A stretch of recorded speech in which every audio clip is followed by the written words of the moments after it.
Hey, man, let's get your thing. Bye-bye. It's a kid, Yuck Mouth in the building. What the Feezy Weekly with your boy, Yuck Meezy, and we are in the building. You dig? Welcome, everybody, man. What the Feezy Weekly, man. We back at it like a bad habit. You dig? Live on YouTube. Salute to YouTube for letting me out of YouTube prison. I appreciate it. You all appreciate it, man. Tupac voice. You dig? We in this motherfucker, man. You dig, man. Cussing off the rip from the beginning. I am not monetized, so I could cuss. But I'm not gonna disrespect any other guidelines. You did. But it's been a great night, you know. Happy birthday to the legendary, Dr. Martin Luther King. It's Martin Luther King Day. He did a lot for us with the civil rights movement.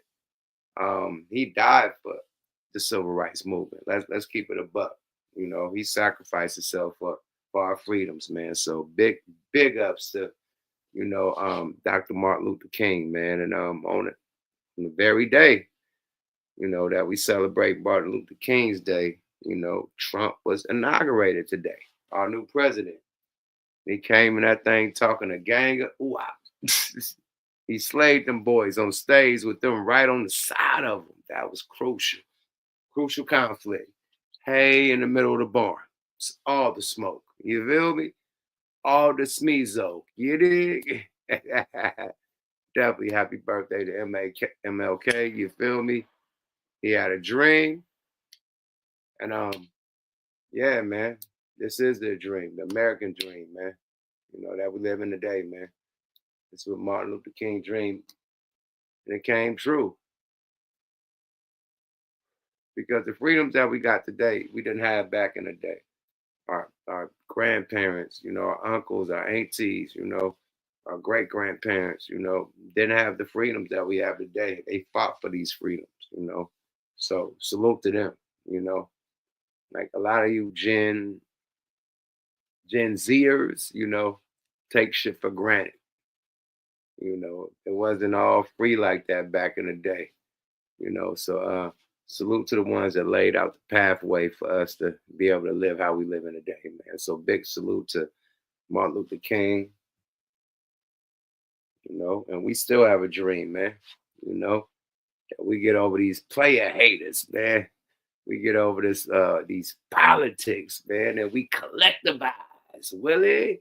We got collectivize, man. The strength in numbers and the strength in unity. You dig? That's what we do on Yuck Mouth TV. We collectivify, we unify. We don't care what race, what religion.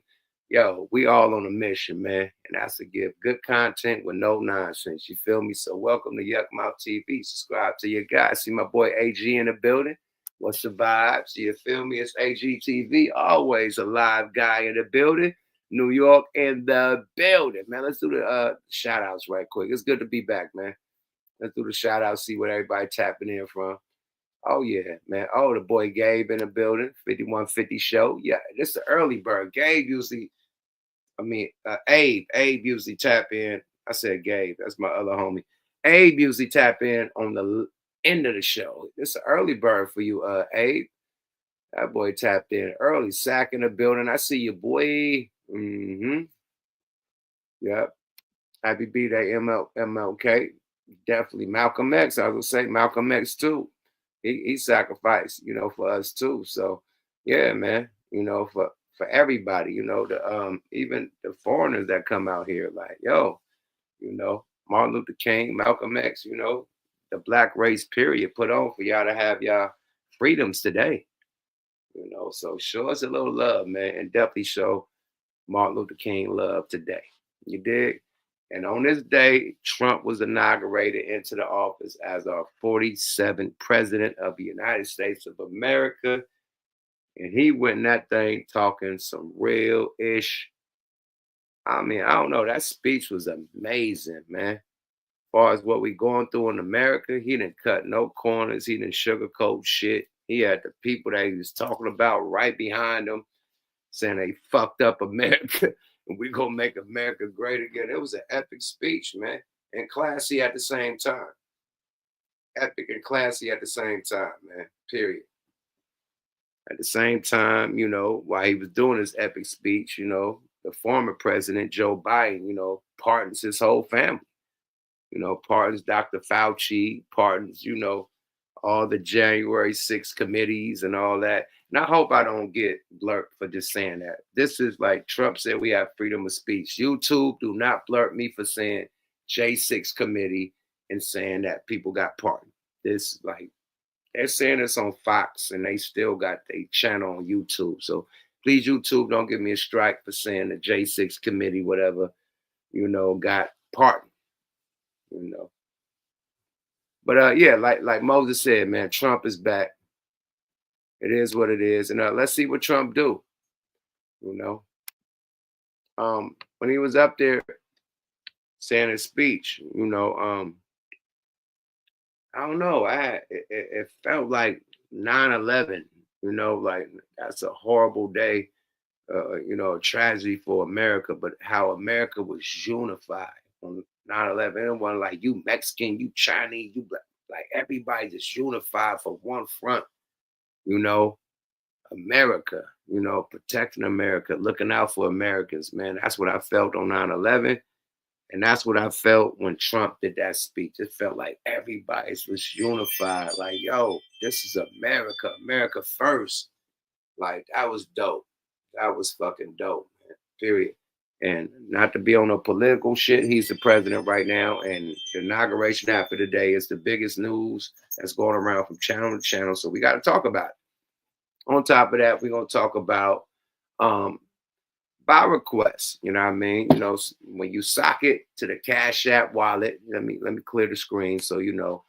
When you sock it to the Cash App wallet and you want some specific content, discussed, then hey, I will put that up there. So somebody hit the Cash App alert and they said they want the Drake pack out, from deleted. So we're gonna go through that, by Cash App request, by support of the channel. You know what I mean? So when you do a Cash App request, we're gonna make it content, because you supporting the channel. Also, we got MEL, the old school rapper MEL versus TARIQ Nasheed and the foundational Black Americans. He's taking up for Fat Joe, basically, in so many words. And nobody got no problem with Fat Joe. Fat Joe is a legend in hip hop. But we got a problem with people rewriting history. And Tyreek Nasheed is standing on business. But MEL is, trying to rewrite history. I don't know if he got a bag. Somebody told him to like clear it up or whatever. But yeah, it's May.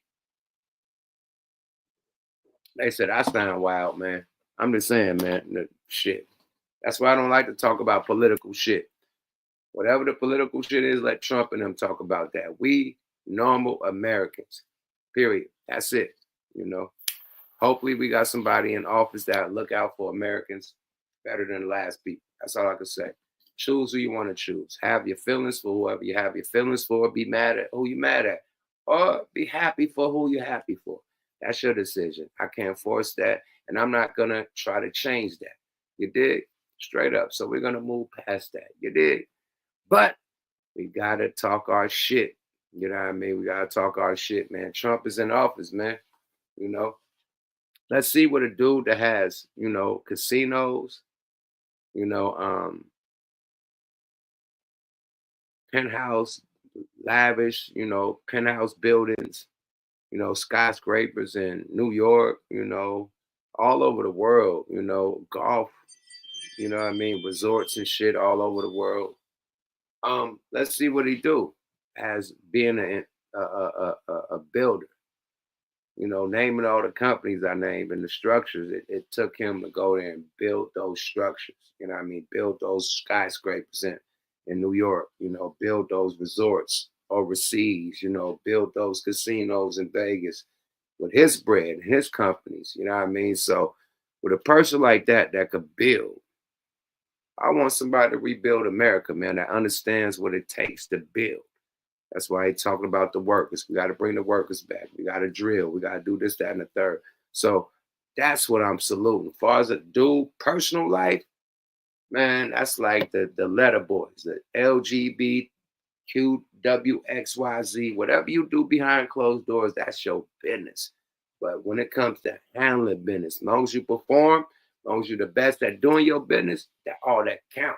I'm talking about real business, not behind the doors, what you do on some sexual shit. That's your own business. I'm talking about being the most efficient, the best person at your position. That's all that counts. Period. I don't care what you do behind closed doors. It's about your merit and about your skills. You know. So they made it about sexuality and what people did behind closed doors. In that case, man, shit, I like doggy style. Is it a bathroom where I could just go and do my doggy style thing with my wife, like a special bathroom for us to, you know, it's like, come on, man. That's sexual, what people do behind closed doors. So, I mean, I'm keeping it a buck. You did? Keeping it a buck, man. It shouldn't be no sexual laws, man. Sex is sex. That's behind closed doors. Period. If the sexual laws, it'd be sexual laws for people that other people. It's only one sexual law for the YMCA, but not for the other people, the heterosexuals, and get a sexual law. So why make sexual laws? It don't make sense, you know. And Trump is leading a common sense, new presidency right now. Now that he's the president, I could say Trump. Period. He's the president. We can't fake it. We can't. Hey, he's the president. But it's about common sense, man. Like we all know that America has been going downhill, since the old, administration. Pure downhill, like a roller coaster ride, like boom, and that roller coaster go up, but this motherfucker been going downhill, down steep downhill, tragedy after tragedy, incident after incident, and then the main thing, and YouTube do not blur me, but he pardoned that doctor, and y'all fill in the blanks. I ain't gonna say his name because I don't want to get blurred, but he pardoned that dude. If everything was true about what they say, I can't, because that's what got me to strike. I ain't gonna even go there. Why pardon somebody if everything is factual, which I was, you know, promoting back then? Like if that was the truth, why give them a pardon? You give people pardons when they, you know, I guess when they disobeyed the law. You don't give people pardons for doing good deeds. You don't get a pardon for a good deed. You get a pardon for bad deeds, so you don't get arrested for that bad deed, right? So, yeah, man, you know. But yeah, let's get to the content with no nonsense. Welcome everybody. I see everybody in the chat. Shaniqua, E Boogie, E Millie. I see everybody in this thing, nigga. Everybody from all around the world, little boys and girls tapping in. My friend, go ahead and go tell a friend. You feel me? Ow, bye. Yes, indeed, man. Yes, indeed, man. Ethics, man. I see everybody talk ethics, man. You know what I mean? Ethics. It's about ethics, man. It ain't about color. It ain't about religion. It ain't about none of that shit. It's about who's going to look out for the Americans, period. Who's going to have our best interests when they in office. That's it, period. We tired of the BS. We tired of the, you know what I mean? Time to level up. And we got the strength to do it. Shout out to the alumni that be tapping in, but the boy network, Calico, right? He said, man, look it up, man. America has the most oil in the world. I said, that's bullshit. It's like Saudi Arabia, somewhere over there in Dubai. That's why they got the most oil. He said, no, look it up. I Googled it and it said America is the #1 soil with the oil. That's why Trump's saying, dig, dig, dig. We got more oil than Saudi. We got more oil than Africa right here. You want me to Google it right now for y'all in y'all face? I'll do this right now for y'all to see. This why we lose it. Because we're going to get our oil from everywhere when we got the most oil in the world right here. All right, let's do this. In front of y'all face. Who has the most oil in the world?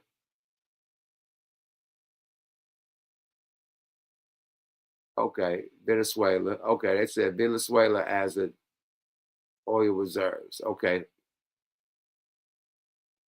Who has the most oil under their soil in the world?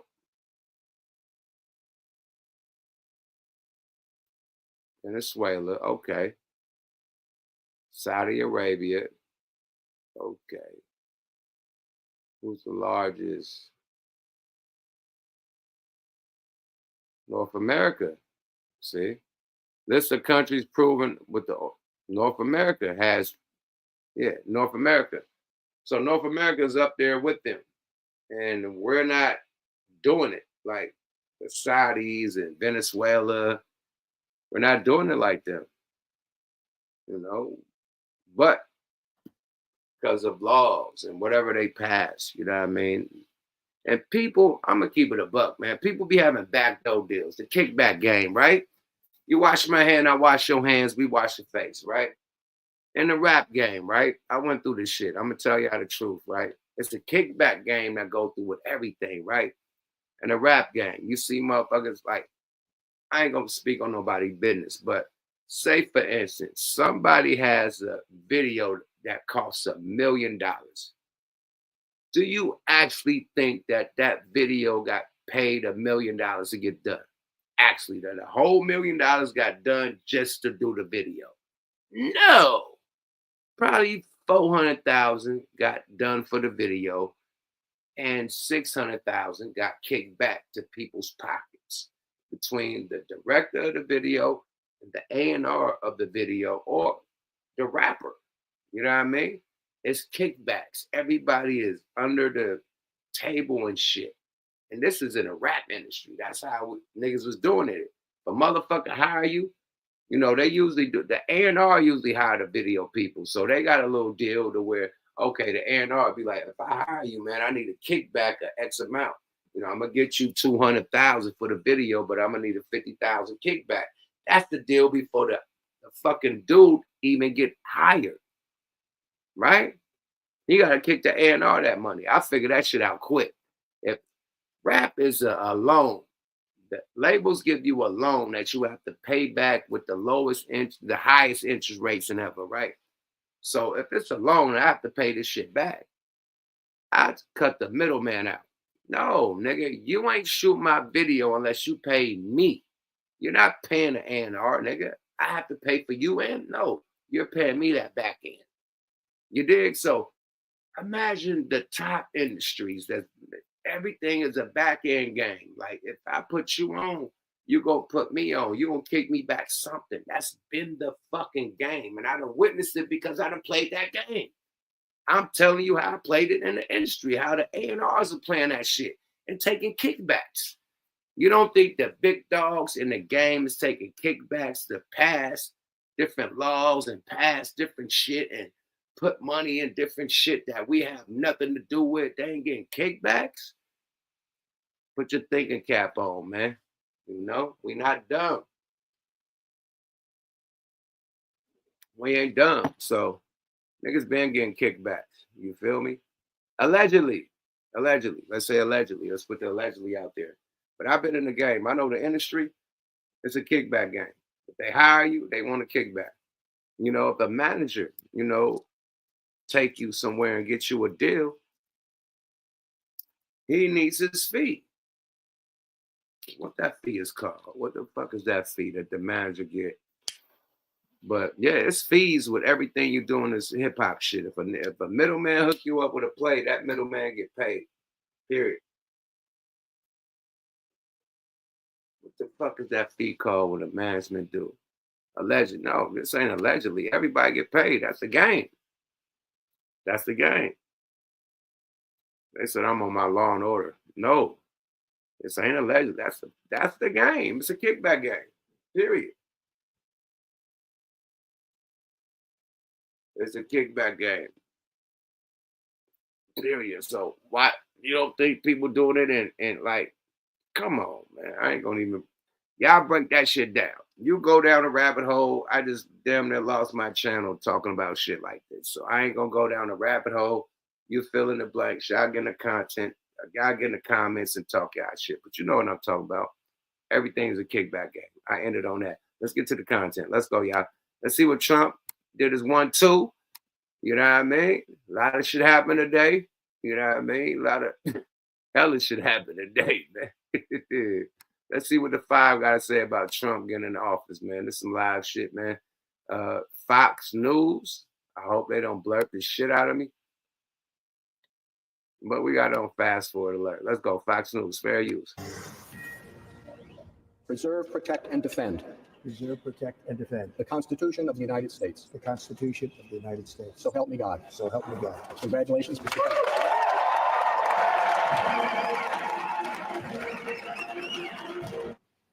45 is now 47. Donald Trump getting sworn into office as president of the United States, completing a political comeback unparalleled in history.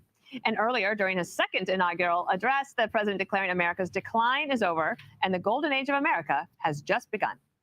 The golden age of America begins right now. From this day forward, our country will flourish and be respected again all over the world. America's decline is over.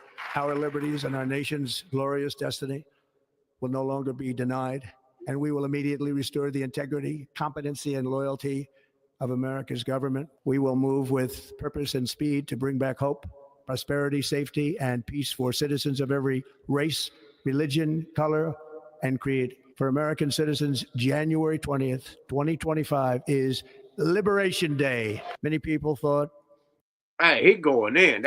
That's his little clips from his speech. That speech was legendary.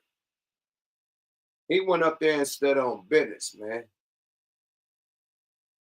He stood in front of Biden and Kamala face. Biden kept looking down, sad. Obama, everybody, they was standing proud, like, okay, cool, it's on them. You know, they won this one. Like I said, it's two wings to the same bird. They all had dinner and tea and lunches together and shit, celebrating and clapping with each other. Everything that Trump said, the other side was clapping too. They stood up and clapped too. And like they just sat down, like the Democrats stood up and clapped too when he was saying his speech. Certain parts when everybody stood up and clapped. So they got to work together. They have to, period. So it ain't no beef like Drake versus Kendrick or none of that. They got to work together. That's why this man's shaking Biden's hand like, thank you. That's why his son's shaking Biden's hand like, thank you. Yeah, come on, man. He shitted on them dudes in their face. Let's go, y'all. Fair use. Trump is our new president, man. Let's go, y'all. Let's make America great again. Let's go. I can say that now he's the president. Let's go, y'all. Fair use. And, hey, I don't give a fuck how you feel about it. It is what it is. He's the president. Deal with it. Yada da. it was impossible for me to stage such a historic political comeback. But as you see today, here I am. The American people have spoken. I am with you. I will fight for you, and I will win for you. We're going to win like never before. The hardest thing is obviously finding products to sell and then getting authorized to sell those products. So with Ecom Authority, they've been able to do that. Hold on, nigga. I gotta pay my bill. How'd that happen? I thought I was on premium. We are following all the developments, but we will take it around the table for as long as we can. Start with you, Jesse, and your observations from today. This was a man who's met his destiny. He said he was. Fair use. I gotta pay my premium. What the fuck happened? I thought they automatically go. I paid for a year up front. Okay, I gotta pay for another year up front. Okay, I gotta re-premium, nigga. I ain't never had no commercials in my shit. Excuse me, y'all. God damn. Okay, I gotta re-oop the premium. Okay, we good. Saved by God in order to make America great again and usher in a new golden age. And the concentration of power that you saw in that room, probably the greatest concentration of power since the Constitutional Convention, made viewers and the country believe it was possible, because they were all getting along, and you saw the potential in this country when people do get along. At one point, he said a tide of change is sweeping America and sunlight is pouring over the entire world. And he said something necessary, and a lot of people maybe didn't like it on the other side, but he said the Democrats and Joe Biden have betrayed this country. And that was the cold, hard truth, and it needed to be said to his face, because we don't fear that anymore. It was probably the most ambitious speech ever given by a human being. We're going to plant the stars and stripes on Mars. We're going to make America healthy again. We're going to seal the border. We're going to beat inflation. We're going to save our cities. And a lot of people watching felt that it was possible today. A lot of the times you hear politicians run their mouths and you're like, all right, this is just another political speech. This wasn't a political speech. This was a speech made by a hero. And he says the ambition is the lifeblood of a great nation. Talks about the spirit of the. Shut up, nigga. We want to hear Trump's speech, not your speech. Let's go to some more clips, y'all. This guy is long-winded. Let's hear what Trump got to say, man. Period. Where's the speeches at, man? They just reacting on shit. And we want to hear Trump talking, not y'all talk. All right, we'll stop that. Y'all get it. Y'all get it. The boy's in office. Let's see if he gonna do what he do. You know, but I'd say this. All the tech giants, all the big boy billionaires was all on the Republican side. I seen the owner of Meta. I seen the owner of Google. I seen the owner of everybody right there sitting in the Trump cabinet. It was nowhere about a Republican. I'm just saying, man. That Trump cabinet got the squad, the Avengers. Like literally, man. Amazon, everybody was over there, bruh. Like Trump, yeah, Trump got the cabinet right now. He got the mob. He got the real mob with him. The Billionaires Boys Club. Hey, them niggas said Death Row Records. Yes. Prez Row Records. President Row Records. Facts. Yeah, he got shit. He got the dream team. You got the dream team, man. You know, a big shout out to Snoop. Big shout out to Nelly. Big shout out to Soldier Boy. Big shout out to everybody that got a bag in on this whole presidential campaign on both sides, the Kamala side and the Trump side. You know, y'all just use it as promotional vehicles. You know what I mean? Like, fuck it. Here's what it is. You know what I mean? Like, hey, get your bag. Win, lose, or draw. Niggas got bags out this shit. A lot of black people, a lot of black entertainers, you know, got money out this shit. You know, it's a good day on both sides. You know, they said Elon gonna backdoor Trump. Elon, I ain't gonna say this. Somebody said something about Elon that I didn't know, and that's why he does the things he do. I didn't know.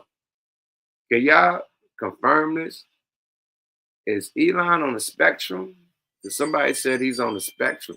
Like, I ain't know that. If he's on the spectrum, he's a whiz kid to be on the spectrum. But they said he's on the spectrum, so allegedly, you know, it's rumors that he's on the spectrum. But if that's true, that probably explains like how he get over hyper and how he talk and whatever.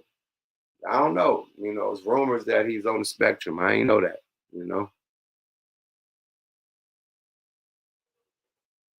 I didn't know that. But if he is, he's a gifted, you know, and all allegedly, you know, allegedly.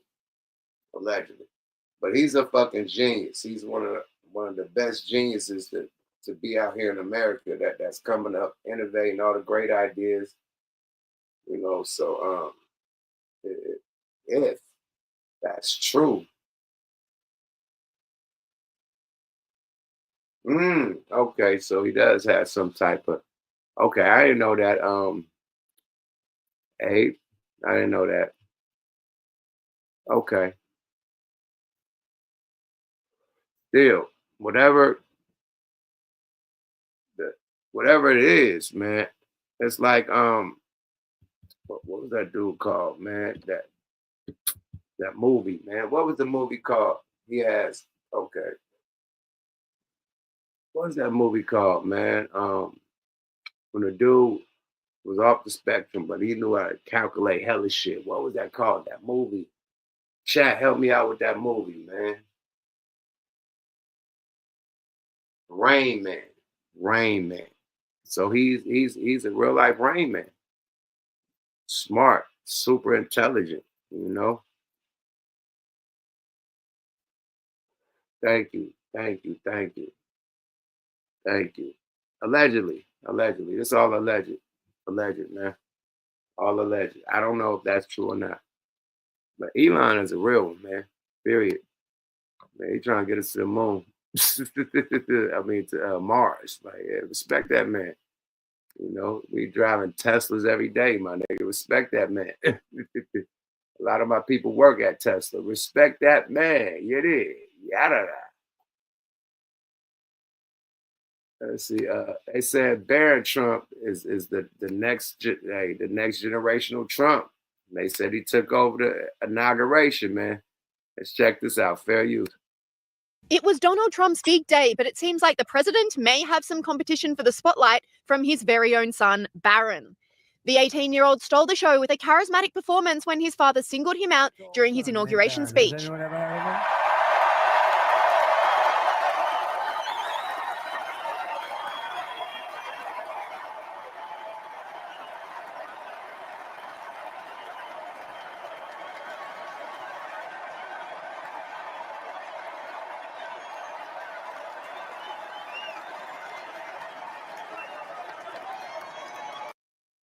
That's our future president right there.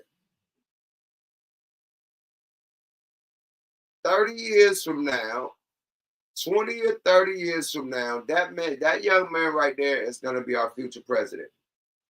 Off the rip. They raised to be the president, man. They got these colleges, Yale and all these colleges that raise the governors, raise the Senate, raise the presidents in these college classes. Like, I'm telling y'all, man, what secrets? I ain't gonna go there. I ain't gonna go there, man, because that's what got my channel Boobop. But yeah, it's superior college classes that teach these guys, you know what I mean, how to run a government, man. You know, certain colleges. I'll say that, man. Let me chill out, man. But he definitely goes to Yale. He's only 18. This nigga like 7 foot. He's big. Dude. Like, why he ain't playing basketball? This nigga need to be playing for the Lakers. We need a center like a motherfucker, bro. We got Bronny, nigga. We got an 18-year-old center swatting shit, man. We need you, my nigga. Somebody said he's an alien. Y'all. Allegedly, man. But he's a young superstar, man. He the one that got Trump doing it, you know, podcasts and shit and all that with Aiden Ross and all that. You know, he tapped them in with the young swag, you know. So yeah, that's the reason why Trump won the young votes, because his son put him on game. 18-year-old future president. I predict that I'll be an old nigga, and I said, I told y'all. Watch this. Rico Suave. Let's go, y'all. Fair use. Thank you.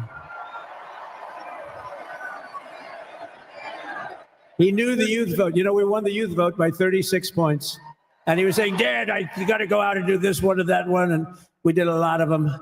And he respects them all. He understood them very well. And he said, Dad, you got to go out, do Joe Rogan, do all these guys. And we did. Online commentators applauded Barron, with this commentator saying, there he goes. Barron Trump is loving the cheers, puts his hand up to his ear and eggs on the crowd to chant his name. What an amazing day for him. This commentator agreed, saying the moment everyone saw future President Barron Trump, thousands erupted. His aura is incredible. Barron Trump was largely kept out of the spotlight in his youth, but reappeared during his father's election campaign, where he played a pivotal role in Trump's victory by securing the youth vote. And in another shocking move that showed his good character, Barron Trump was captured graciously shaking hands with Joe Biden and Kamala Harris.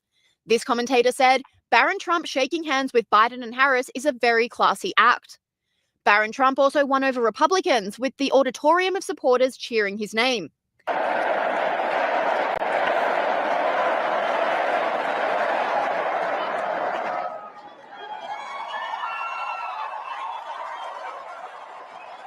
You hear that? That's the Bronny James of this presidential shit, man. He the Bronny James, man. Man, Trump, that's the Bronny James of this shit, man. They say, man, this boy, man, come on, man. Trump whole family is elite, man. The other sons, but he seemed like he got their vote. Like, the other sons is cool as shit. You know what I mean? They cocky as shit like Pops, but they voting for, they fucking with this youngster, though. I'm going to tell you that. No Frank Ocean, man. Let's go, y'all. Fair use.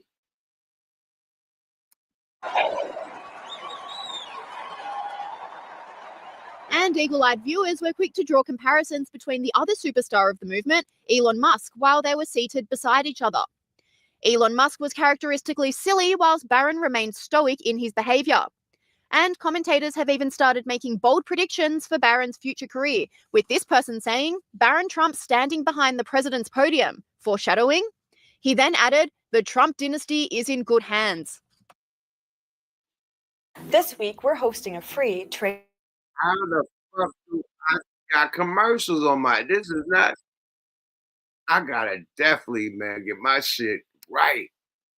I gotta get my premium right. As soon as I get off this motherfucker, man, they say Elon an alien, man. Stop it. Stop the madness, man. Hey, man, the Simpsons did an episode that they had the Elon Musk nigga landing coming off a spaceship. Like he was from, like he was an alien. So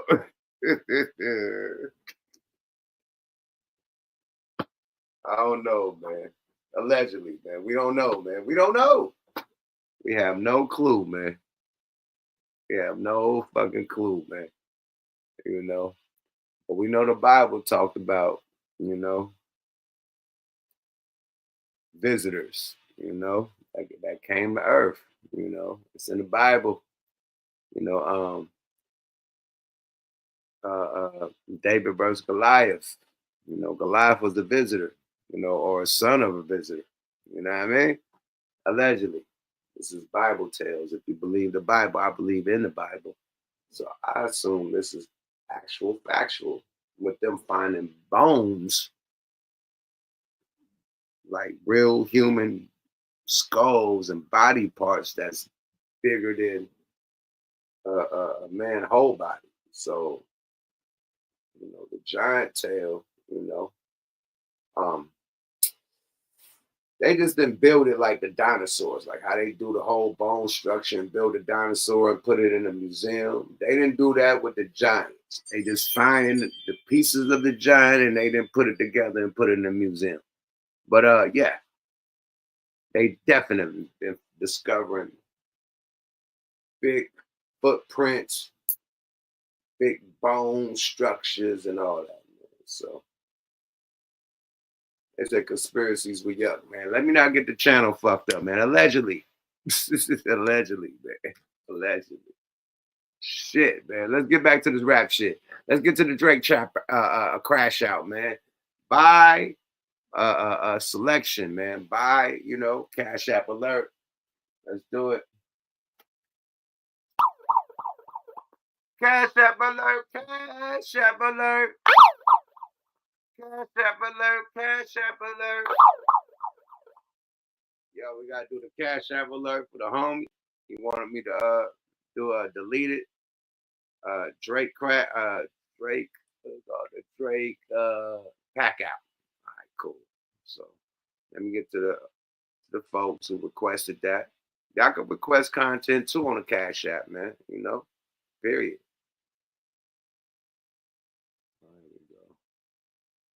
Boom.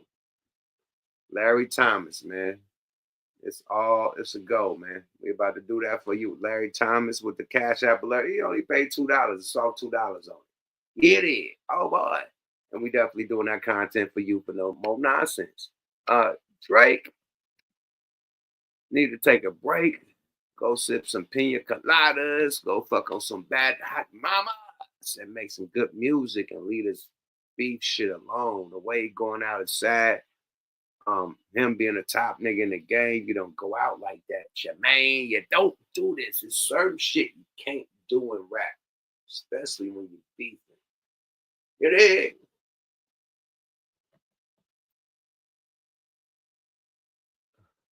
He said Jay Diggs went off on Yup. I hope y'all fixed that, man. Me and Diggs is good money, man. If you don't know, now you know, nigga. Shout out to Jay Diggs. Shout out to Thiz Entertainment, man. Shout out to Kilo Kirk, Big Don. Man, that's my loved ones, man. That's family, my nigga. You feel me? Yeah. We good money, Sonny. But my class, let me see. Okay. Boom. YouTuber. Let me get the content together, fellas. All right, man. Shout Deleted. Fair Use Deleted is doing a Drake pack out.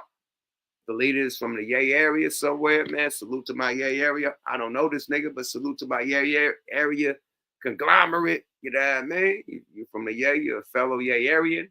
But I'm from Oakland, nigga. I ain't from the Bay Area. I'm from Oakland. Niggas that's from the outskirts say they from the Bay Area. I'm a East Oakland nigga. So he's from the Bay Area, though, but salute to Deleted. I'm from Oakland, nigga. East Oakland, the Bill. It's a difference. Let's go, y'all. Fair use. Welcome to the Pack Out. This isn't about journalism. It's not about righteous opinions. And I'm not coming from a moral high ground. I'm here to call out nonsense and bully these bums. I saw my dad get arrested by like a SWAT team at the border, you know, for trying to cross over. I've seen things that didn't make me happy. They were character building. And that's why I think people in the hood can still connect with what I'm saying. What? Even though I'm not saying, yeah, and I got crack in my pocket, because that wasn't my struggle necessarily. Many months later. Make it get messy, make it well, Michael Vick, like I never heard. Bro, what are you talking about, man? Did the race so much times that I fixed the bumper. Are you crazy? Did your plug show you 30 gliz in a fucking condo? Where? What exactly? You guys never been nowhere. You guys never been 4-yard ice, none of that. This man done gentrified rap. He said, get these ghetto heathens out of here. We are bringing in the suburbs. Drake has filed a federal... Fair use, man. Shout out to the leader. He does the dopest motherfucking breakdowns. He has a 30-minute breakdown. We're going to go through probably about 10 minutes of this breakdown. You dig? Let's enjoy it, man. Fair use, man. Shout out to the leader. Go follow him on the tube. He definitely does dope content. And let's get back to the content with no more nonsense. What the Feezy Weekly with your boy Young Meezy. Let's go, y'all. Fair use. A lawsuit against UMG for defamation of character, harassment. Yeah, harassment. Ain't that crazy? I mean, the irony with this guy, Rihanna, Kanye, Serena, Whitney, Meg, harassment though, right? And the use of bots to falsely inflate streams. Yeah, this dude did a reverse Uno. Not even 30 minutes after he withdrew from his original petition. You know, the RICO he got against UMG, he took it back just to slap them across their face with an official lawsuit. I study rap battles for a living. This man has dragged and prolonged this beef entirely by himself. Sure, you could blame the internet and media for keeping things alive, but honestly, if Drake didn't keep handing out so much free content for jokes over the past year and just stayed out the damn spotlight, this whole beef would have fizzled out like a flat soda. Instead, he kept shaking the bottle to just splatter it back in his face. Being covered in loser skeet is wild. Aubrey, if you don't wipe yourself off, if he would have remained out of the fucking way, this would have died down a long time ago, but he reignites it every chance he gets. He just a sad ass clown. Drake is out here proving that. Boom. I like what he said. And salute to the mob. I know how this nigga is rocking. I know the mob out there in Houston ain't got shit to do with how he rocking right now. I'm for sure know the mob ain't told this nigga to make a lawsuit. I know that. I was signed to rap a lot. Niggas don't move like that at all. I know this is the mother side, the small hat, incredible side of the family. That didn't even come from his daddy's side. The nigga with the big ass mustache, the big ass 70s, nigga Shaft, you know what I mean? Fucking Superfly mustache. Nah, not him. That mama. And this is alleged. But the mama, the small hat, you know what I mean, side of the game, that's where it came from. Allegedly. That's just my thoughts. You know what I mean? Allegedly. I know this didn't come from the mob. I know this come from that nigga with the big ass mustache, dressed like an old school Don Juan pimp lookalike. Nah, the father looked like a Bishop Don Juan lookalike. Like, nah, nigga, no, not him. It had to come from the mama, allegedly. Let's go, y'all. Fair use. He's the thirstiest dude in the rap game, and it's honestly embarrassing. Instead of clapping back with bars, this man is weaponizing legal documents like some suburban dad trying to sue his HOA over a noise complaint. He's the certified Karen boy at this point. How are you going to drag your own credibility through the mud just because Kendrick bodied you? You looking like a real loser, taking L's left and right. L's are just bending you over at this point. You are submitting to L's. L's are literally strapping you the fuck down. You have fully submitted to L's. You're L's bitch. Kendrick, on the other hand, is chilling in silence, letting the diss track Not Like Us do all the talking. That's how you handle beef. Quiet, confident, and undeniable talent. Meanwhile, Drake is in the corner writing lawsuits like a scorned ex who can't let go. Drake! Aubrey, come on, Obs. Kendrick didn't even flinch, and that's what really killing Aubrey. The silence is louder than any track Drake could ever drop right now, and he knows it, because with Aubrey, he'd rather play victim, a damsel in distress. I study rap battles for a living. Boy, if you don't get Drake, I could see right through you. I knew you was a Karen deep down inside. Don't forget, I predicted this lawsuit, this defamation of character lawsuit that you got going on. I uploaded a video on April 24th, 2024, only a couple of days after your Taylor Made drop, and 6 days before Kendrick's Euphoria drop. I said in this video, if Kendrick Lamar even thinks about bringing up these PDF allegations, you will sue him. The only thing I was wrong about. The thing is, right? Salute to Deleted, because he's doing a whole breakdown. He's doing a lot of talking. He's long-winded. Salute to the Yay area, right? But the thing about the defamation shit, right? The fact that it's a rap battle, you're suing for defamation, you're going back to back. You niggas done had more songs than what the songs, like shooting shots at each other, like for years. You know what I mean? It's called subliminals, right? You niggas been shooting subliminal shots at each other since fucking 2000 and since Control came out. Let's say since Control came out, right? When Kendrick shitted on everybody and said he the king of the East Coast, king of the East Coast, right? And named niggas names. You know what I mean? He named all the young niggas that was the hot niggas coming out. He didn't just name Drake, but Drake is the only one that felt some type of way and kept it going. All the other niggas he named. He was on a song with my nigga from Detroit. What's her boy name, man? I'm an old head, man. I be high as shit, man. But he was with old boy that was a nigga. It's funny how you know who a nigga fuck with, like his girl, and you don't know his name. My nigga, shit, Big Sean, man. Boom, there you go. He got on Big Sean's song and dissed Big Sean on his own shit, right? Salute to Big Sean. Salute to Detroit. What up, though? Big Sean is a big part in this shit, too, because a lot of niggas stole Big Sean's style, including Drake and Kanye.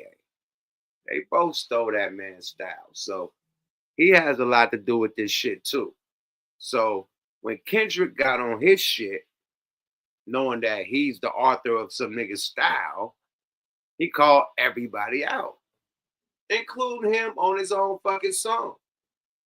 And being a real hip-hop artist, he let the song come out. He didn't say, hey, Kendrick, you can't diss me on my own song.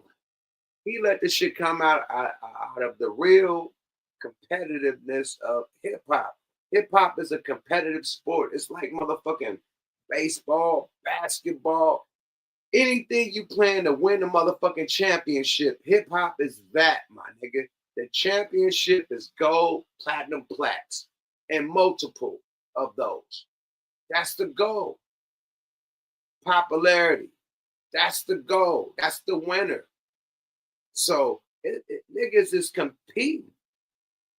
Nigga, every song I did with the Outlaws, them niggas was going at my head. I didn't know until I listened back to the songs like, damn, it's a rap battle within the song. Like, niggas get on songs with each other and rap against each other. They ain't like dissing each other, but they trying to have the better fucking verse on the song. That's hip-hop, period. You can't change how hip-hop is.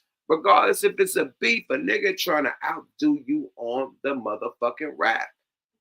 That's what Kendrick did on Control on Big Sean's own song. Right? Set the bar on his own shit and shitted on him.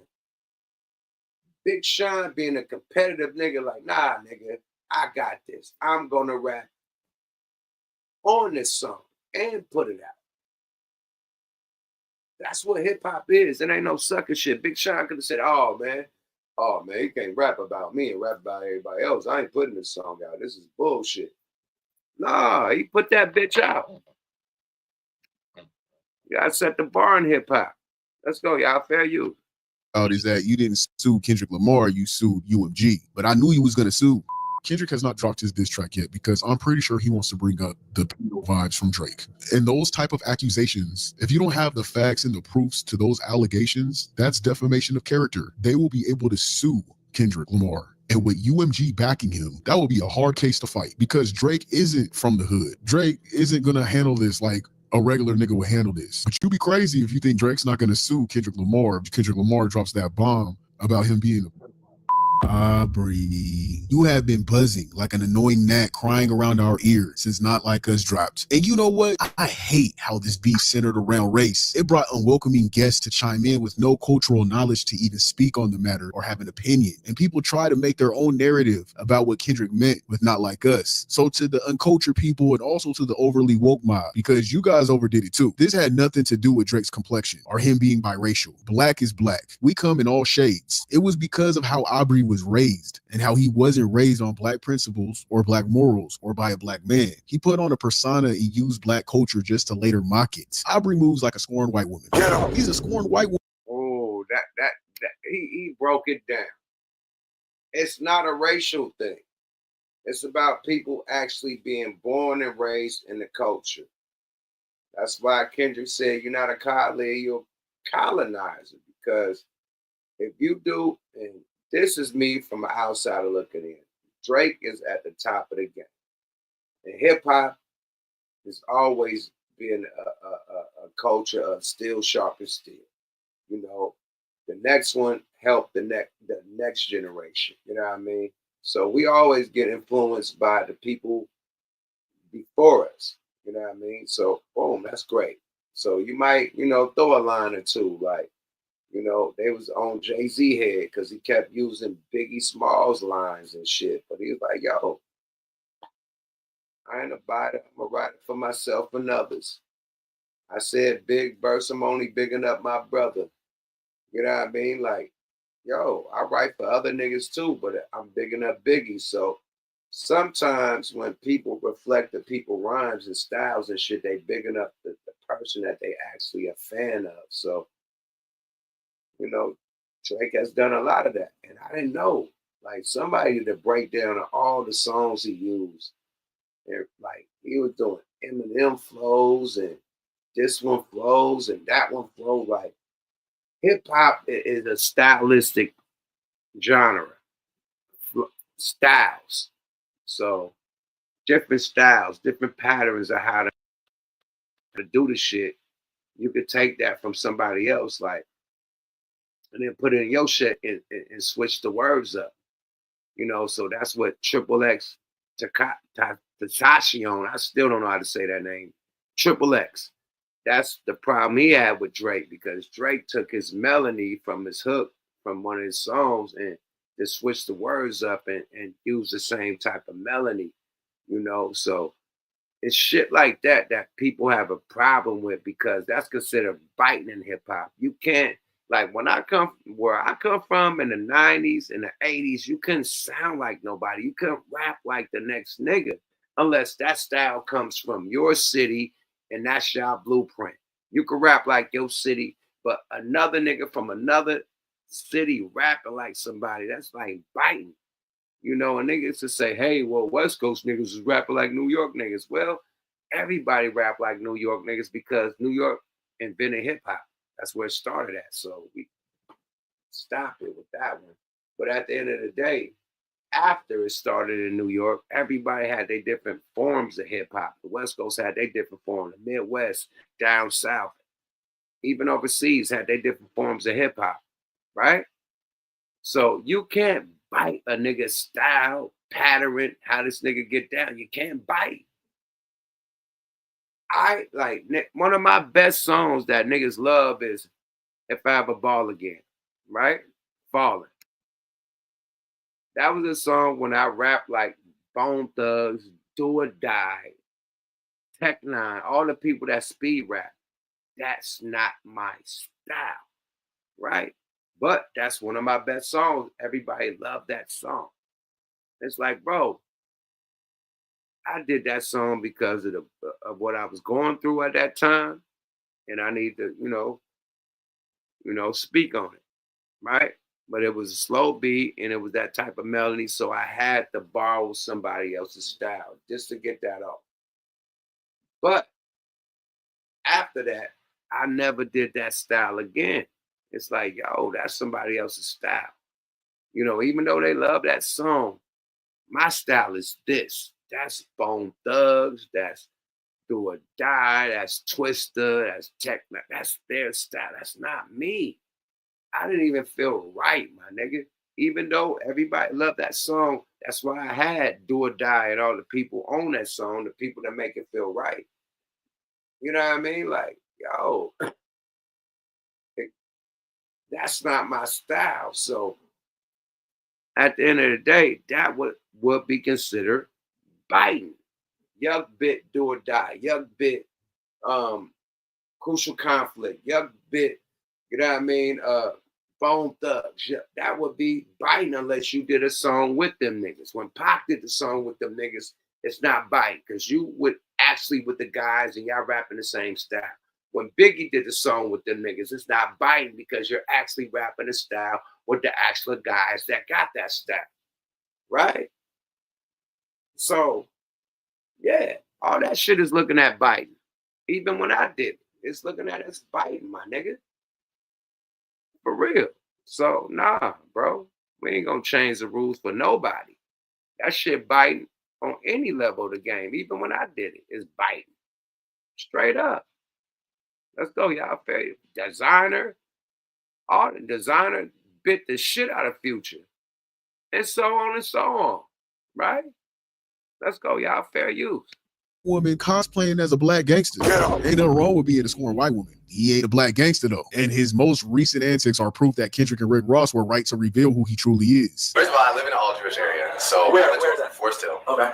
I went to a predominantly Jewish school growing up. I definitely had a bar mitzvah in an Italian restaurant, mind you. Yeah. A nice Italian restaurant? Very nice Italian restaurant. The song of the night was Backstreet Boys, I Want It That Way. And what you're doing with this lawsuit is exactly what Kendrick meant of being a colonizer to hip-hop. You're black when you want to be, to use the culture for your wealth, but at heart, you're a white woman tripping over things, screaming while running away from. The thing is, man, suck MCs, man. Bro, hip-hop has always been original.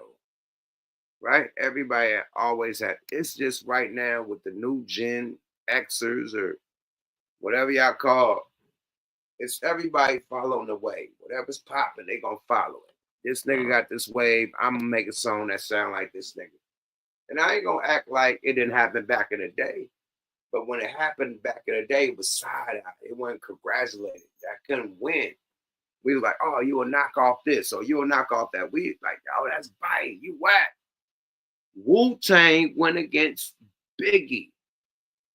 Yo, man, son, man, he biting Nas album cover. Man, he got these bit Nas out. Yo, Wu-Tang went against Biggie because Nas was the first one that had a child picture on the album cover as a rapper. And then Biggie had the child picture on the album cover. Like, yo, son, he bit Nas, B-word. And this is New York niggas. Wu-Tang talking about Biggie. They said Biggie was biting Nas. That shit was illegal back in the day. You couldn't do a photo shoot, sound like a nigga. None of that shit. It was illegal. Illegal. Right now, everybody can sound like each other, sue each other for defamation. Nobody has ever got sued for defamation in hip-hop battle, ever. Niggas done got killed over hip-hop battles. Some of our top artists, the biggest artists in the game that got killed over a hip-hop battle is still nobody sued for defamation. Niggas sue police for mishandling the case.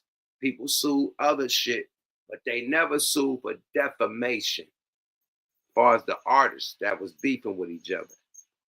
Right? This is the first time we ever heard of some shit like this. Like, let's stop acting brand fucking new. This shit ain't never happened in hip hop. And let me I'm gonna bring it back to him. But I want to let y'all hear what the boy guy say about it right quick, man, because This shit is unheard of in hip hop. Let's go. Let's hear what 50 got to say about it. Let's go, y'all. Fair use.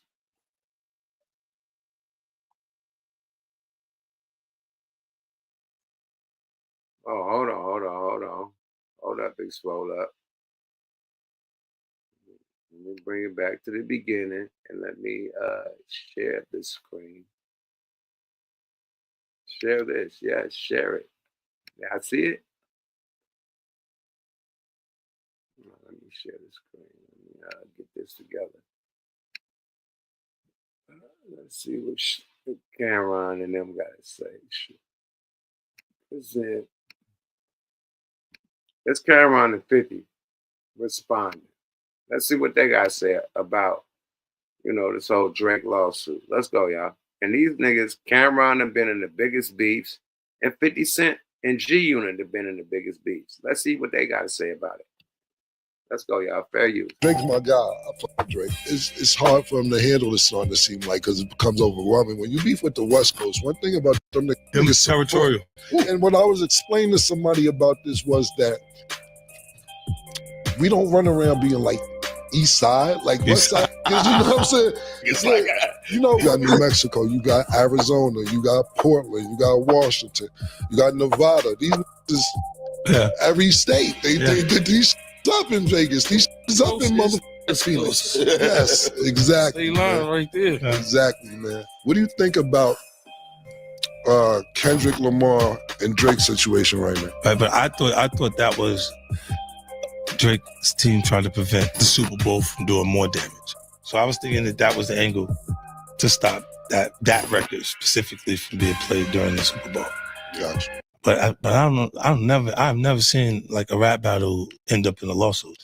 Drake's my guy. I fuck with Drake. It's hard for him to handle this song, to seem like, because what he said at the end. He never seen a rap battle end in a lawsuit. That's coming from 50 Cent, the king of the beef shit. He had more legendary beef. This is the king of beef. 50 Cent and G-Unit. They're the king of all beefs, my nigga. 50 Cent and the G-Unit. Allegedly. They didn't switch. Back in the day. Let's say back in the day. King of the beefs. I'm talking about 50. First time performing. I don't know if it was the MTV Awards, the Grammys. All the niggas that was beefing with him was front row. Like Ja Rule, Jay-Z, nigga. All the niggas he had problems with was front row. That nigga got a tank top on and a fucking custom G-Unit Gucci belt and some glasses. That nigga walked off that stage and walked across the whole row and rapped in front of all his enemies. Nigga, like, what? Nigga? I'm like, that nigga is gangster, bro. Most niggas, when they see their enemies at the Grammys or at the award shows, they dip. It's like, he here? Oh, that one here? Oh, they in the front row? Yo, watch this. 50 started the shit off on stage and got off that bitch and dapped everybody up and walked past his enemies, then dapped them up and started dapping all the other motherfuckers up and kept rapping.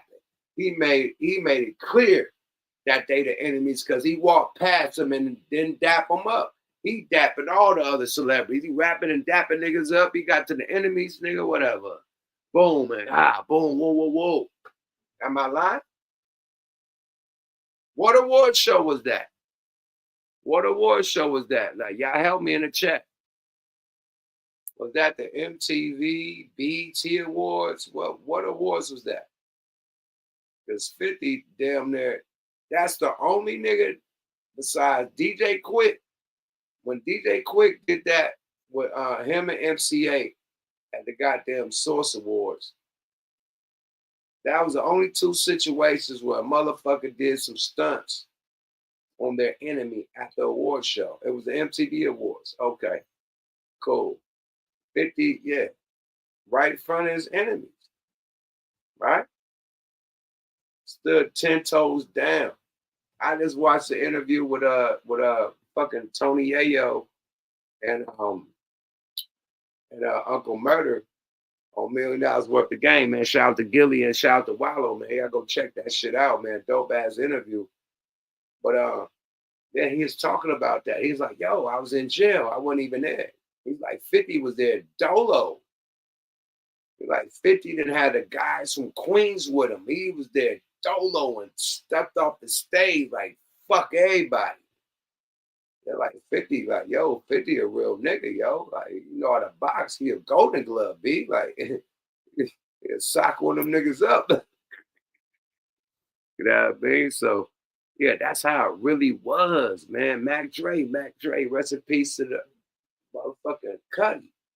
Mac Dre throw hands. Mac Dre used to slide niggas for a living. Don't play with Mac Dre about nothing. Sliding.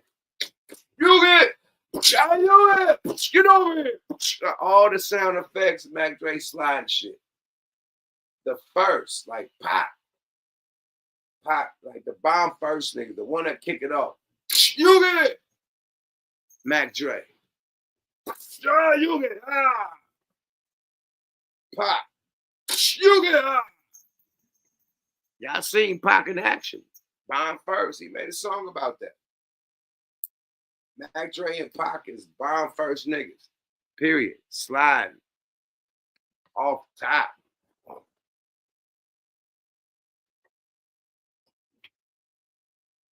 Go, Jake. Go. Jake, do what you do, bro. Period. You gotta do what you do. I'm gonna block it. You locked in this motherfucker. My dog wanna go outside and shit. Let's get back to the content, y'all. My bad. Shout out to Mac Dre, man. Rest in peace to the Cuddy, man. Let's get back to the content with no more motherfucking nonsense, man. Share the screen. Let's get back to the crash out on Dre. The pack out. By request, by popular demand, by Cash App alert. Let's go, y'all. Fair use. From the boogeyman, running up the stairs instead of out the door and shit, just tripping and falling over. I study rap battles for a living. Can you believe this dude had the audacity? No, that's doing too much. We ain't gonna say audacity. This dude had the audacity to post this cringeworthy statement on his Insta talking about Aubrey. If that ain't the most wonder bread generic statement I ever heard in my damn life, I just told y'all the last video, Drake is getting on my last nerve. But I love making fun of his fan base, bro. They get mad as hell. Their feelings really be hurting shit. I like it. I like making them upset. Aubrey, let's not forget the root to all this mess either. Your insecurities about Kendrick Lamar. Every move you made in this saga, from the lawsuit to the leaked DMs, it proved Kendrick hit a nerve. Aubrey wanted to paint himself as the underdog fighting the system, but all he's done is confirm Kendrick's bars about him being entitled, insecure, a colonizer, and conflicted. Oh wait, and a liar. Man, am I forgetting something else? Besides Aubrey basically confirmed everything Kendrick said about him in his diss tracks. Let's talk about how Drake's been losing his damn mind ever since Kendrick dropped Not Like Us. Dude's been spiraling so hard, he might as well audition for the next season of Euphoria. He's drama queen. He's drama. I mean, every time this man opens his mouth or files a lawsuit, it's like he's handing Kendrick another trophy, revealing how much he's really not built like that. The champagne poppy turned into a watered down mimosa. That's got. Somebody said Diggs on True TV doing his 1-2. Hey man, Diggs was the first nigga that was activating, you know, on camera. You know what I mean? The dismount is there. This period, man. You got the Gen Zers activating on camera too right now, man. But Diggs is the first nigga, like pure activations on camera. Dumbass activation, man. Shout out to my twin, Goose of Gray. But yeah, Diggs dumbass activated. Shout out to the shout out to motherfucking Thiz Entertainment, man. Dumbass activated, man. Let's go, y'all. Fair use, man. You made a good point, my G. Let's go, y'all. Fair use. Gotta be tough. This dude withdrew from his lawsuit with UMG just to file a defamation lawsuit the same day. I can't make this shit up. He had no case with the first lawsuit. So now he's going full Karen mode and complaining to HR about being called names. He's literally saying, hey, they teasing me. Help, help. I study rap battles for a living. How can you guys even listen to Drake after all this whining? It's cringe as hell. It's sad. It's pathetic. I don't get it. I don't get how you guys could even listen to this dude now. So Not Like Us dropped and Drake's ego has been in free fall ever since. Kendrick left him in lyrical shambles, and instead of hitting the booth to fight back, Drake ran to the courtroom like it's Law and Order and some shit. You for real cried at your house at this point. Lil Yachty lied. He didn't give a fuck. He was genuinely unfazed. That shit didn't bother him. You're bothered as hell. You really bothered. You were obviously. Wow, man. Salute to Deleted. Man, we had this shit on last night. And I said, the body movement with this nigga, Lil Yachty. Yachty. Both. That nigga was looking over here, looking over there, looking down, looking in the sky. And then when he finally said what really happened, like, yo, I keep bringing this shit up. And he looked at Joe Rogan. That's when he really was real with his feelings. When you can look at a motherfucker eye to eye and talk, that's real. You know what I mean? Nobody shaking, nobody up and down, no sideways. Like, that's a motherfucker making up a story, man. Know that. That's why when a motherfucker get blurred by the boys, I'm telling y'all this for a reason, man. When you get blurred, don't look in the sky. Don't look down. Don't look. I'm telling y'all what to do when y'all get in front of police, my nigga. Body language. I'm teaching y'all how to move when you're in front of police. Period. Don't look up. They know you're lying. Period.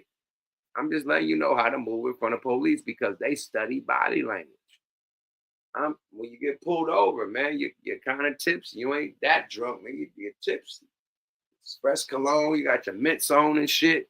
It's on how you talk to these motherfuckers and your body language. That's going to get you out of walking the line and going to jail.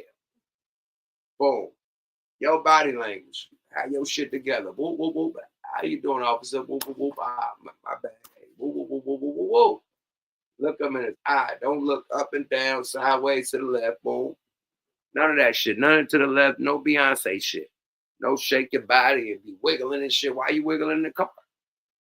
Why you like moving in the car? Like you in the seat, nigga. Why you like jiggling and moving, nigga? Oh, okay.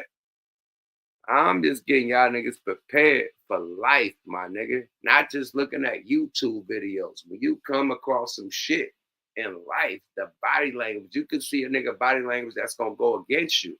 You know what I mean? Even criminal body language. You will know when a motherfucker is all bad. You know, how this nigga moving, how this nigga looking at you, staring at you, going up and down. You know, it's a problem. This motherfucker on the other side of the club, he sad face, nigga. 100-mile stare, nigga. Oh, it's a problem. This nigga wiggling and moving and whispering and shit, whispering to his niggas and shit. That's other body. That's danger body language. Fuck YouTube body language. Nigga said drunk. Nigga, yep, drunk. Nah, nigga, I'm telling you all the body languages. Period. Straight up. Let's get back to the content. Fair use. In shambles, it devastated you. It absolutely crushed this man's whole identity. I study rap battles for a living. But come on, Obbs, you're suing for a song that claimed you were into minors because of a video of you groping a 17-year-old girl in 4K, texting a 13-year-old Millie Bobby Brown. We just texted each other the other day and he was like, I miss you so much. I was like, I miss you more. Yeah. You and Drake? That's awesome. What advice does he give you? Like, what does he say? About boys. He helps me. What? Yeah. He's great. He's wonderful. I love him. What's his advice with boys? You know, that stays in the text messages. I met Drake in an Australian hotel. I was touring and he was touring too. And he was such a fanboy and I was such a fangirl that honestly, we text all the time now. He helps me with everything, like just life lessons. And we went to dinner afterwards and we had dinner the next day and then we met in... Boom. Look again. She's up and down in the sky with her eyes. Look, up and down. Sideways to the left, up and down. She's making up some fairy tale ass story. I mean, allegedly. I'm just going by her eyes and the body language. Let's go, y'all. Fair use.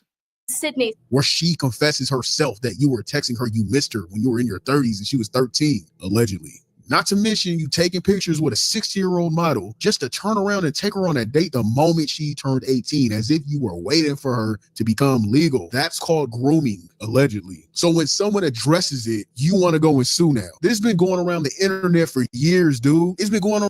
Allegedly, man. Hey, deleted. Don't get me deleted, my nigga. I just got out of YouTube prison, my nigga. Don't give me boo-bop, my G. Yada. Allegedly. Thank you, E-Millie. E-Millie in the building, man. Erica Miller, man. Allegedly. Thank you for that allegedly sign. Let's go. Yeah, Deleted got an issue with Drake. It's like this nigga hate this nigga. I don't hate Drake. Drake got dope music. You just lost this battle, man. Period. It seemed like, I don't know. Like I said, it's like Biden versus Trump or Kamala versus Trump. It's either you with this side or that side. It's either you rock with a nigga, you don't rock with him. I rock with both. Kendrick is dope. Drake is dope. This nigga Drake just lost the fucking battle. Make some dope ass slappers and move on. That's it. I ain't against Drake, but it sound like this nigga, shout out to the Bay Area, but bro, it sound like he got a real issue with Drake. Certain podcasters, it sound like DJ Fetademics, got an issue with, Kendrick and TDE. He can't wait to talk shit about them. So it's certain people that be on podcasts that be having, eternal emotional beef with artists that they don't know or ain't never met. Let's go there. It's fair use. Around the internet for years, and you thought no one would ever confront you. You thought no one would confront you about taking advantage of the star power you had with impressionable young women, allegedly. Drake has literally stated and recognized these online gossips himself in his song with Yachty before this beef. Widows in my comments talking about some Millie Bobby love. And he even tried to be funny, telling Kendrick to use the young girl card with Tupac AI voice. Talk about him liking young girls, that's a kid for me. Yo, that's that nigga, yo, that's that nigga, yo, that's that nigga. Bitch, I see what you did there. I know. Drake was well aware. Whoa, did he just say that's that nigger? I got rewind. I ain't never know that nigga did that. Hold up, Big Swole. He said that's that nigger?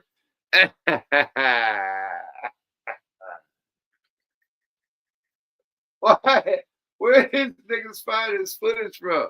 The nigga said that's that nigger. Oh.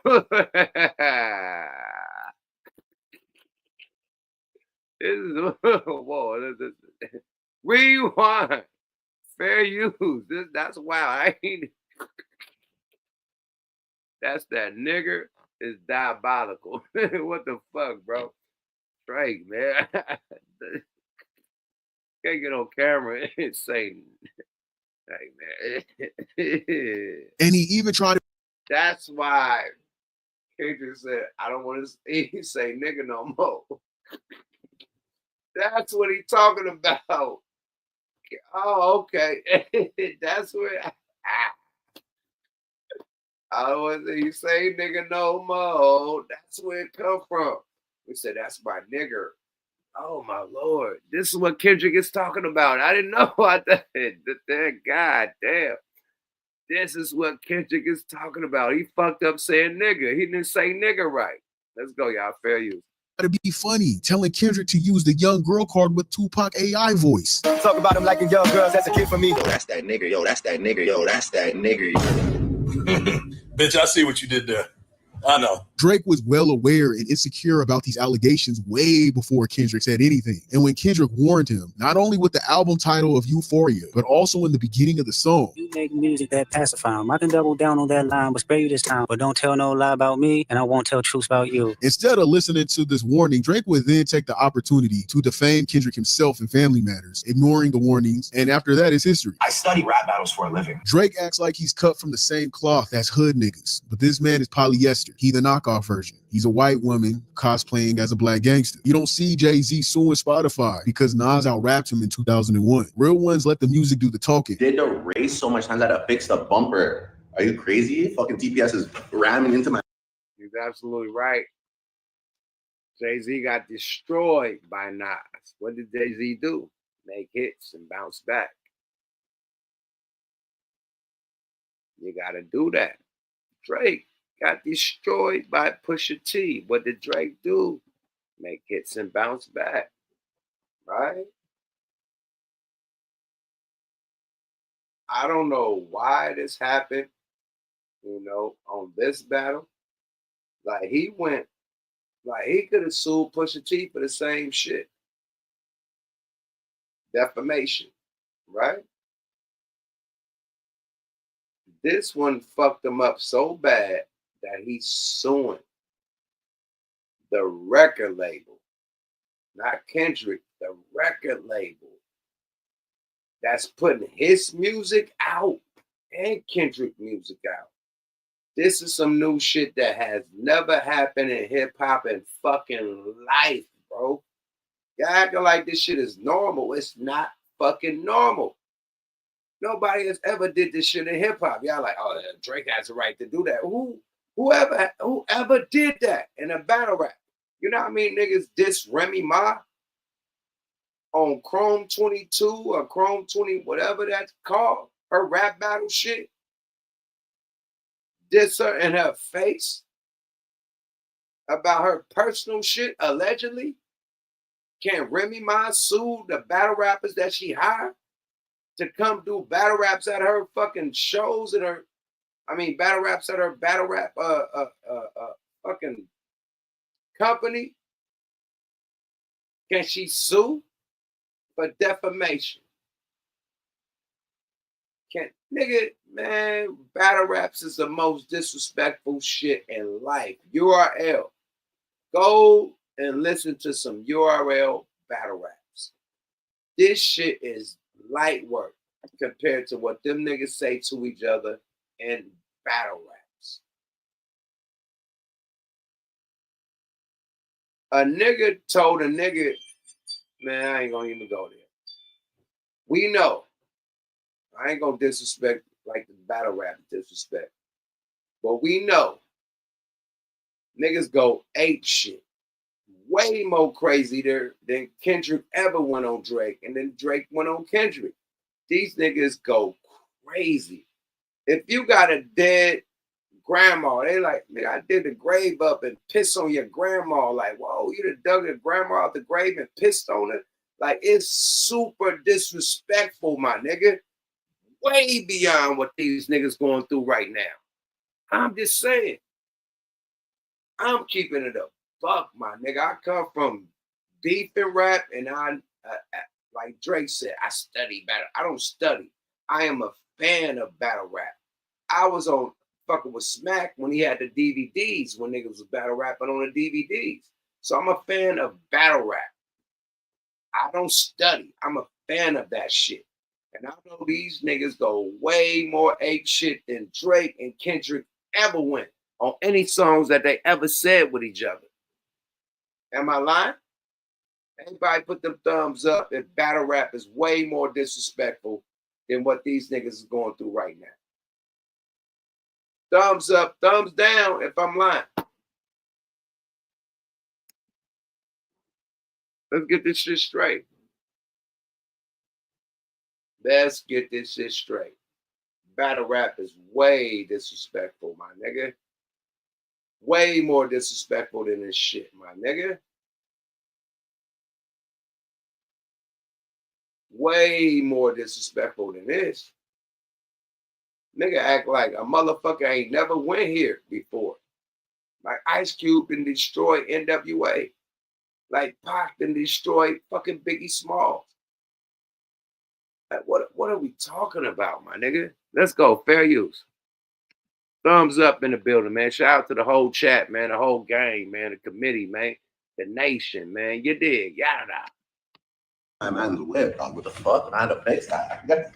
Don't get me that. You are down bad. Aubrey, you for real acting like the HR department for hip hop, filing complaints about unfair treatment? It's crazy. It's clear Officer Drizzy has 0 OGs in his circle too. No one to smack some sense into him and say, Aubrey, sit your stupid ass down somewhere. Stop embarrassing us. Stop snitching, Aubrey. He's surrounded by yes men hyping up his tantrum.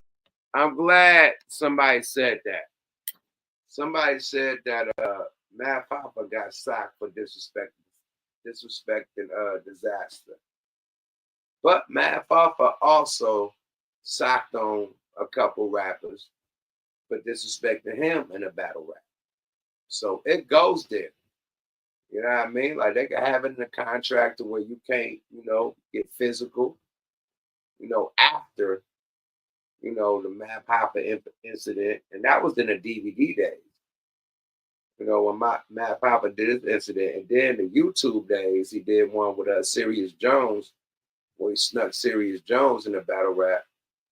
And then it came back to Arsenal on the West Coast, and he dared Arsenal to sock him, and Arsenal socked him. I'm not Arsenal, Disaster, man. Disaster.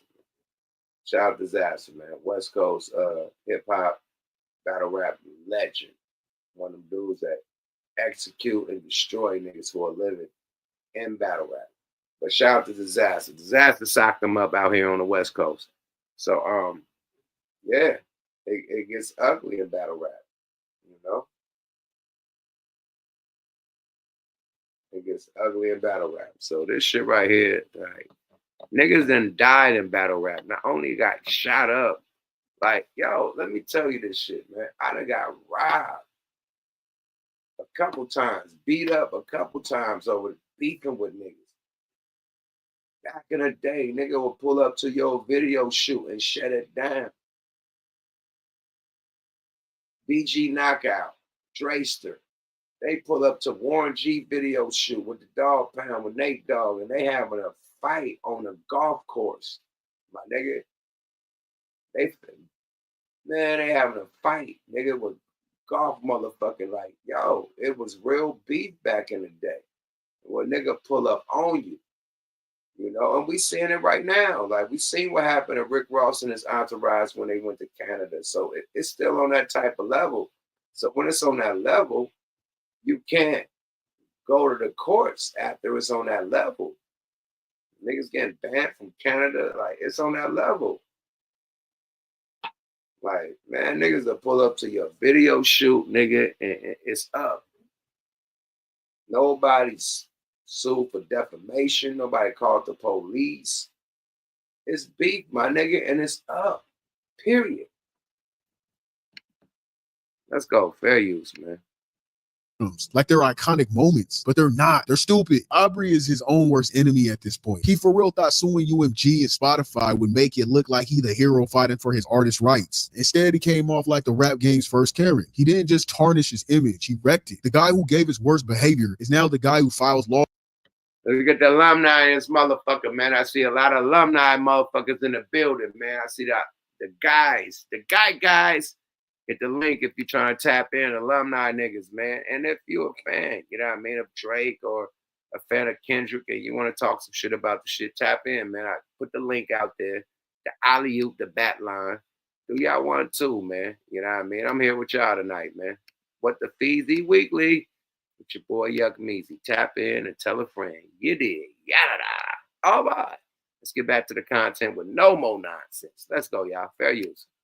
Suits when he can't take criticism. I mean, I guess the title of the song actually states what his antics are, but damn. And y'all gotta keep it lit, man. His career will never hit the same again. All money ain't good money. And right now, his legacy is hanging on by the threads of his old catalog. Drake's dropped so many hits over the years that the streams from his classics are doing all the heavy lifting, keeping his numbers afloat. It's like he's coasting on a greatest hits playlist instead of creating anything new that sticks. So the original petition accused UMG of colluding with Spotify to boost Kendrick's diss track, claiming they use bots and cut licensing deals. Aubrey, you've been the Spotify poster boy for years. Every time we open the app, your face is plastered across a playlist. Now you want to go and cry foul because the algorithm said, nah, fuck all that pussy shit. We ain't listening to this no more. What kind of entitled shit is that though? Aubrey claimed UMG gave Spotify a discount to promote Kendrick's track. Meanwhile, this man's been swimming in corporate backing his whole fucking career. The irony is so thick, you could spread it on a cheeseburger and throw it to academics. It doesn't make sense. I just wanted to call academics fat for no reason. If there's a Mount Rushmore for industry plans, Aubrey's face is front and center. Aubrey is so disconnected from reality. He really thought this lawsuit would make him look noble. Instead, it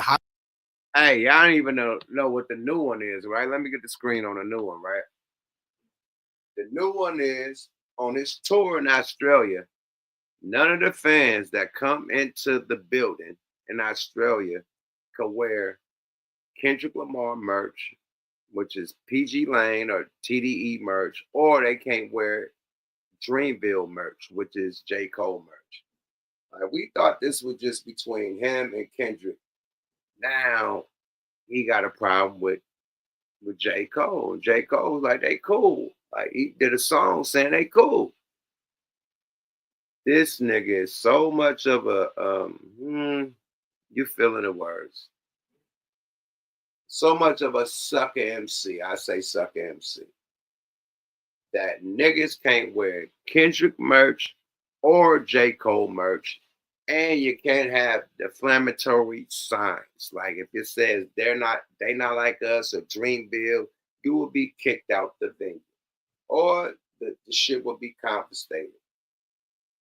How can you regulate what a motherfucker wear at a concert?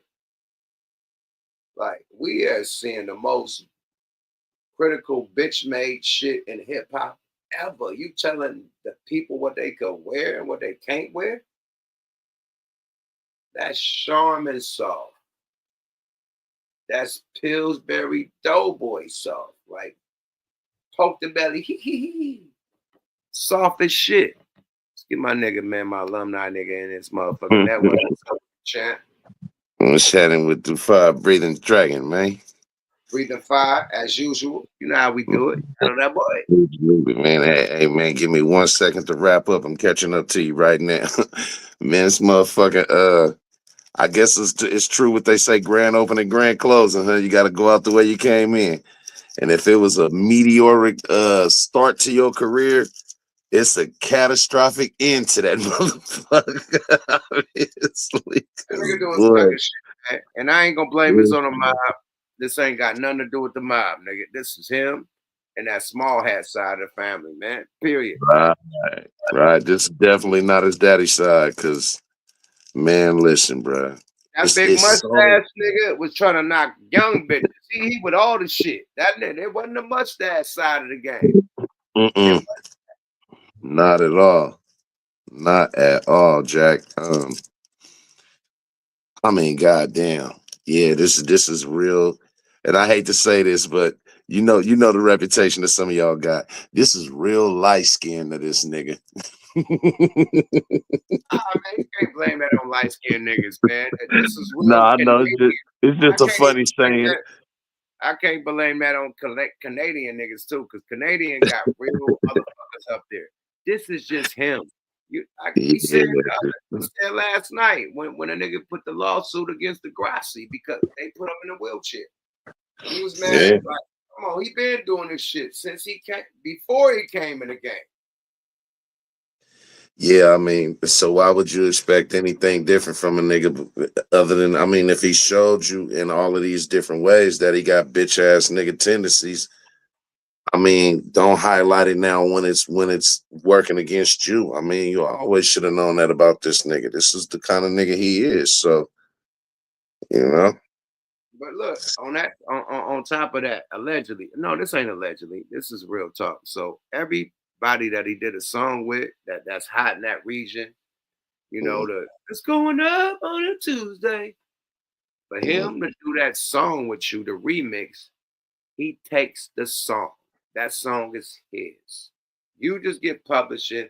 That is on OBO / whatever, Universal. They take the song, my nigga. That's the play when you get Drake on the song. It's his song, my nigga. So he been taking niggas' songs, my nigga, too. Like, nigga, this is my hot song. And he get on it. And if you want him to be on it, the paperwork says it's his song. And niggas say, hey, man, if Drake can make it blow up, fuck it. I accept that. You know what I mean? Yeah, but even if the individual accepts it, it still lends credence to him being a culture vulture, because the actions from what we see right now, by him being the first, he's setting a lot of precedents. He's the first to sue, and he's the first to do these because he's taking the corporate side of this shit. He don't give a fuck about this culture. He don't. Like homeboy said on that video, that nigga is an obvious plant. Been that. The same motherfucking machine that he's suing and mad at is the same motherfucking machine that put him in the position that he in. They couldn't determine how the crowd was going to react, how the public was going to react to either his diss or Kendrick diss. If Kendrick just came out on top with a better song, how the fuck could the record label predict that enough to say, oh, well, we backed this person's record to make it more successful? Nigga, it wouldn't have been successful until the crowd said it was successful, no matter how many times you spun that shit. When you got old ass elderly people in fucking convalescence homes singing They Not Like Us and fucking third graders singing this shit, that's a hit. I don't give nigga, that's a hit. Drake, like I said, Glasses Malone, shout to the homie Glasses, he made the best analogy of this shit. He said Drake fucked up by not making a catchy hook to his songs. Period. He's a hook and sing master. Why didn't he make no catchy hooks to his songs? That's what made him lose. Period. He just wanted to I think rap. because Kendrick would have attacked it. I think Kendrick would have found the way to outsmart that. I think Kendrick. No, not Drake is the hook master. If this He nigga, is. why he didn't make a dope ass hook to all them songs he did.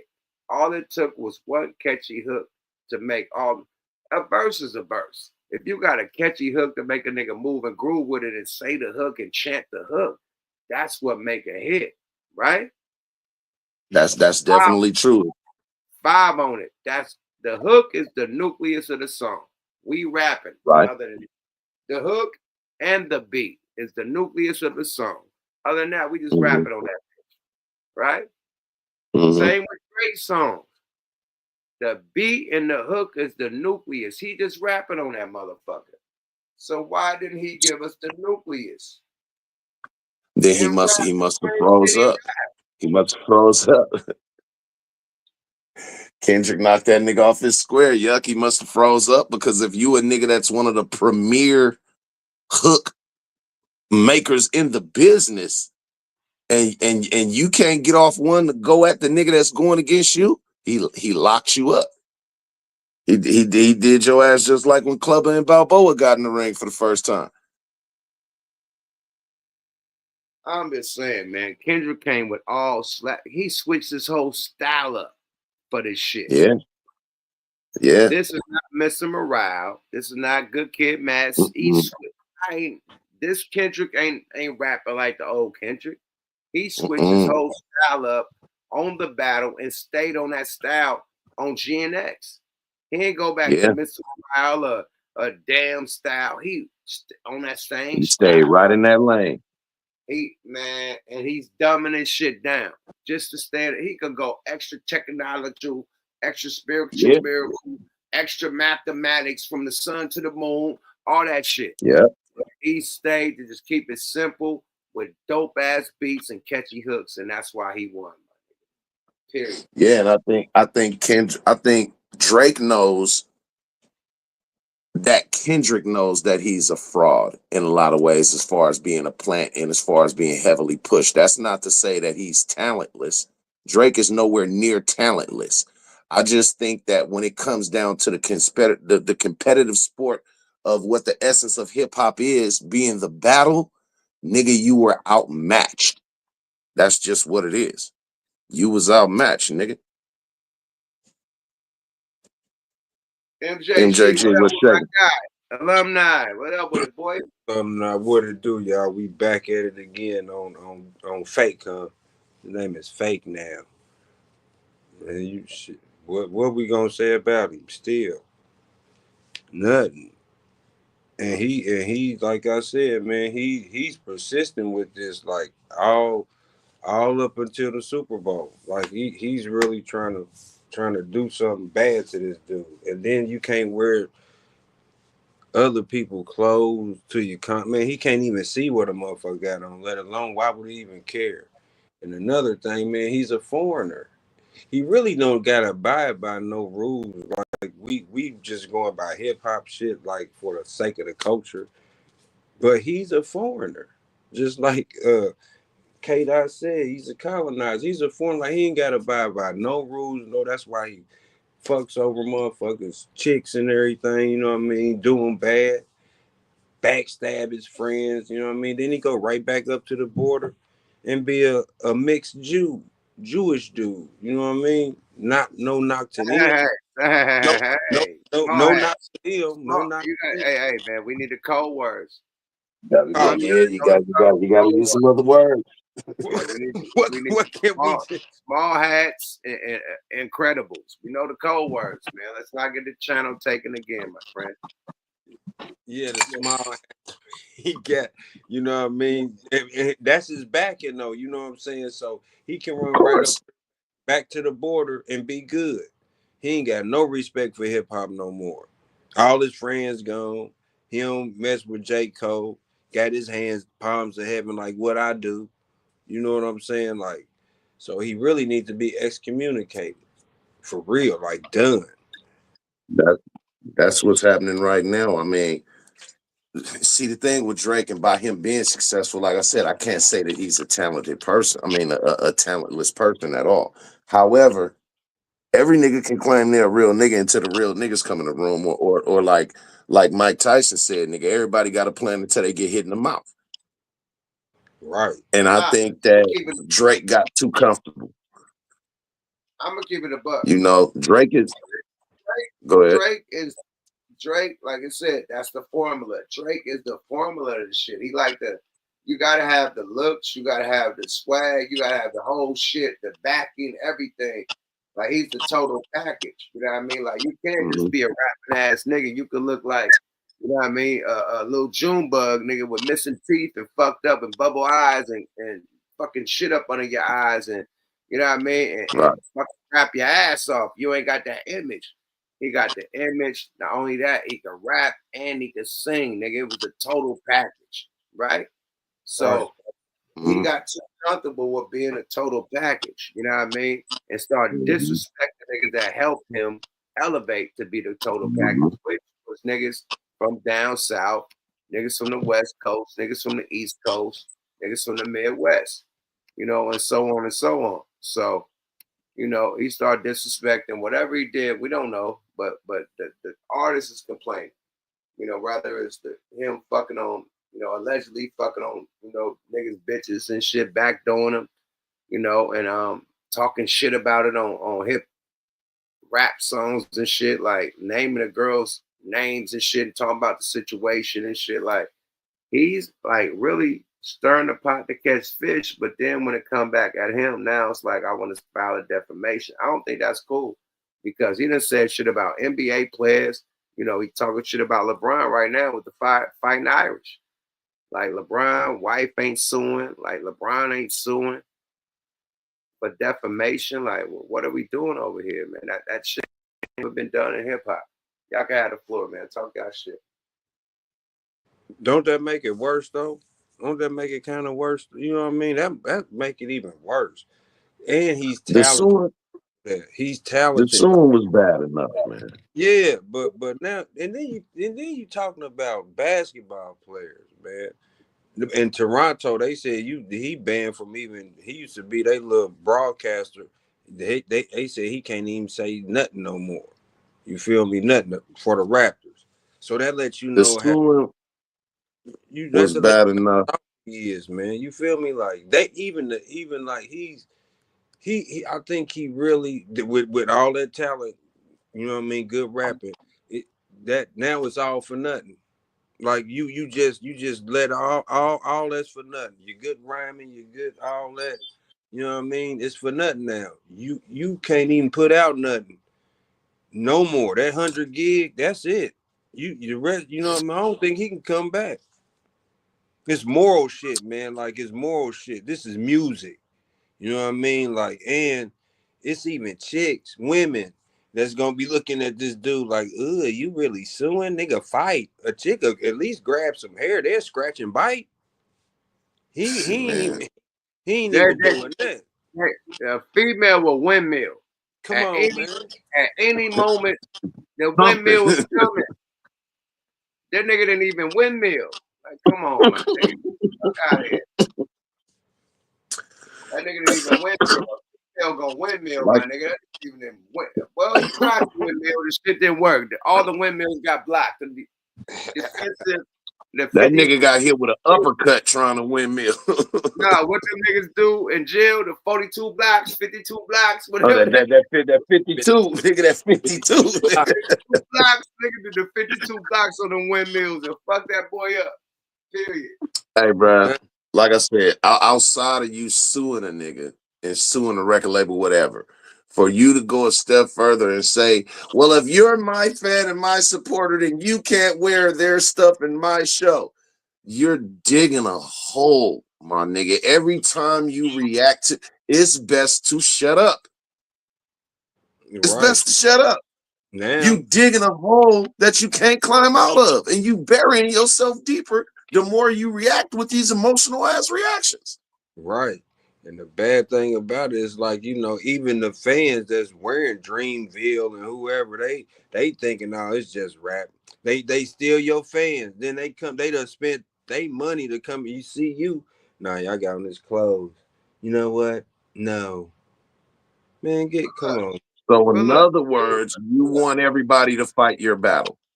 but look, at the same time, you got hits with both of them artists that you like. You just was on a tour with this nigga. Now you can't wear Dreamville shit. You got hits with Kendrick and shit. Some like, come on, man. Now you can't wear it. That's sucker MC shit, bro. I ain't never heard about that. Like G Unit then say Ja Rule and them like the crowd couldn't come with Murder Inc. shit or you know what I mean or whatever. Whoever was beefing with G Unit, man, that nigga Right. 50 was on stage. Niggas was they got the whole front row. They was throwing chairs at 50. 50 grabbed the chair in midair, nigga, and threw it right back at a nigga. 50 didn't say, You feel hey, no me? Bengal Smurf, no Queens niggas could come in this motherfucker. Nah, he stood on business, man. They threw chairs at that nigga. That nigga caught in the midair. Threw it right back at them niggas and kept rapping. Kept rapping. It didn't stop a beat. He caught that bitch and kept rapping. What up, blood? What up, cuz? Like, that's how real shit happened. Nobody say, hey, we're gonna ban. And this is fans. This is not actual people that's from TDE or PG Lane that's trying to get the front row or trying to come to the concert. This is fans he trying to regulate. That's some bitch shit. I'm sorry. When the nigga Jay-Z put him on the Summer Jam screen, what 50 do? He bought that nigga some champagne. He didn't go file a lawsuit against him. He told the nigga thank you for the promotion.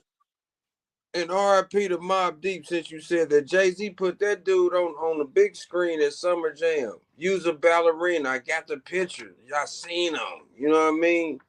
He was just a dancer, but he put a little yeast on. They didn't go file no lawsuit, man. It was so crucial. It was so crucial that after he did that, he brought Mike on stage. Come on, man. So that Mike, was so that same night.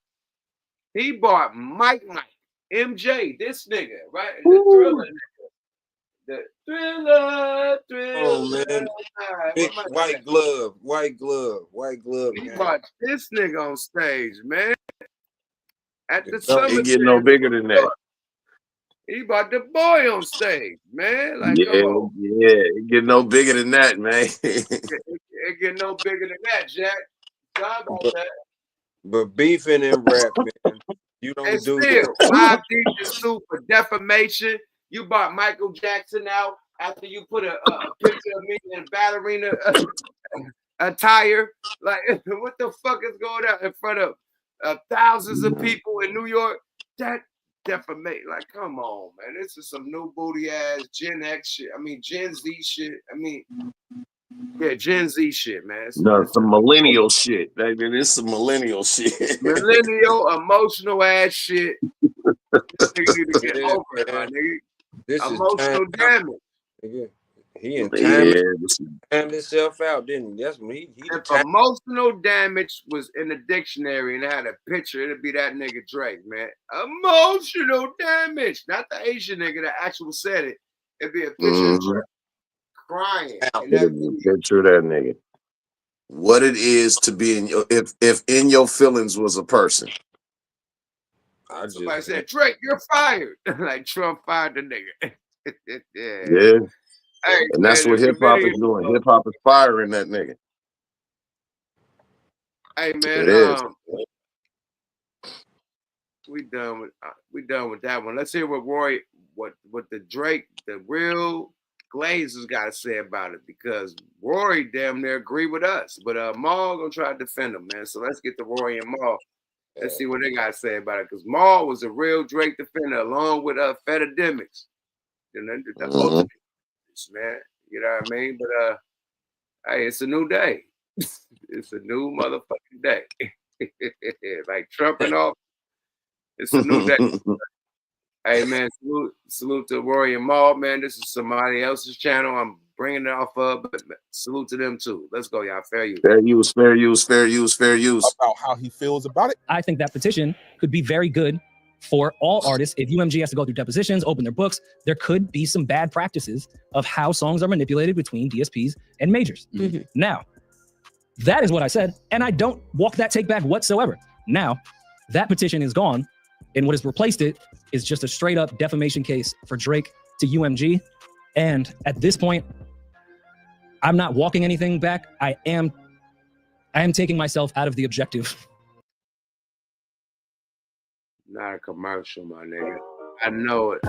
Man, I gotta get my premium back. This is bullshit. This nigga monetized. This nigga monetized. Man. It's back I have to to that, bring that man. one back, man. This nigga monetized, man. It's not even letting me check the video with this shit, man. I'm trying to do the Speedy Gonzalez. All right, man.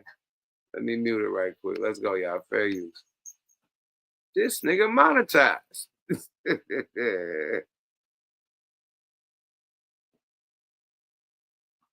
Skip. Yeah, let's skip, y'all. No thanks. Can't do a defamation case in a rap battle. Now, it's been long said by fans and spectators of the battle that Drake called out Kendrick to do this. This all got started because Drake got in his ego and started taunting Kendrick until he came out to play. Now that the boogeyman came out to play, he doesn't like the aftermath. Rory is saying, hey, with the tailor-made freestyle during the battle with the AI Tupac stuff, he asked Kendrick to call him a PDF fouler. We need to know the baby West Coast victory, man. Call him a bitch for me. Talk about him liking young girls as a gift for me. Heard it on the Button podcast. It's got to be true. This is just a straight up defamation case when you asked Kendrick to do that, knowing he was on UMG. And I would like Kendrick to do it. Whoa. Did y'all hear that? Did he alley-oop him the content to even go there with the Pac AI? They just played that. Let's rewind. This is what he said on the Pac shit. Let's rewind that quick. Heard it on the Button podcast. It's got to be true. This is just a straight up defamation case. With the tailor-made freestyle during the battle with the AI Tupac stuff, he asked Kendrick to call him a PDF fouler. We need to know the baby West Coast victory, man. Call him a bitch for me. Talk about him liking young girls as a gift for me. Heard it on the Button podcast. It's got to be true. This is just a straight up defamation case when you asked Kendrick to do that, knowing. Y'all remember that? I most certainly do. This goes back to what I said about challenging a nigga to a fight that wasn't fucking with you, firing on a nigga, and then he turn around and beat your motherfucking ass, and then you gonna want to press charges against him. Remember, he said he baited him. He said he baited You him. initiated the fight. Yeah, he said he You baited fire him. the nigga and then he shoot you. That's what happened. He killed Yeah. you. With his Yeah. whip. You can't cry about how he did way more to you than you did to him. Guess what? Nigga wouldn't have did nothing to you if you wouldn't have never did nothing to him. Yeah. When you shoot You a should have nigga, kept your motherfucking hands in your pocket. right. When you shoot a nigga with a slingshot and K-Dot come back with the switch, it's And all blow your motherfucking brains out. Let's be real, man. Let's be real, right? Nigga. Let's be real, right? How many people come against Jay-Z and Beyonce on the YouTube, like far as podcasts? They trying to slide this nigga as soon as that shit happened with the puppy shit, right? Have Jay-Z and Beyonce made a song, made a response to the public, anything about anything that's going down? Silence is the best weapon when shit is not true. When shit is not true, right? Be silent. Silence is the best weapon, because when you not respond to it, you don't give gasoline to the fire. The fire can die out, but when you respond to it, that puts gasoline on the fire, and now it keeps going, right? Yeah. And not only did he respond, he issued the challenge. The best thing to do, and when the beef get too crazy, is silence. Silence. Be quiet. That's what I say. That nigga J. Cole was the smartest nigga out of all of these niggas. Yeah. Bow down quick. He bowed out gracefully. He tried like silence. Be quiet, nigga. Right? rap. He been speaking in his raps. He ain't been doing all that Drake shit, podcasting or nothing. Oh, I got you. That's how you do it. That's how you do it. And come out with a banger that ain't even talking about this shit, right? Battle rap. Like this is nothing to you. Just like when the other rappers didn't respond to Control. He was the only one doing interviews like, hey man, if you really mean that, then you really mean it. Like, yo, nobody else did an interview like that. And you start doing shots at this nigga, and like it started from the Control verse. Let's be real. And Kendrick been keeping tabs on that nigga the whole time. And said that when the time is right, nigga, I'm gonna show you the difference between a rapper and a motherfucking MC. I got an arsenal for you. I got that nigga's a rapper / singer. He's not an MC. And this is what, hey, this is street shit too. That's strategic. Like, all right, you know what I mean? We gonna come through more than once. K-Dot came through more than once. You feel me? But that nigga circled that block so many times, tearing that motherfucking house up, nigga. He drove by that nigga. If his career was a house, that nigga spun the block about 8 times on that nigga so far. When you start fucking with somebody, you know, we quiet niggas, we different. You know what I mean? You start fucking with a motherfucker, you gonna get it. You getting it. From here on out, you don't even know how many times because you building them up. You gonna get it. I feel K-Dot. Get him. That's why I said get him. Get him. Yeah. All this is retribution. All of this is the karma from all of his bad acts. Don't lie on me. I won't tell the truth about you. Remember that? He warned him. Look what happened now, everybody. He warned that nigga a few times. I was just saying that yesterday on the fucking podcast, man. Yep, get that him. Nigga said if you take it there, I'm taking it further. That's something that you don't want to do.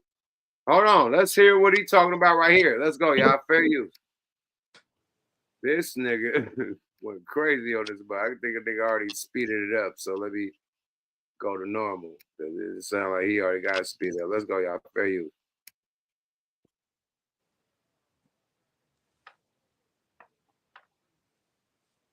Hold on.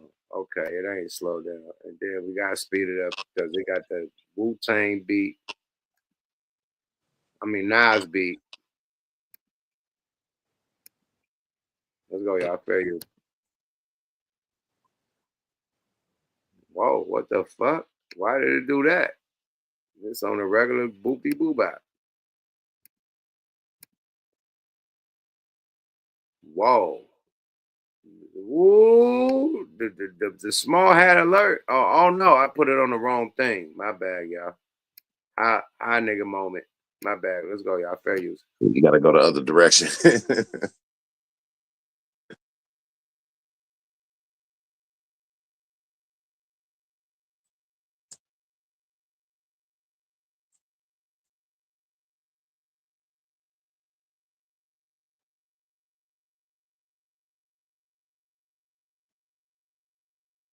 Ooh. He been good. This is 2013, bruh. He Don't said hear nothing, yep. sensitive nigga in his pajama clothes. Ever since Control, he put a sensitive nigga in his pajama clothes. Ha ha. Joke's on you. High five. Clap. I'm bulletproof.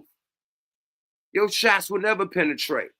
They've been doing shots at each other since 2003. This is what the nigga replying to on BT. He said your shots will never penetrate. Ready?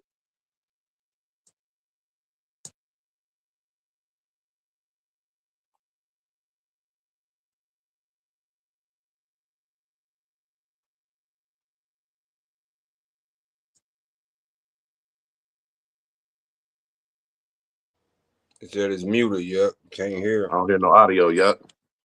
Are y'all here? No. Nuh-uh. What the fuck? They cut the music off, man. Hey, man. You got it on mute? Got it on mute? It ain't on mute, man. That shit is playing full blast, bro. So, yeah, they let me look and see if they. Am I still on? Yeah, you still on? Okay, yeah. They fucking with that one, man. Let me try to reload it, man. Ah. I definitely remember that cipher though. I know exactly what you're talking about. But yeah, that's even back then. He was showing them, nigga, I'm not no rapper, my nigga. Quit playing with me. Let's try it again. Let's see if y'all hear this, man. Shit. Fair use. And this will only be a copyright claim. This won't be a strike, so I'm good money. Let's go, y'all. Fair use. Shout out to Face Mob. A ghetto boy till I'm unemployed with a day job. And kicking boxes, kick ass and then kick knowledge. And way more polished than 99% of the scholars you thought had graduated. I'm the master that masturbated, made a favorite MC into the industry, had wanted me assassinated. You either corny or an opportunist. I let you eat, now go back to church and still practice that communion. What are we doing? I'm about to crack the Da Vinci Code. Yeah, and nothing been the same since they dropped control and ducked the sense of the rapper back in his pajama clothes. Ha ha. So high five. I'm bulletproof, your shots will never penetrate. You better fake. I got my thumb on hip. God damn, y'all heard that? I heard it loud and clear. This nigga was beating his ass on BT. God damn. Now I didn't even know that was You a shot didn't at hear Drake. this? No, I heard it now. Now hearing it now, you feel. But back then, and how many times I heard it, I wasn't thinking about Drake. You didn't put that connection together? No, not until, you know what I mean, till all the stuff is coming up. And then now, like, okay. So they really been beefing. He Like been telling many shots. Okay. He been warning this nigga, man. So ever since I dropped the clothes, ever since I dropped Control, I tucked the sister to rapper back in his pajama clothes. Ha. I wasn't even thinking about it till, you know what I'm saying, like. They've been at it. This is 2013 BT Cypher. And what's going on right now? The culture is letting Drake know we don't feel you like that. Drake is learning the difference between the nigga that's getting laughed at and the nigga that's laughed with. That's why he said, ha ha, joke's on you. High five. I'm bulletproof. Your shots will never penetrate. Real hip hop. Gonna tell on a donkey, nigga, you better fake. Like, come on, man. That nigga picking at this nigga, man. Without doing all the exposing shit, just rapping. This is just battle rap shit, right? What is supposed to be? It ain't talking about nobody being a PDF file. It just going bar for bar. And he been going this bar for bar. When Drake start talking about his family, that's when this nigga start trying to expose Drake. I mean, fuck trying to, he did. Allegedly. Right? Yeah. He That went nigga out got there. too comfortable. He got too comfortable in his arrogance, nigga, and forgot who he was playing with. And the nigga warned him. He said, man, don't tell lies about me, and I won't tell truth about you. He warned him. Yeah.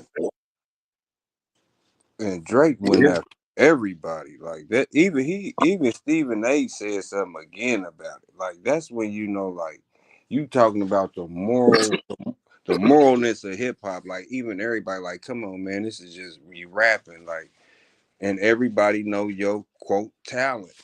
Now it don't even mean nothing. It's out the window. It's like, This is what you call the downfall of a male diva.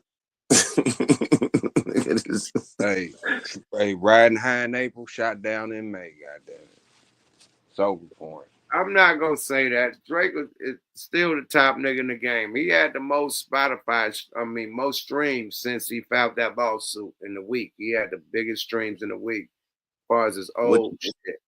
But look, which makes it even more weak for you to even be trying to lay these claims about them pushing this shit a different way. Let me land my plane. Drake is still the top nigga that's streaming out of rappers, period. We're not going to take that. We can't erase history. But this is a sucker-ass move. That's all we said. The females going to still love Drake. The fans that still fuck with Drake going to still rock with him. But real hip-hop fans that fuck with hip-hop ain't jacking this, bro. That's some sucker MC shit. Real hip-hop artists ain't jacking this. You see all the reactions from the hip-hop community. You just seen when I played Cam and 50, like 50 said, I ain't never seen a lawsuit in a rap battle. Like, this is unheard of. Like, this is some new shit that ain't never been done in hip hop, bro. ever. And hip hop has always been fucking competitive. Even when it comes to beefing with each other, the beef starts with being competitive with each other. Calling out this nigga, you saying you better than him. He calling you out saying he better than you. And that's where this competitive beef start with just the music, you know? And then, you know, eventually it turned to street competitive. You could be competitive with the music, but it go to the streets after that too.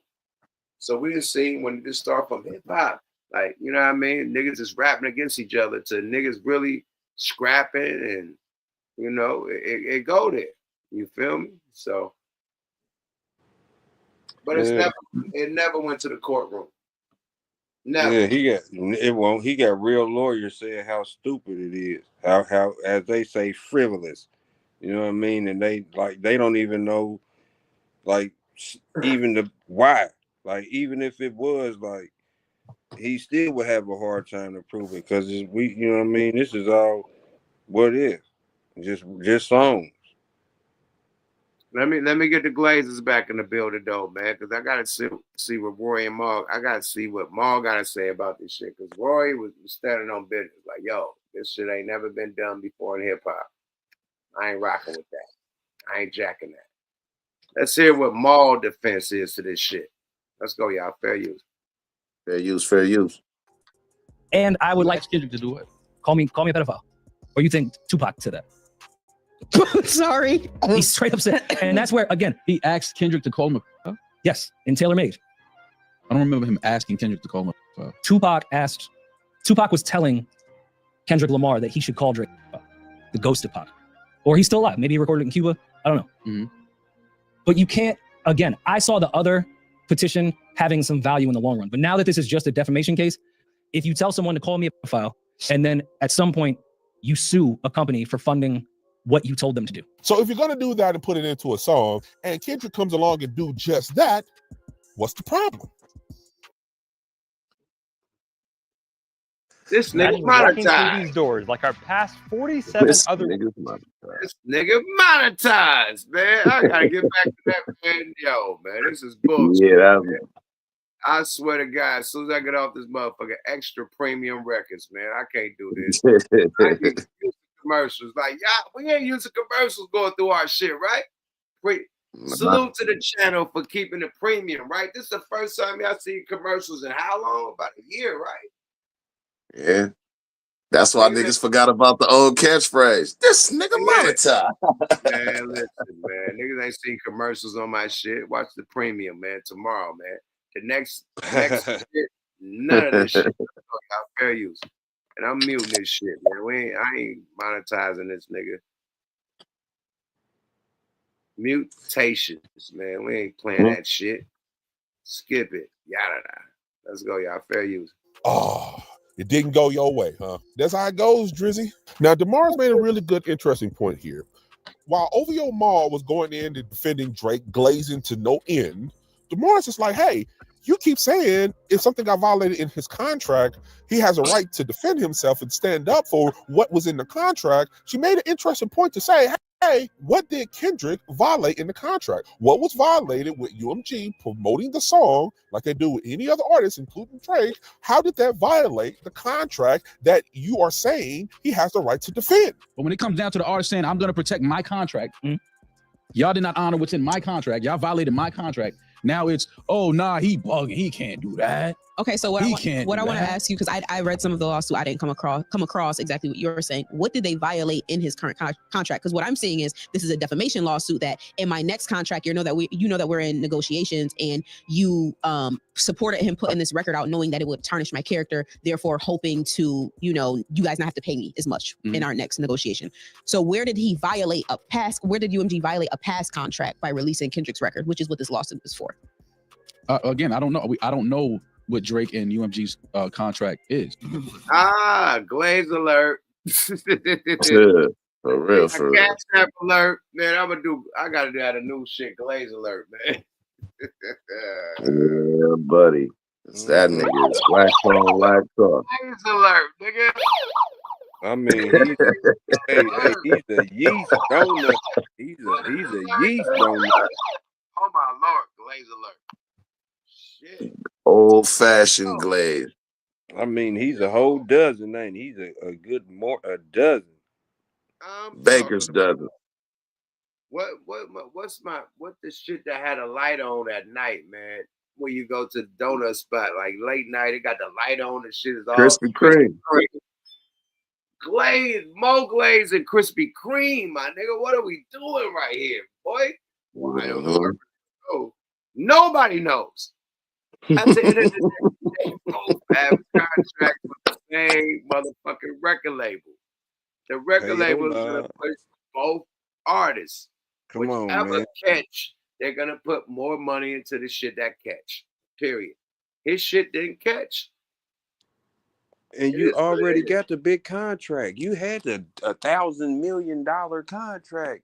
You know But what I'm saying? look, on top of that, you're trying to say that the things they do for you, you can't do for another artist on the same record label. That's what he's suing for. It's defamation because you allowed this other artist on the same record label that has the same deal that, not the same, but another deal with us. I can't put no money into this artist because I'm signed to you guys with the biggest record deal, 400 milliwatt. I think that I don't give a fuck what deal you got with that guy. You shouldn't put his shit out. Like, what the fuck? Like, that's what he said. And once again, didn't he say he can use it to stop him? Deal.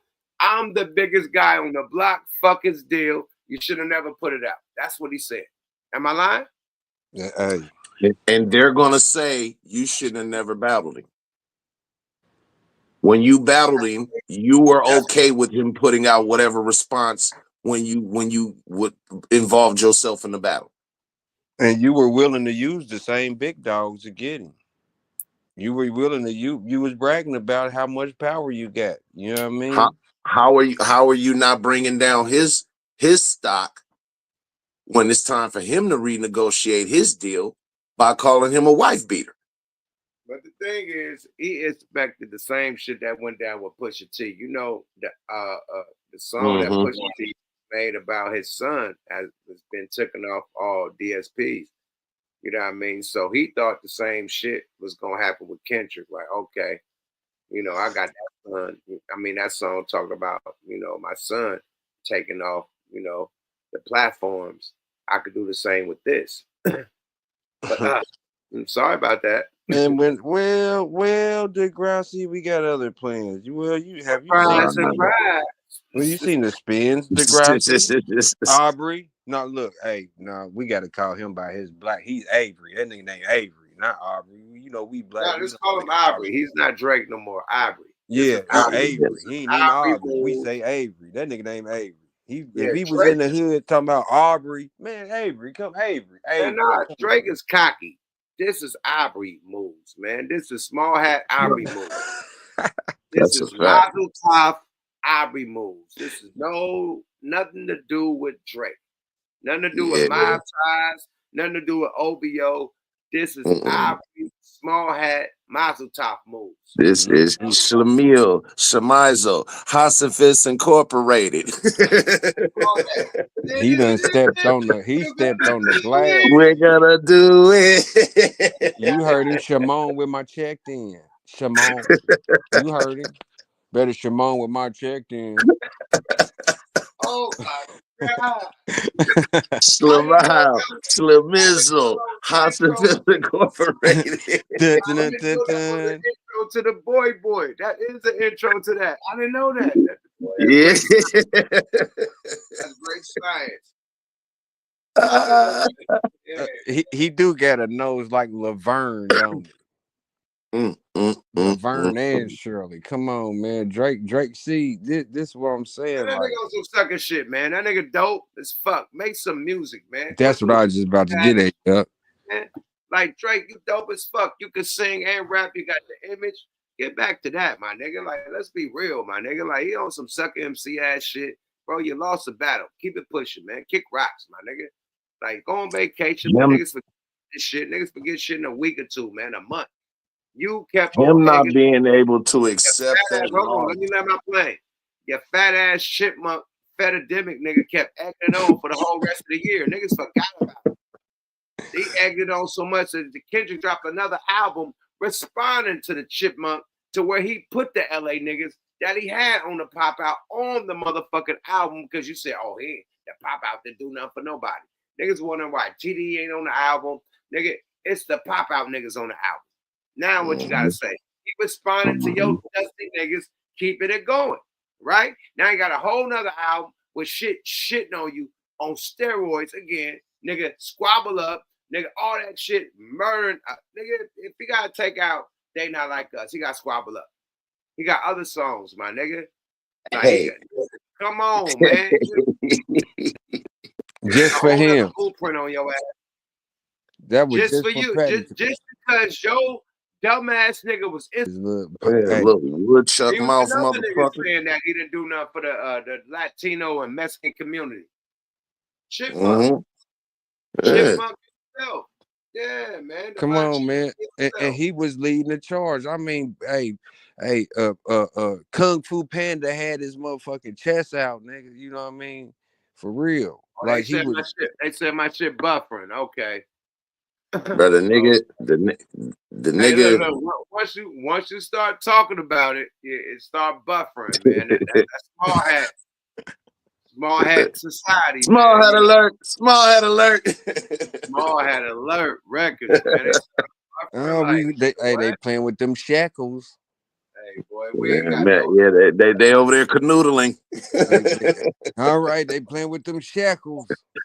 Let me take this footage down, man. Let's see if that cleared up a little bit. They said it's you back right. I'm looking at it on my TV. You back right. Hey, Yuck, though, for real, man. I want to know what you really think, like unbiased. You know what I mean? Even him being with the mob and everything, like you being a rapper, battling and everything. What you really? I mean, all jokes aside, like you, like rapper to rapper, like what do you really think about this nigga? Really, all this shit, man. Like for real. Like, from the very get-go, I consider Drake one of the dopest motherfuckers to do it. Period. The top of the game. The shit he's done did with this last battle is over 1 million player points deducted. I used to say 1,000 player points. It's 1 million player points deducted. Like whatever shit you was on, you got all that shit got deducted with the shit that he doing right now. Like he dope. Yeah. He's a triple threat. He got the image, he can sing, and he can rap. And he got the machine behind him. So he's a triple threat. Period. So that's what motherfuckers want to have. Michael Jackson was a triple threat. He could dance, he got the image, he got the machine behind him. Actor. You know what I mean? Boom, triple threat. Prince. You know what I mean? Could play all the motherfucking instruments, man, had the image, you know what I mean? Could dance, a quadruple threat, right? So that's what it's about. You gotta have the image. Drake has the fucking image. Like Nike got behind him. This one got behind him. That one got behind him. Like he's a small hat. Slash, mustache. The nigga from, the pimp nigga. So it's like, bro, and then you tapped in with rap a lot. The most respected, and as far as this independent rap shit and, gangster rap shit, the most respected. So you tied in with the guys, right? And for him to go out like what he going out right now, I just don't think it's cool, man. I can't take his accolades away. He's still the boy, but the way he going out is sad. I don't like it, man. Period. I feel like Joe Budden, man. I think this is the end of his career because if you suing Spotify, you suing the guys that they got the umbrella with all the record labels, who gonna sign you? You gotta grand opening, grand closing. You gotta be on some Kanye shit. Put your own download music device out to where they can just buy you online. Like you gotta create a whole different system to where they can get your music because the big guys ain't fucking with you after this. Period. That's how I feel about it. Yeah, I think he drunk his own Kool-Aid too, and he been looking at the internet like people been saying he's cooked, he's done. And I think he just looking at everybody and he really think, everybody's against him because everybody dancing, and Kendrick got even his folks like LeBron is fucking with Kendrick, and he's really mad, so he going after everybody. Everybody. That is some little girl shit. Like no, not disrespect no girl, little kid shit. Like that is for real, folding his arms, pouting in the corner with his bottom lip out, and he's good, knowing that he could probably out rap this dude if he really wanted to. You know what I mean? But he's really in the corner crying. That's what really got me. Like that's like, dude, he can probably dribble in the game and don't even he all he do is pass it. He don't dribble. Everybody know he can dribble, but he don't. I mean, that's Drake. Like you said, every position he got it. You know what I mean? But and then he could go to acting. Nigga, You know what I mean? Drake was the Jordan of this shit. And we got mad when Jordan said, fuck it, I'm gonna start playing start playing baseball. You know what I mean? That's what Drake is. He was the big boy of the game, winning all the rings, and now he went to play baseball, which means he went to start doing shit with streaming dudes. He put his whole bag into streaming niggas instead of into music. I'm a stream. He started figuring out my streamers got bigger mansions than you, like, and then he went bad on the streamers in his lawsuit. That's Howard shit. Not only the rappers caught it, the streamers that supported his shit too caught it too. That's some sucker MC shit, man. I don't agree with it, nigga. A rap battle don't involve a nigga getting everybody involved that had a response to it or had an opinion to it. It's like this, us right now. Us having our opinions to the shit. You know what I mean? Somebody could pull up a lawsuit to where we had our opinions that wasn't in his favor. Oh, well, Young Mouth TV and whoop whoop, and they said that they weren't feeling this and whoop whoop whoop. Like, yo, Trump just got in office tonight and said it's freedom of speech, man. All that shit is out the window, man. So good luck with that in court, my nigga. Period. Anyway. Trump said it's freedom of speech. Freedom of speech, nigga. It's bad. See, a lot of people think that the "They Not Like Us" song was basically him ending that battle with Drake. And that was actually the beginning of the end because he followed it up with GNX. But going back to the "They Not Like Us" song, he said something in that was it that one? When a nigga said, "Nigga, put the record label on me on my back and I'ma get him dropped." Mm-hmm. And well, if he Michael Jordan right now, he sure ain't wearing no Jordans. He got on some Montel Jordan. Cause he gone. You know what I mean? That nigga all he got is hits. You feel me? Planned all of this. That nigga Kendrick Lamar, from the time he start having to diss this nigga or knowing that you're if you the top nigga in the game, you my biggest competition. That's just a given.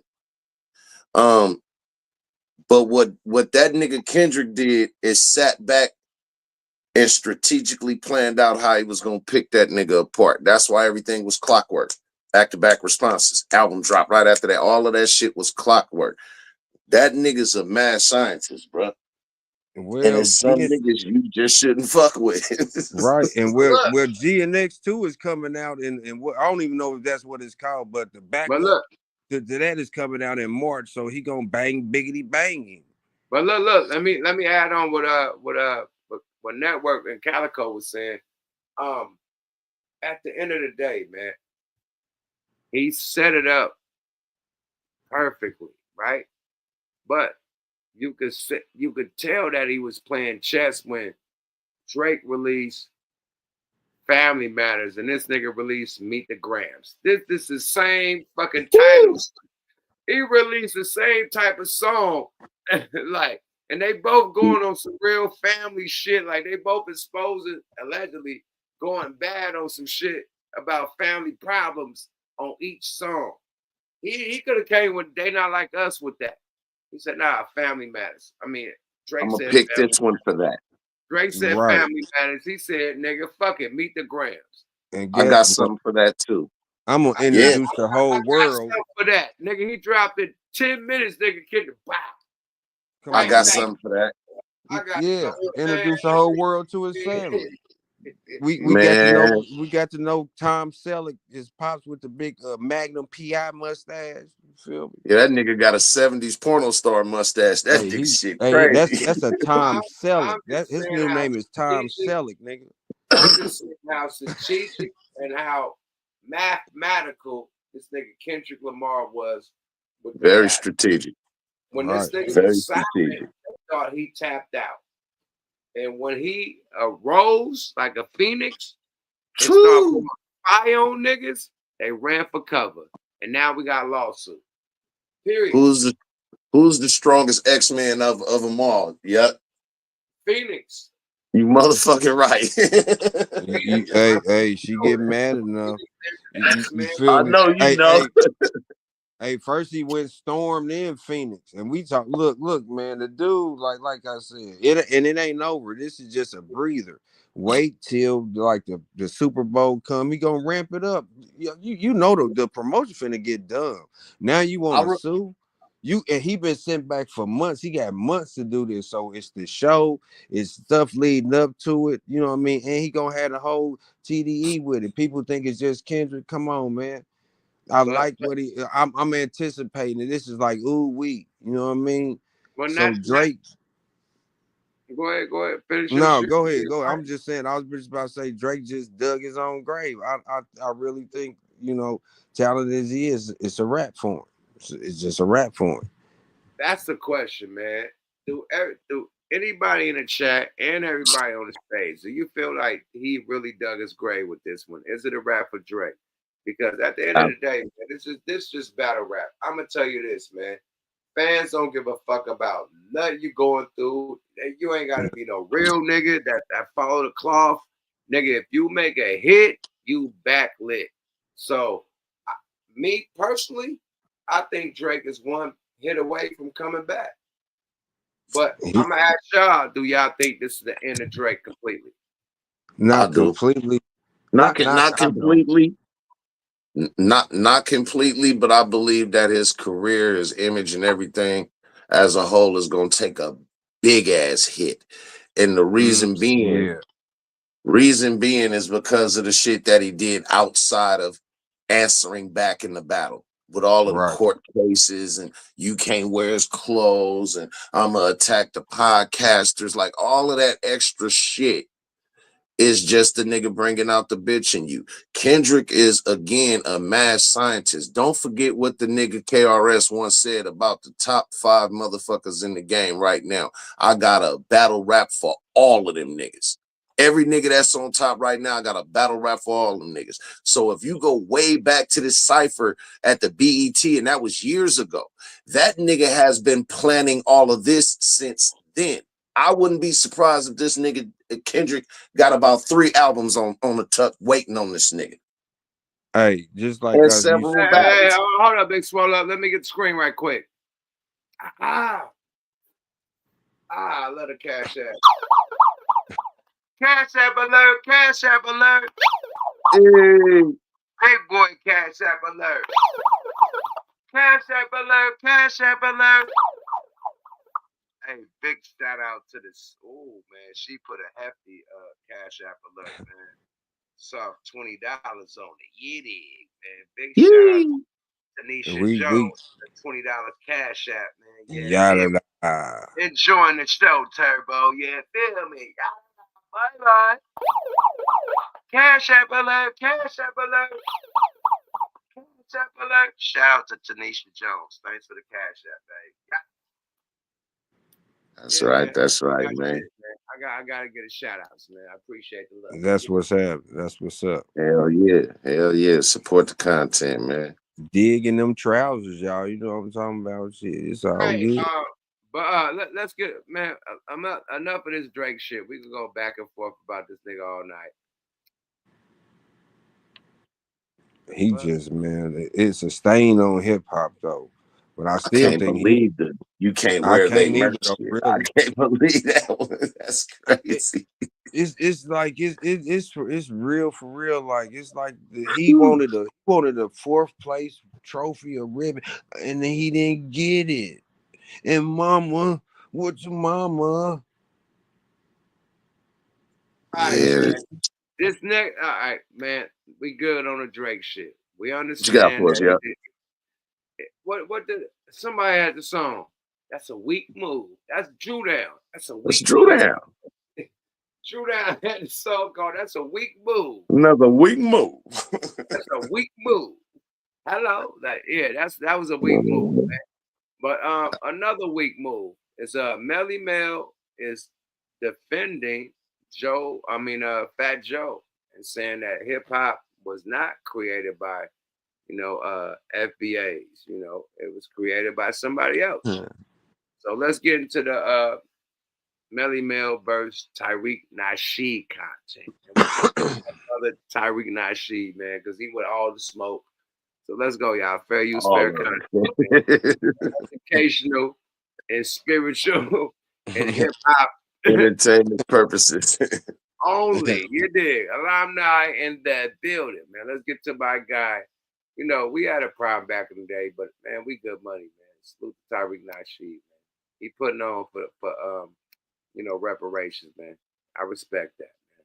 Let's go, y'all. And documentaries in color, man. Oh man, that was deep. Dope documentaries, man. Like that shit was, man, both the DVDs, 1 and 2. I got both them bitches. So yeah, salute to this brother, man. Let's go, y'all. Fair use.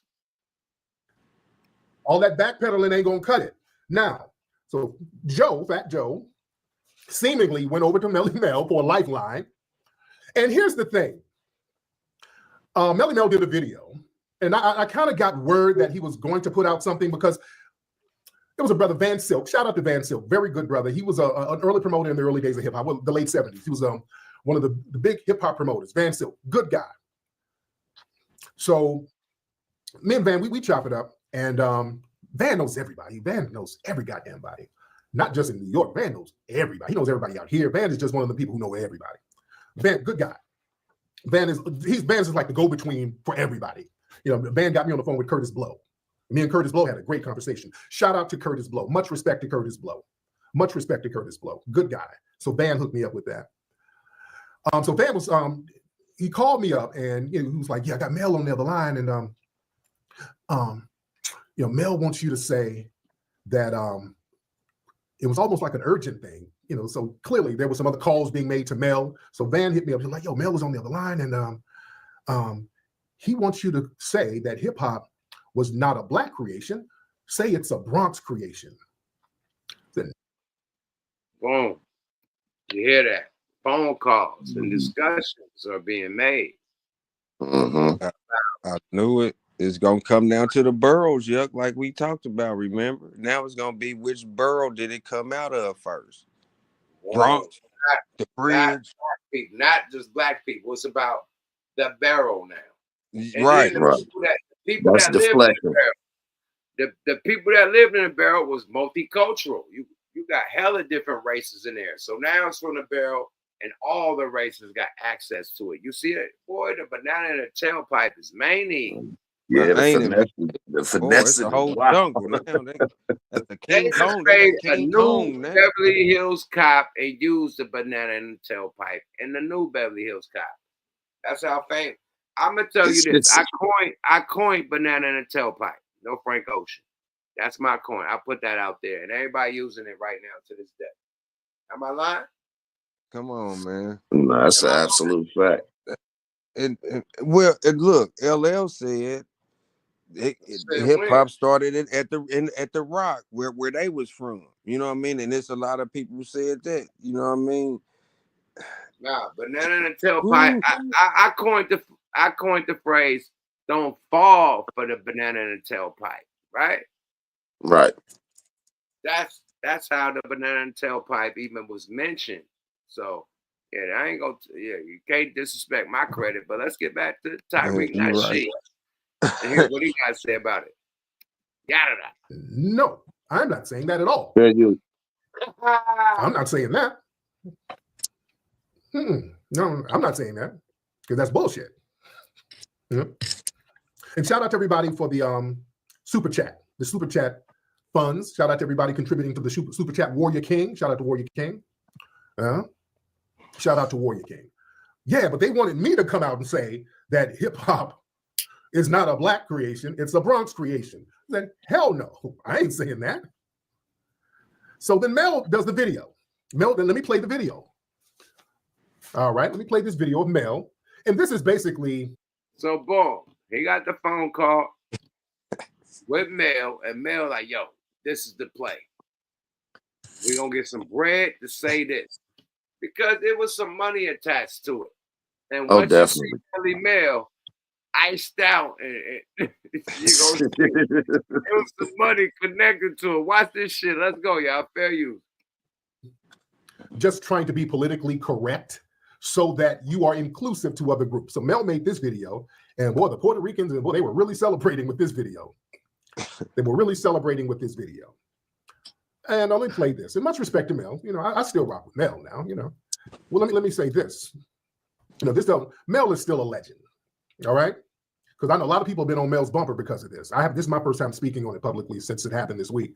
So a lot of people, this turned a lot of people off with Mel. I'm gonna say this: no matter what Mel says, whatever, Mel is still, his legendary status is solidified. All right, let's be very clear.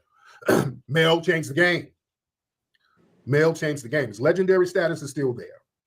He's talking about Melly Mel, the legendary rapper Melly Mel, you know, that made The Message. You know, it's like a Jungus of Time that make you wonder how I keep it going under. Legendary Melly Mel. The strong one. Yeah. Yeah, the boy, the buff nigga that came from the bike. I ain't gonna go there. Allegedly. When the sun's out, right, that's the guns never gonna is out. change. That's all you gotta know. This dude. What y'all gotta say? Talk y'all shit, man. Hold up. Hey, Melly Mel. Hey, man, like you it's too can't many take of them them to from claim hip hop, man. It's too many of them. Nigga, Melly Mel put me on the hip hop. The Message. Yeah. That was before Run DMC and all the fucking, what them niggas called, man. The nigga that fucking African Bambaataa in them. Melly Mel was first. Then African Bambaataa. Then motherfucking Curtis Blow. Then Run DMC. Then LL. And then everything else after that. Am I right? Yeah, no, that sound about right, man. Beastie Boys too. Beastie Boys and LL both got released together. Beastie Boys, LL, and Run DMC got all released together. After that, hip hop was created. Am I lying? Right. Not, man. And you know, about the same Beastie shit. Boys was a white rap group. The first white rap group. The first Eminem. Blew up harder than any motherfucker. I was banging the Beastie Boys, nigga. I didn't know. Non-stop. Paul Revere. I didn't give a fuck that they was white. I didn't give a fuck that third base was white. It's hip hop, right? Nobody cares. That's what I was saying. Yeah, nobody cares about the racial shit. Like, it's hip hop. Eminem is one of the dopest niggas, if not the dopest nigga, depending on what you grade this shit. But one of the dopest niggas in hip hop, a white dude. Like, come on, man. We can't be like, come on, hey, man. The Fat Boys had. That's what I was just about to say. They Jamaican, and they came out with the beatbox first. They ain't nobody said nothing about them. All three of them ain't they? Trinidad, they from the islands. They I think Caribbean and Puerto Rico. The first niggas to make a Jamaican rap song. Am I lying? Right. And beatboxing. They had a whole album, no beats. This dude was making beats with his lips, youngsters. Yeah, rest in peace to Buck, man. The whole album, damn near the whole album. So he had grown-ups cussing us out. Let's not act like everybody contributes to hip hop, all races. But it was started from us before everybody got the cool wave. This is what's cool. It wasn't cool back in the day when disco was going down, when rock and roll was going down, heavy metal, all that shit was going down. Hip hop wasn't cool. It wasn't. Nigga, It was supposed to be a fad. like I said, it was supposed to be a fad. They look down on it. Now look at it right now. We done took over the whole fucking thing. You don't hear about rock and roll. Where rock and roll at? I'll wait. Only thing we hear from that shit is country. And then when we do country, they mad, right? Beyonce did country. They mad. And Beyonce is from the Texas state. How the fuck she can't do country and she from the country state? I'll wait. And like I said, man, all you know what I mean, them dudes is talking about they from Puerto Rico. They parents are, but if they was born in a hospital in New York or in Greenwich Village or in Harlem somewhere, y'all American. And y'all got, you know what I mean, period. Just like we got people from the South. You from the West, I'm from the Midwest. You feel me? Y'all from the West. You know what I mean? Like but our people from the South. You know what I mean? So but at the end of the day, what you just said, just solidify everything that we've been talking about tonight. Everybody from America, the Black culture, from the West to the Midwest to the fucking East Coast to down South, our culture has made hip hop what it is, and it has taken over the whole world to be the #1 genre. Period. Everybody want to be a Black American. Everybody want to say slang and talk like a Black American. Everybody want to date a Black American. When you go overseas, they're like American boy, but not the other people, the Black American. You go to China, the Black American is worshipped like a king. Like you go to Black. Like, let's be real. And then you go overseas and you got a Chinese version of the Migos. You got a German version of, Yo Gotti, a fucking Jeezy or something. You got a motherfucking Russian version of fucking Pop Smoke. Like, it goes down and everybody making money. That's they platinum nigga out there. That's they nigga that's going diamond out there.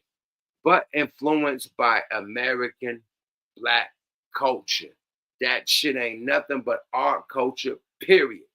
Even what Drake doing. Drake said, I study battle rap. Where battle rap come from? America. Right? We put that shit on Smack, DVD. All them American niggas made that shit what it is. Even though other countries doing it after it was a wave, but that shit started in America, just like hip hop started in America. You ain't rapping because of niggas in Canada. You rapping because of niggas in America. Now, Canada niggas could influence you. It's rappers out there that was big. But even them rappers that was big out there got influence from fucking America. Got their deal from America. Right? Right. Them deals from America came from the Black culture of hip hop in America. Right? That made it the wave. So you can't take that from us. I don't give a fuck what country you from. I don't give a fuck what you want to sue about. I don't give a fuck what type of shit you want to reimburse. Like, say, oh, this, man, fuck that. Let's get back to the content. I ain't going to spoil what this man had to say, man. Salute to Tariq Nasheed, man. Fair use. Y'all follow him on the tube. You know what I mean? Definitely great information. And he definitely putting on for the people, man. Let's go, y'all. Fair use.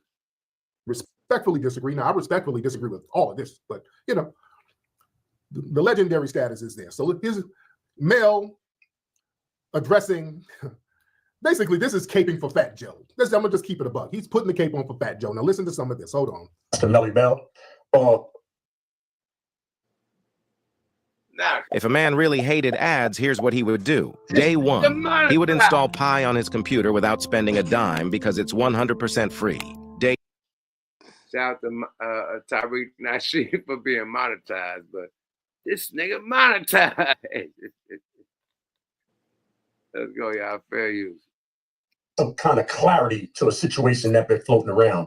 And as a matter of fact, just to try to get it off the front page, you want to put, little weirdness on the back page. Now, they got this whole thing going on about, who started hip hop and who's, whether Puerto Ricans. That was started with Fat Joe's ass. Okay, let's be clear. Fat Joe brought this shit on himself. Was the backbone, or whether black people was the backbone of the culture. Now, it is no wrong answers. I don't believe in right or wrong answers. Okay. See, okay, I'm gonna break all of this down. Let me break all this down. Okay. See, we're getting politically correct. This is being very politically correct here. But before the politically correct, y'all zoom in on this nigga jury kit. This nigga got a lot of ice on. I don't know who gave him the bag. Somebody gave him the bag. That's all I'm gonna say, man. That nigga Hey, look like, Mr. T, that nigga, the boy, he the millennial Mr. T, nigga. Rakim ain't got that much jury, nigga. He's the guy Boy. MC. I'm just saying, like, hey, you gotta peep the play. I see him. That's Fat Joe. Did Fat Joe do that yet? I don't know, man. But I just seen this nigga in person. He ain't never had that on. I have too. Tell you that, nigga. And he a cool dude too. He cool, like Mel cool. I'm tripping off Nigga, the I content. fuck with Naughty by Nature, Tretch. Tretch ain't got that on. Hey, that's Chuck jewelry. That's big Chuck jewelry. Remember that? Then what? How the fuck he gets that? Man, let's go, y'all. Fair use, man. That's just me outside looking in. Allegedly. Let's go, y'all. Fair use. Well, there's no right or wrong answers, but most of the angst comes towards us. You see, there's no right or wrong answers, but most of the hostility is us. Oh yeah, they said Cologne has been just posting. Oh, they said Derek Cologne has been having orgasms. No, Mel, his family is FBA. His family is FBA. They're from the Carolinas. Yeah, they're from the Carolinas. And again, Mel, in the movie Microphone Check, Mel was phenomenal. He told the truth. All right. But hold on, let me play some more. Hold on. But it's results. Now, this is the bottom line. Now, that everybody got their opinion, so now this is my opinion. There's no black culture. Like hip-hop is not black culture. Hip-hop is Bronx culture. All the shit that made hip-hop, the building blocks of hip-hop, it was formed in the Bronx. You hear that shit? I just gotta pause it. I just gotta get a laugh from everybody. You hear him say this, and you see the jury he got on. Like, this nigga got ice. Boy, that boy got some pieces on all of a sudden. Hey, go on, Melly. I ain't mad at you, Melly. Shit, they gonna give it to you. Put it on. That's what I would say. Put it on. Hey, get your bag. That nigga had a it's a nigga named Jacob and Co. Unlimited shop starter kit. Yo, give him the starter kit, man. That is Chief done too, yeah. Bro, that microphone piece showed that was a starter kit. I could deal with the M. The M, I like that motherfucker though. Yeah, we made you a custom M, but that microphone piece, all right, my nigga, you got the shit that was in. Hey, that Fu Manchu though, he got rocking that Fu Manchu. That mustache. Oh yeah, he dumbass fool, man. Oh yeah, boy, hey, Sid committee in the building. Why you do that, MJG? Why you saying they got the fool man? Hey man, look, he pulls on both sides of that motherfucker. He got the He's he a triad, nigga. Like he said the nigga triad, bro. New York, Melly Mel. San Francisco, nigga, San Francisco triad, nigga. Oh my God. He's a Long Island Chinatown bodyguard. What Melly Mel? No, man, hold on, pause for a minute. We go back. That mustache is hurting me now. Now I ain't even look at it at first, so we got to. And no, this is no homo, y'all. This is we. I'm from the Midwest, even from Oakland. This is what we talk about, motherfuckers, when we get a chance. That committee in the building, man. Get him. That nigga shit. Hey, his train track missing. Somebody they got the bar down right there. Where is that? Get him. Is that Mr. Miyagi and in the face? Get him. What's that motherfucker from Flash Gordon? What was his name? Padme. Hey, that nigga is he got a Padme. Get him. Kill Bill Joe. that nigga been carrying buckets all through Brooklyn, through the Bronx. He's a sensei, nigga. He's a he was the Sugar Hill Gang sensei. He had them motherfuckers waxing on and waxing off with that mustache. Hey, I swear he had Fat like Joe carrying. He looked like the nigga on the Last Dragon that said, "Hey, you ain't got the nigga that's the sock niggas. You ain't got the mojo. I teach you the mojo." The nigga, that bang nigga that took him to the shop. It's sukiyaki sock niggas. That nigga.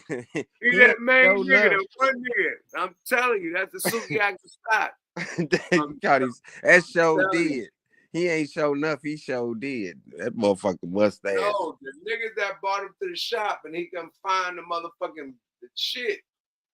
Nigga, the sukiyaki sock, the Asian niggas, the fat nigga, they did a dance step. Sukiyaki sock, sake su, you sake to me, I sake to you. Them niggas did the whole disco shit. Show up. Them niggas was dancing and shit.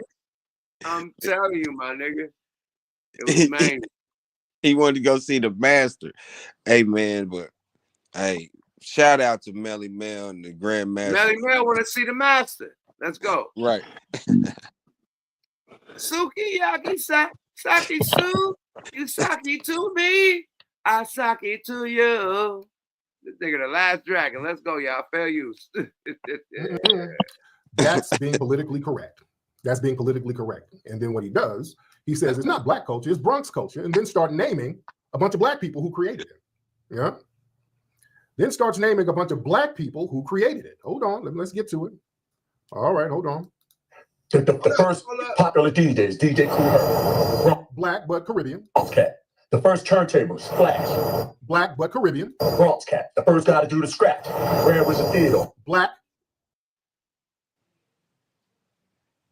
This nigga monetized. Why did Amazon send me $20,000? Because I use Amazon AI. I'm going to show you a way to potentially make. God damn, Amazon. Okay, hold up, big swole up. They gonna get their money, huh? You sake to you. Let's go, y'all. Fair use. Is a Bronx Cat, right? The first MC. You're looking at him. I was Black, foundational Black American. Born and raised in the Bronx, Monsignor Hospital. The Bronx culture is hip hop culture. Okay, notice. Okay, for the Puerto Ricans who are celebrating, he didn't name any Puerto Ricans.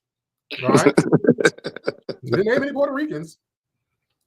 So what he's doing, he's just being very politically correct. He's trying to say it was black without saying it was black. You see, by saying it was the Bronx. You see? And what that does, unfortunately, you're leaving a latch open on the back door. Because Mel knows it was all black. Mel, and he said this in Microphone Check. He's already said this. And he's saying it now. He's saying it now. That's why it's the Bronx thing, and then pointed to a bunch of black people. So you're saying it now.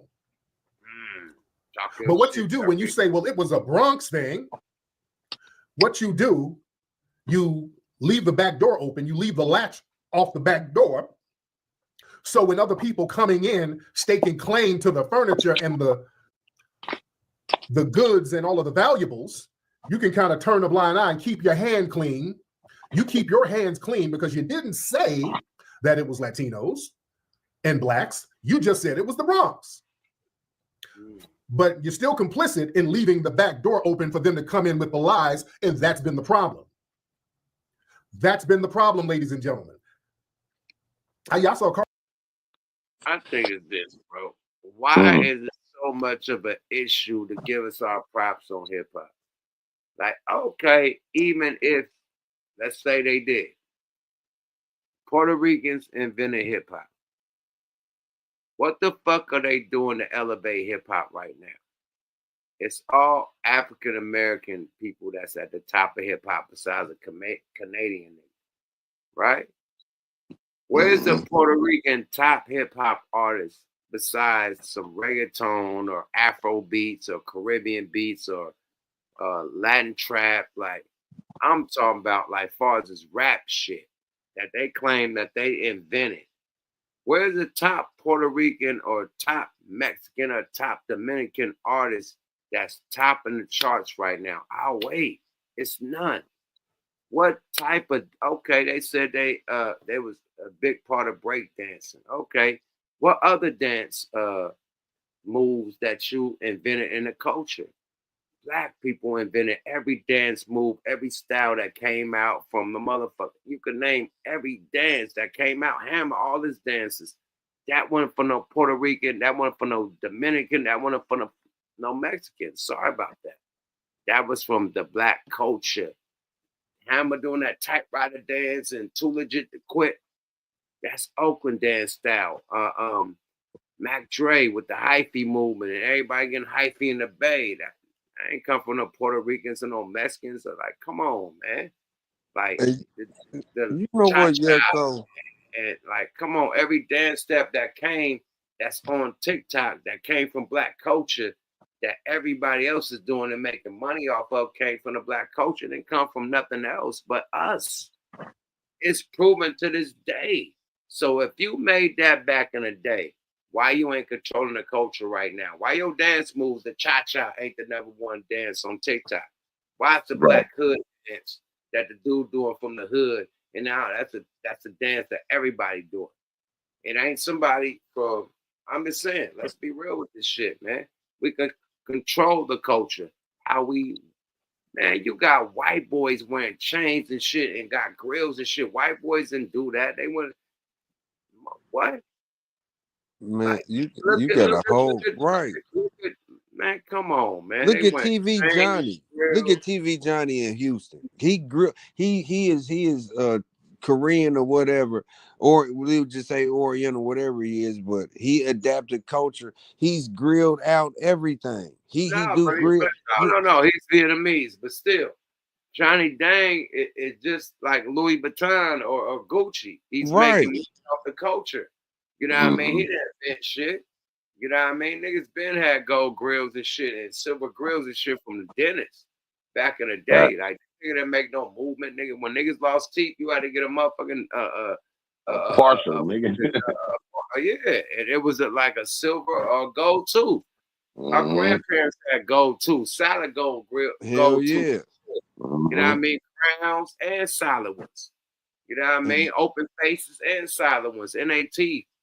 You know what I mean? Real shit. Yeah, real ones, not Hey, ones that come from the dip. Not no shit OPD that's is responsible. right now. So, nah, Oh, that shit wasn't invented. Look at all the pimp movies and shit. You see, like the Mac and shit, nigga have a gold crown and this shit or something in his tooth. Like, yo, that shit been popping back in the black Yeah. culture. Man. And they'll think TV Johnny invented that shit. You Nah, feel me? hell no. He They'll just made it think famous. TV Johnny ran. They'll be like, man, no, he didn't, nigga. Like you just said. You know what I mean? You Nah, went right into it. he's just the emporium of the Right. grill. Right. He's the Gucci, he's the Louis of the grills. Period. And that's what you can say about the other motherfuckers in hip hop. If they want to do it like that, that's what y'all, you know what I mean? Like y'all made it good, you know what I mean? Make it better. That's what you're supposed to do. You can't keep trying to take everything from a motherfucker. Just like I said, I didn't care because whoever made it, like, guess what I thought y'all was? I thought y'all was black. Because y'all rap black. KRS-One Big Nose was black, just like my buddy Big Nose. He was black. When it gets to ethnicity and being specific and all that shit, now 50 years later, man, y'all miss me with that, man. Like, you know what I mean? Like we was talking the other day.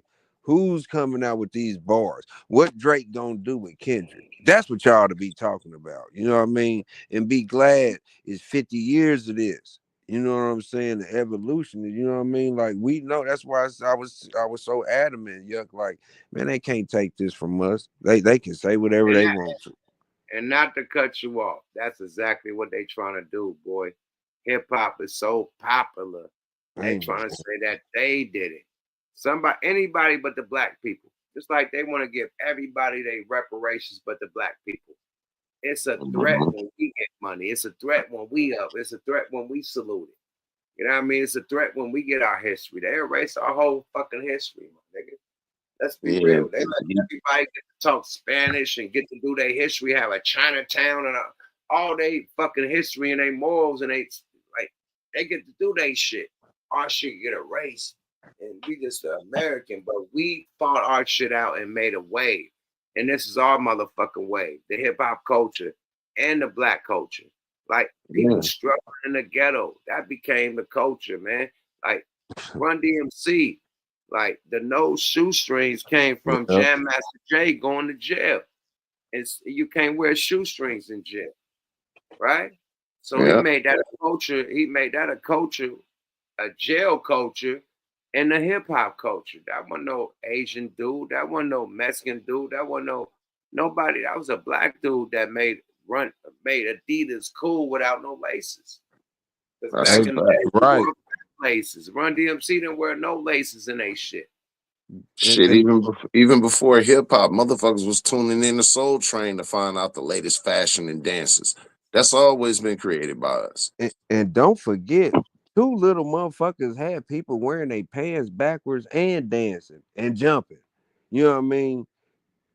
You know what I mean? Just think, Crisscross had motherfuckers wearing their pants closed backwards, nigga. Remember that shit? Nigga, hip hop had niggas wearing visors upside down. That's what I'm saying. Look, that's what I'm saying. Hip hop had niggas wearing sun visors upside down and turned backwards. Puerto Rican nigga created what Puerto Rican nigga created everything y'all talking about. Where did that come from? Come on, came from the trenches, man. Okay, you was the best break dancer. Where did house dancer come from? That's a fact. We could keep going. Where did dance dancer come from? Where did hyphy dancer come from? Clown dancing, all that. Where did clown dancer come from? Crunk, we could keep crunk going. dancing, crunk C dancing, walking, B walking, all that shit. Crip walking, B walking, where all that shit come from? If you wanted to, and that's all the culture. That's the fucking culture. So if you are the culture and you saying that you was the break dancer, all the other dancers that came after that, what do you got to do with it? I'll wait. Their whole claim is breakdancing and graffiti. Which really they ain't even claiming that because they even knew it was a part of hip hop. They just trying to find their place. Going back to what Yuck said about Beyonce and what y'all was talking about with Beyonce and the country music. I think what hip hop needs to do is not be so accessibly inclusive to those who want to profit off of it. Because as you can see, they tried to close the door on her. Motherfucker come in the game like a black rock and roll band. They're gonna get side-eyed like a motherfucker. Like they don't let us into that culture that they benefit off of the same way that we allow them to come and capitalize off of our culture. Well, you know what though? They can't damn near help it because the hip hop culture is in there. Nelly bust their head with his country song. Then this is funny as hell. Then the drop hand tricked them with Billy Ray Cyrus. You know what I mean? Miley Cyrus daddy tricked them. And the song like you said, that's it. You going there, but I'm gonna agree with Calico. I'm gonna step back in what Calico is saying. Calico is saying that basically, everybody could do our culture, and take credit for our shit.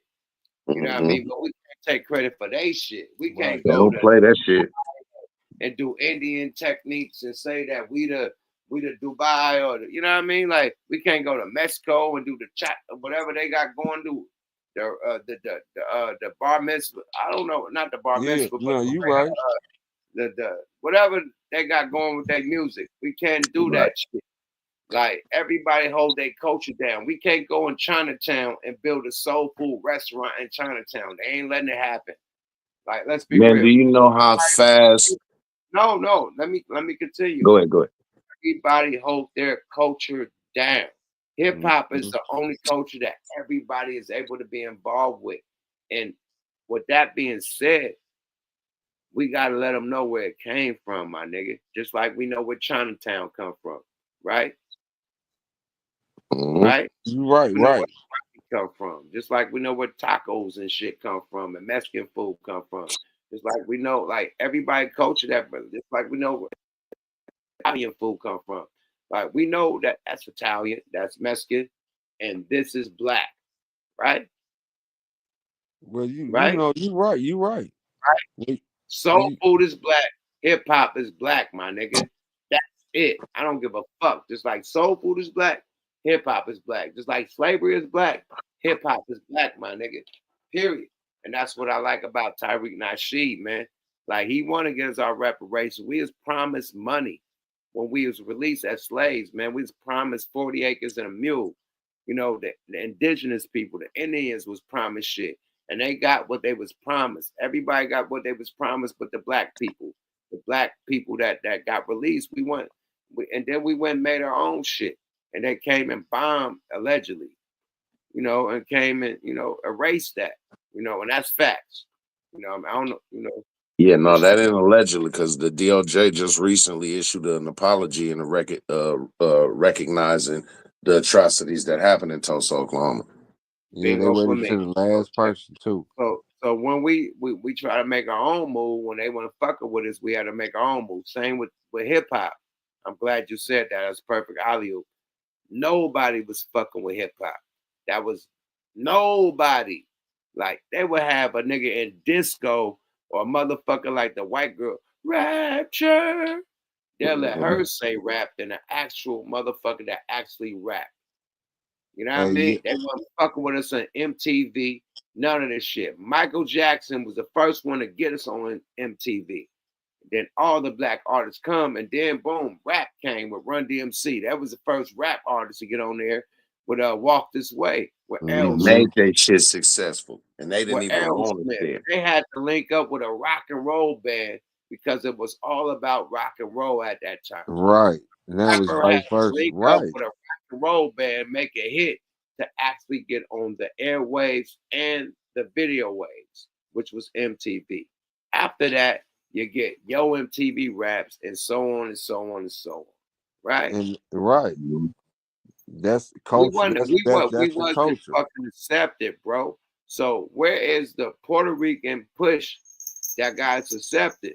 Like where like come on, man. And like, not only that, man. Break dancing and break down the barriers, my nigga. Yeah. Rap, music, it's a lifestyle.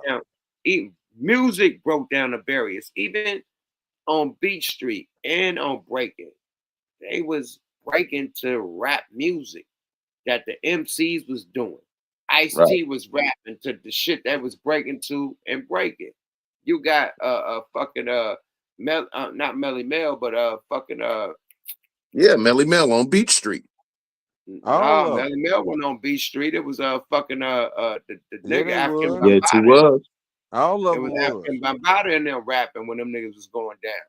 Melly Mel was on Beach Mel Street. was rapping too. He did the song Beach Street, the king of the beat. I hear you rocking that beat. I know that. I'm talking about when them niggas was breaking.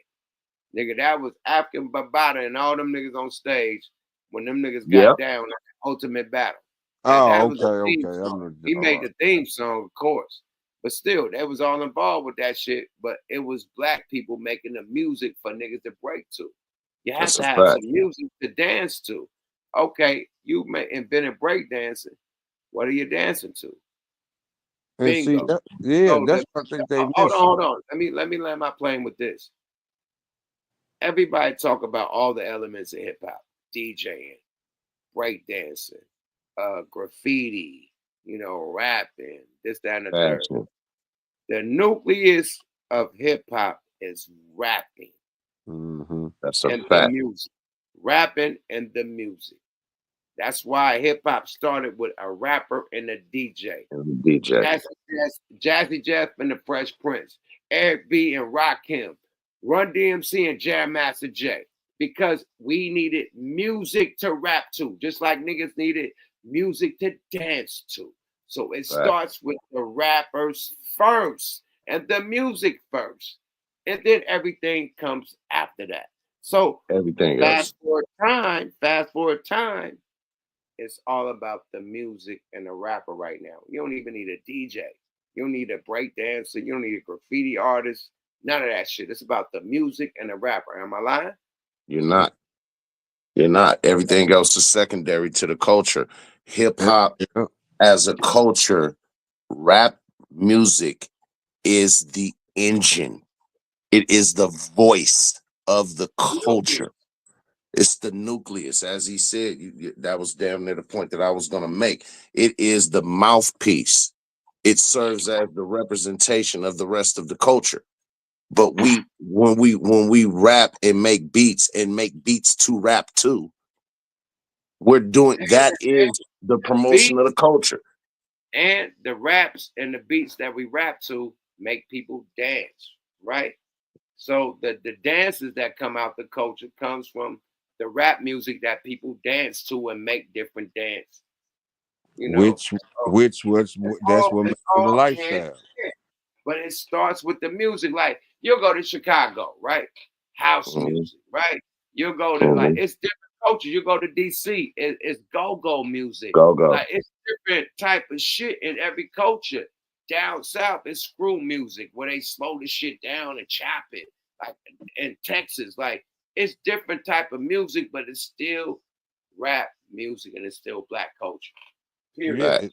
Yeah, right. I And ain't that's never what heard a Puerto Rican screw. Like, come on, my nigga, let's stop playing.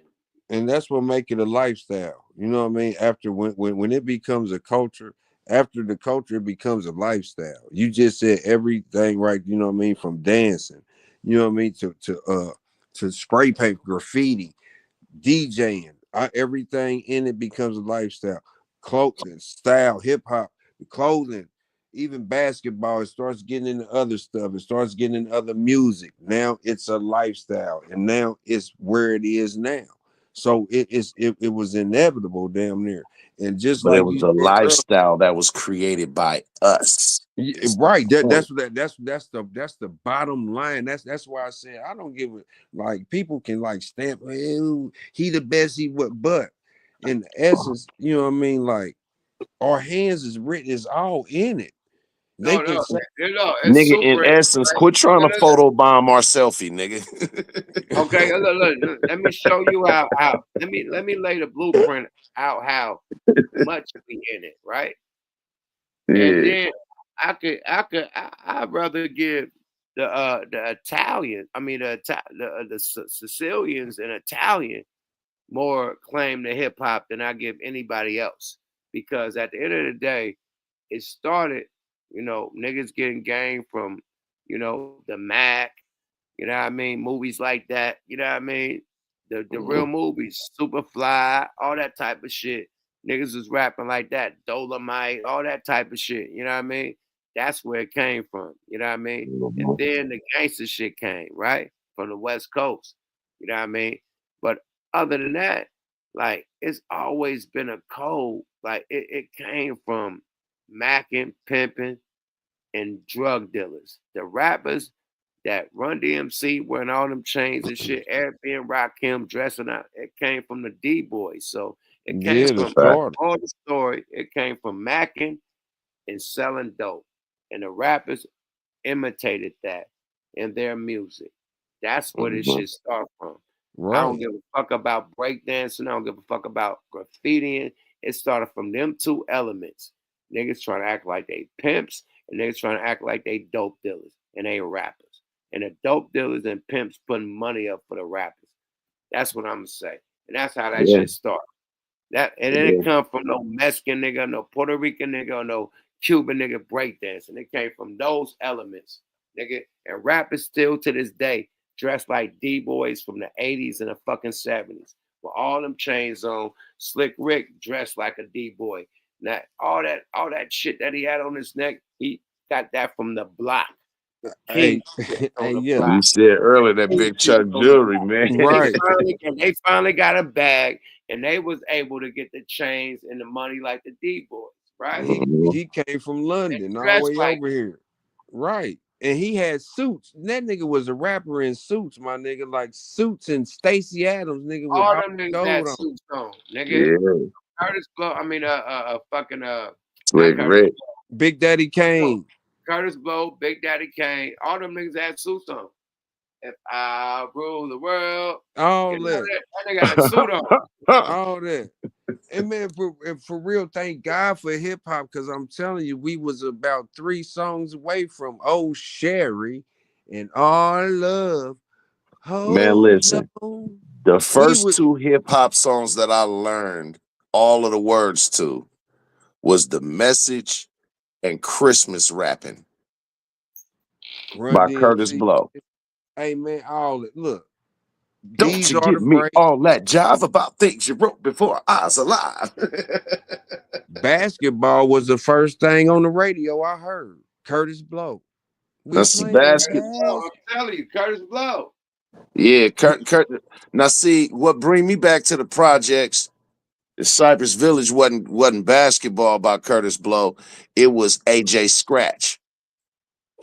Don't get me started. AJ, Come on, man. That's when all the wanna DJs see had you. instrumentals. All the Man, we talking about the DJs. hit, Dr. nigga. Dre We had talking about one, nigga. personal shit. They all Yeah. had. Back to what Yuck said is, look, all the DJs used to come out with instrumentals back in the day for the youngsters. Rodney O and Joe Cooley, the song, you know what I mean, the original, Man, like, you know what I everlasting mean, days. Kendrick, all that, man. They have instrumentals. Magic Mike down south, straight bass. You feel me? Mhm. So it changed, like, and we used to rap to them instrumentals. You know, everybody did. You know what I'm saying? So it wasn't even Hell yeah. it was for a minute. It wasn't even nobody rapping, just straight beats coming out. That's how I found out about Dr. Dre. You know what I mean? We just gotta be guardians of hip hop We more have to, better than man. not We let got to. not let everybody capitalize. Going into the point that I was trying to make a minute ago about how fast they are to guard anybody capitalizing off of their works. It was a big song that came out by Rakim and a lady by the name of Truth Hurts.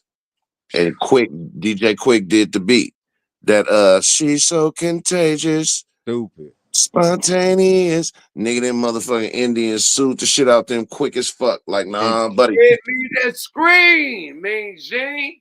Let me show you niggas what it was.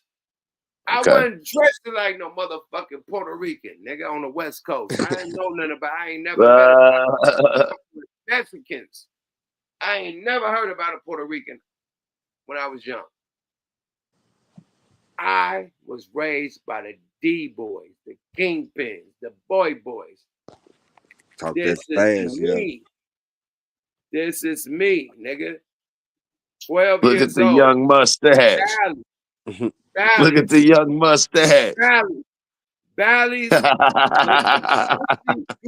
Gucci sweatsuit on with Come the on, man. African chain on, nigga. Big You feel me? 12 Hey, years that was- old, nigga. Hey, that's Hey, any word of that's is X-Clan. them the red dope man felines? No, them is Bally's, nigga. Oh, he had the Okay. Red I can Bally's see him that good. with the Gucci sweatsuit on and the African medallion, nigga. The kid. Okay, he got them animals on. He got them valleys on. Yeah, buddy. Yeah. 12 years old, nigga. Mhm. Never. Man, you know back then, nigga, the African medallion and the stopwatch, that's all a nigga wanted. Hey, man, the leather, if it was leather, you had that bread. The leather Nigga, one, the leather I'm one. 12 years old, my nigga. But the Bally's, though, nigga, back then. Yeah, he nigga, whooping their ass. hey, Bally's and Troops. Hey, you had Bally and Troops. You 12, nigga. I Yeah. had some. Somebody in your family. A whole Gucci sweatsuit with the Bally's at the age of 12. Don't play with me, man. I come from the game, man. Period. Yeah, Unc them had it. hey, man, and real cover. shit. That's the album cover for City of Dope Part 2. I come from this shit, my nigga. Real That's shit. Oh, God. Ain't no motherfucker know about no Gucci when we was 12 years old. And ain't no make-believe in my shit. Mm-mm. And you got to understand, yeah, man. For real, like at 12 years old, nigga, with a Gucci nigga, this was still in the times of the 1st and 15th of the month. Hey, that is the time You know what I'm talking about? of government cheese. Me and Yuck the Yeah. same age. You know what I mean? So that nigga, that's Everybody 80. wasn't coming to school like that. No, man, that's good 86, nigga. That's government cheese. I know, cause I had a block of that shit, powdered milk in the box, nigga. Come on, man. This nigga got Nigga, when Gucci. you had the powder in the box, nigga, we was moving work. We had crack Hey, houses. Unc Nigga. Man had the bottle in the Every box. nigga had a You feel me? garage, That's what I nigga. was about to say. My Shit. sister, nigga, what that shit called? Canaan. That nigga mama. My sister was Canaan mama around us, nigga.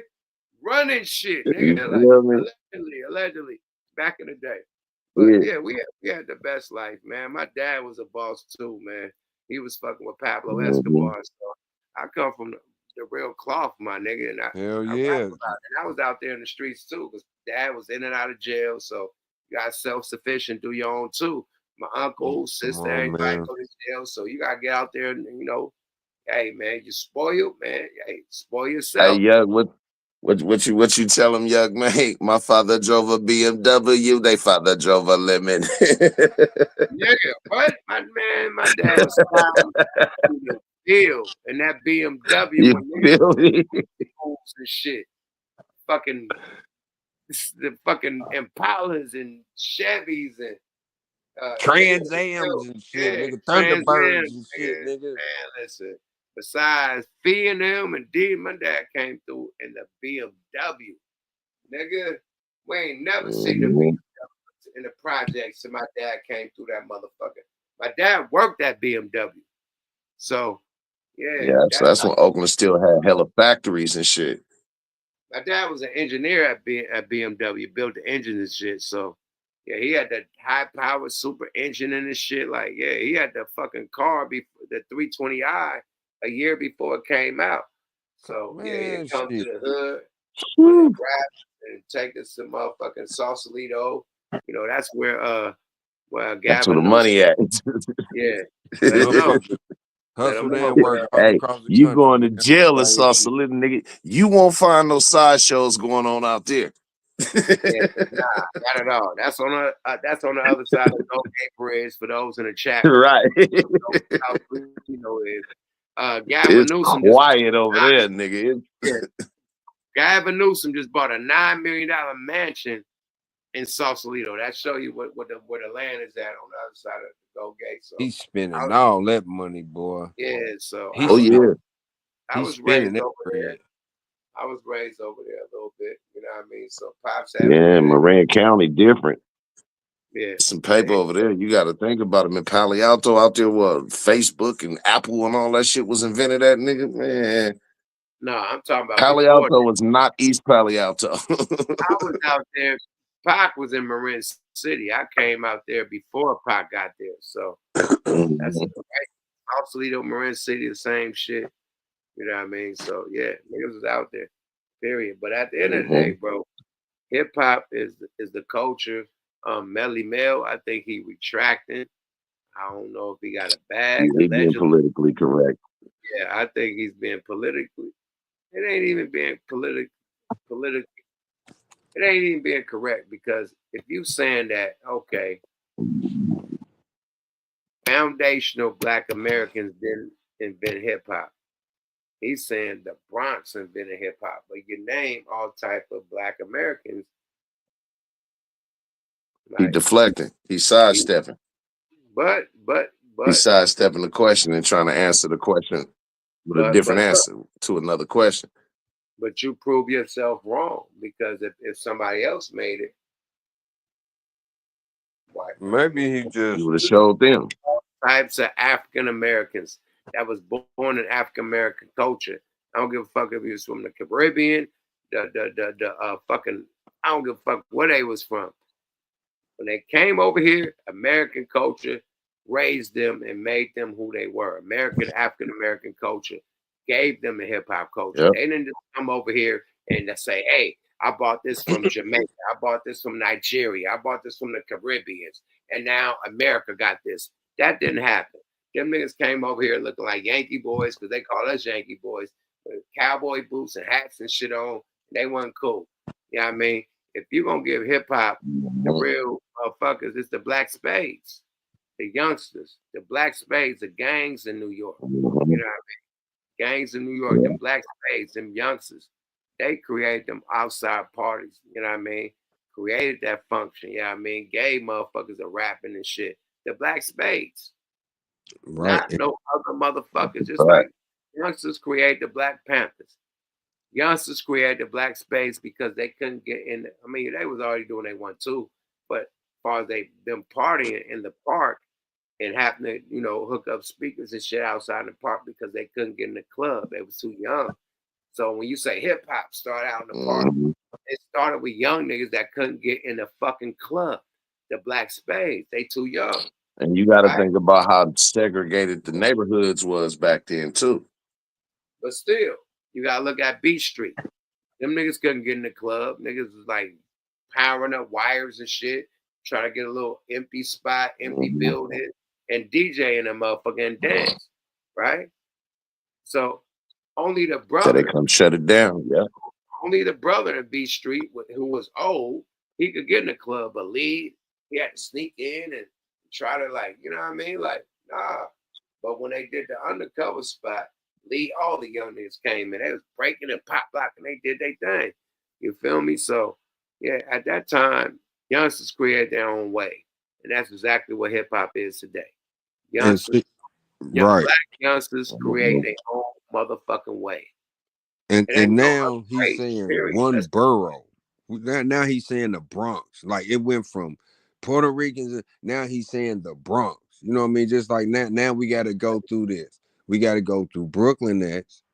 You know what I mean? Queens. No, but what he's doing is he's deflecting. He's deflecting because he's answering a question that wasn't asked to him. He was asked who started hip hop, and what he answered was where was hip hop started. Right. He just we clearly deflecting, nigga. Yeah, we asking who. He said, where? I can tell you where. And then he started naming in his, you know what I mean? And what make it this will make it so funny. Like, why not include yourself? If you black, you keep naming people in your group that's of so if and he always said he was the leader too. Well, I come first. I don't care who founded the group. He said he was the leader. You know what I mean? So if you from America and you know that nigga, you started it then. You know what I mean? So it's all crazy. It don't make no sense. If it is Payola and Fat Joe got him saying just the Bronx, like he just deflected that, not no particular people. Where Tariq Nasheed is arguing who, not where. He's arguing who. You know and what I'm he's saying? also alleging that they called him and was like, "Look, this to play."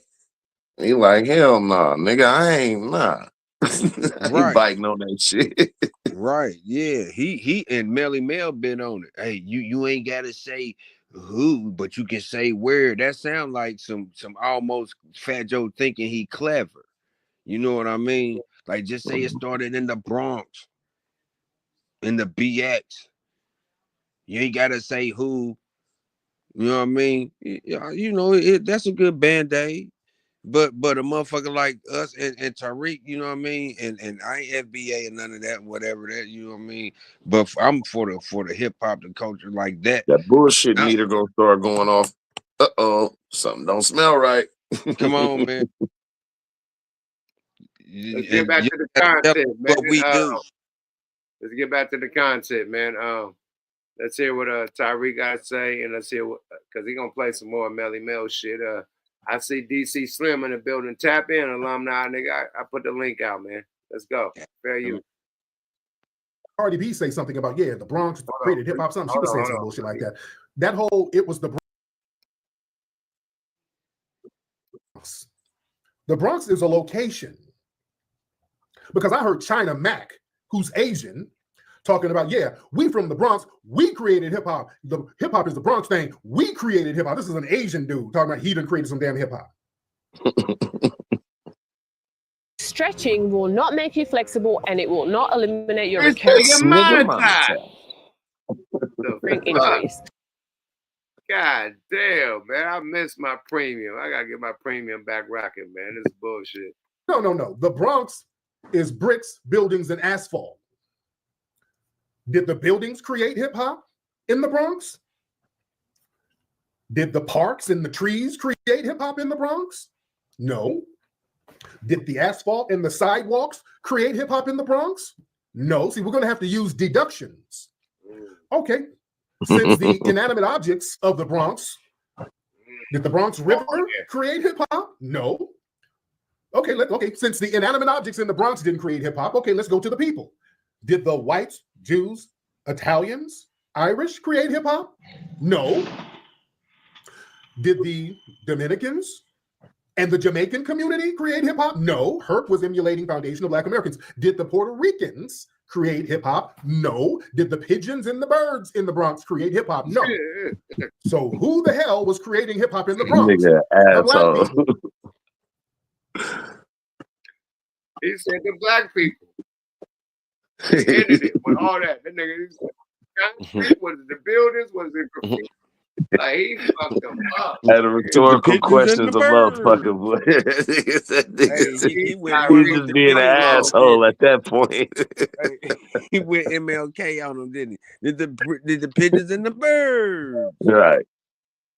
That was a Ray Mercer knocking out Tommy Morrison. I'm gonna just punch you extra for nothing. Hey, DC Slim, welcome to the stage. Welcome back to the stage. Alumni, talk your shit. Hey, what it do, what's fellas, happening, man? What's up with What you? it What's do? up with you? Captain Hey, America man. in the house. What's up? Hey, check it out, man. I'm gonna add to this, man. I ain't gonna start no trouble today, man. Check this out. I think I'm gonna explain this whole argument, right?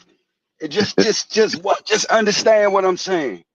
When he say the Bronx, I don't think we ever gonna find like the specific person who sat there and said, "Hey, take that James Brown beat and loop it." You understand? Like that person, that's gonna be hard to find. But I think the whole culture of the Bronx, meaning Hispanics, blacks, Jamaicans, all of the people that come from the Bronx, I think all of them as a whole, now I ain't gonna pick one because I'm just gonna be fair here. I think it all came together and it went from there. You know what I'm saying? I'm 50 years old. I'm just saying it seems like that's what everybody is trying to say. I don't think we really gonna find like the actual person, or I don't think we're gonna find the color of the person. Because if you come from the Bronx and you black, man, you doing Hispanic and Puerto Rican stuff, so it's gonna be kind of tricky. So I think when he say the Bronx and he mean New York, You New know York. what? I ain't try to cut you off though, and I'm gonna just be real short and brief. Where is the Bronx in New York at? Where is it at? In the United States of America. But Them it's niggas, still them niggas is American. And it's it's still still in a black. place that's heavily segregated at that time. These neighborhoods and communities didn't fuck with each other like that.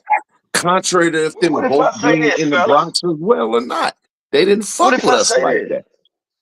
This ain't it. See, you gotta look at it like in New York, it's different. You know what I'm saying? See, we all looking at this from how we live. New York. I mean, I don't know when last time y'all been to New York. Hey man, that thing mixed in, blended like real. Most black Now. dudes got it's kind of always It's been been like like that. that since the Statue of Liberty arm been up in the air. You That's feel what I'm me? saying. So Now I'm not that goes saying. without saying. But look, like me and Yuck is saying and network, you know what I mean? And you saying the same shit, but what me and Yuck has been on, like, this is ours. Ain't no and no, they trying to pinpoint this. This is almost like some lineage, like some DNA with the hip hop. They being real specific. You know what I mean? They even went to as far as DJ, what's the name, and who, you know what I mean? He the one had the first party, and he's Dominican. You know what I mean? Like, this is really getting retarded. And Well, that's why I it's said, getting retarded because you know what, dog? To be you honest can't with you, pinpoint it to the motherfucking nigga that spit on the sidewalk and plugged up the mic in the DJ booth and then they had the first party. Like, come on, man. well, see, you can't really pinpoint it because hip hop really. Now I don't know if you saw me say this in the comments. Hip hop is really funk and soul. All right. It's not hip hop is not like it ain't like somebody making an R&B song. The beat original hip hop culture is a mixture of a whole bunch of shit. You know, man, it's majority gangster. You know, hip hop gangsterism is kind of like Italianish. You understand what I'm saying? That's what make hip hop job great.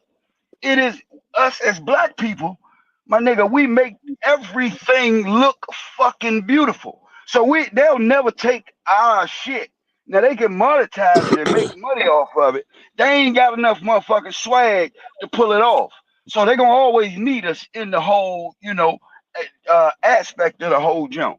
You know what hip hop really was, we need to be better curators to our own culture, though. Regardless if we have the swag. I mean, to quote Eazy-E, I don't give a fuck about fame. I'd rather deal with the money. Y'all can have the name, get me paid, then rap. Cause all that other bullshit without money ain't jack. But Well, shit, see, at that's the a end whole of the nother day, conversation, but right, man. That boy went to the Eazy-E bars. That nigga right, made. and then to piggyback off for that, you know what I'm saying? Shit, this and That's it's a wild us. boy. It's us. You know what I mean? Like, We and gotta that's be why I better said caretakers of our culture, man, and we not do Hey let what man, these we mother. who is the Calico? Who is the? And I love to ask niggas this: who is the caretakers of this shit? To me, to be honest with you, hey, I can't drop names because I don't want to get niggas in trouble. But I think some of your favorite rappers is fucking it up. Look, Of man, course, look, hold on. because their integrity is being bought.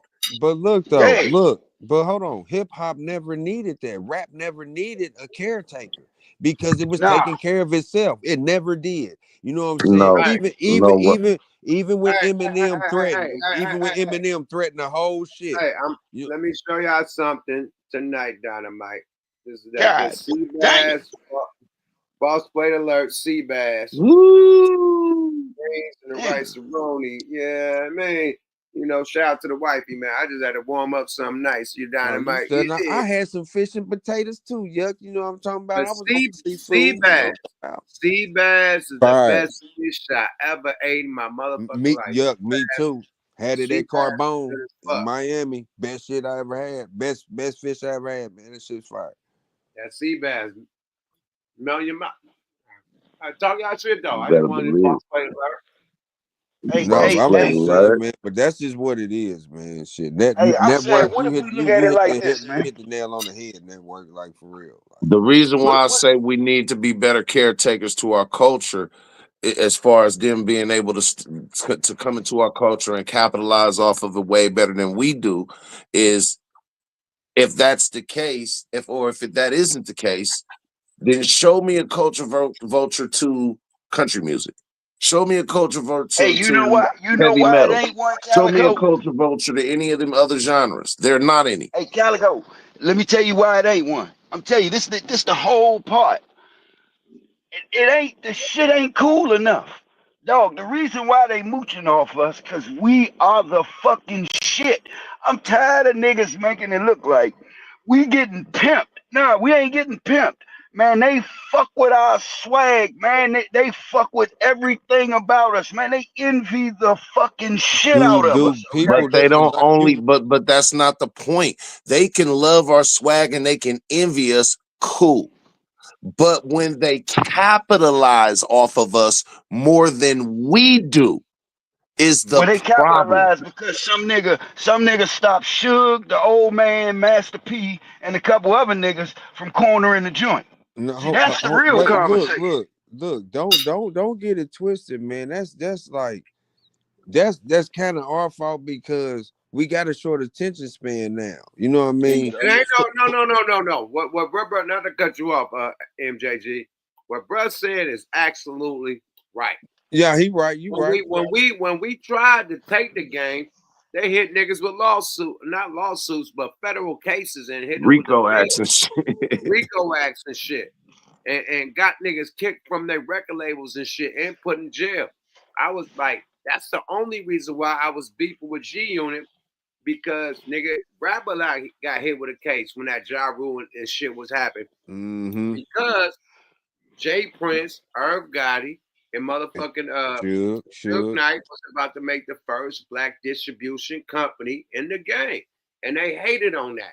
They fucked Ja Rule up. 50 Cent CIA, yup. No, no. Man, I they think rated Puffy all did three. that. They rated all three of them companies, nigga. I'm talking about Blitz. They sure Blitz was did. invented.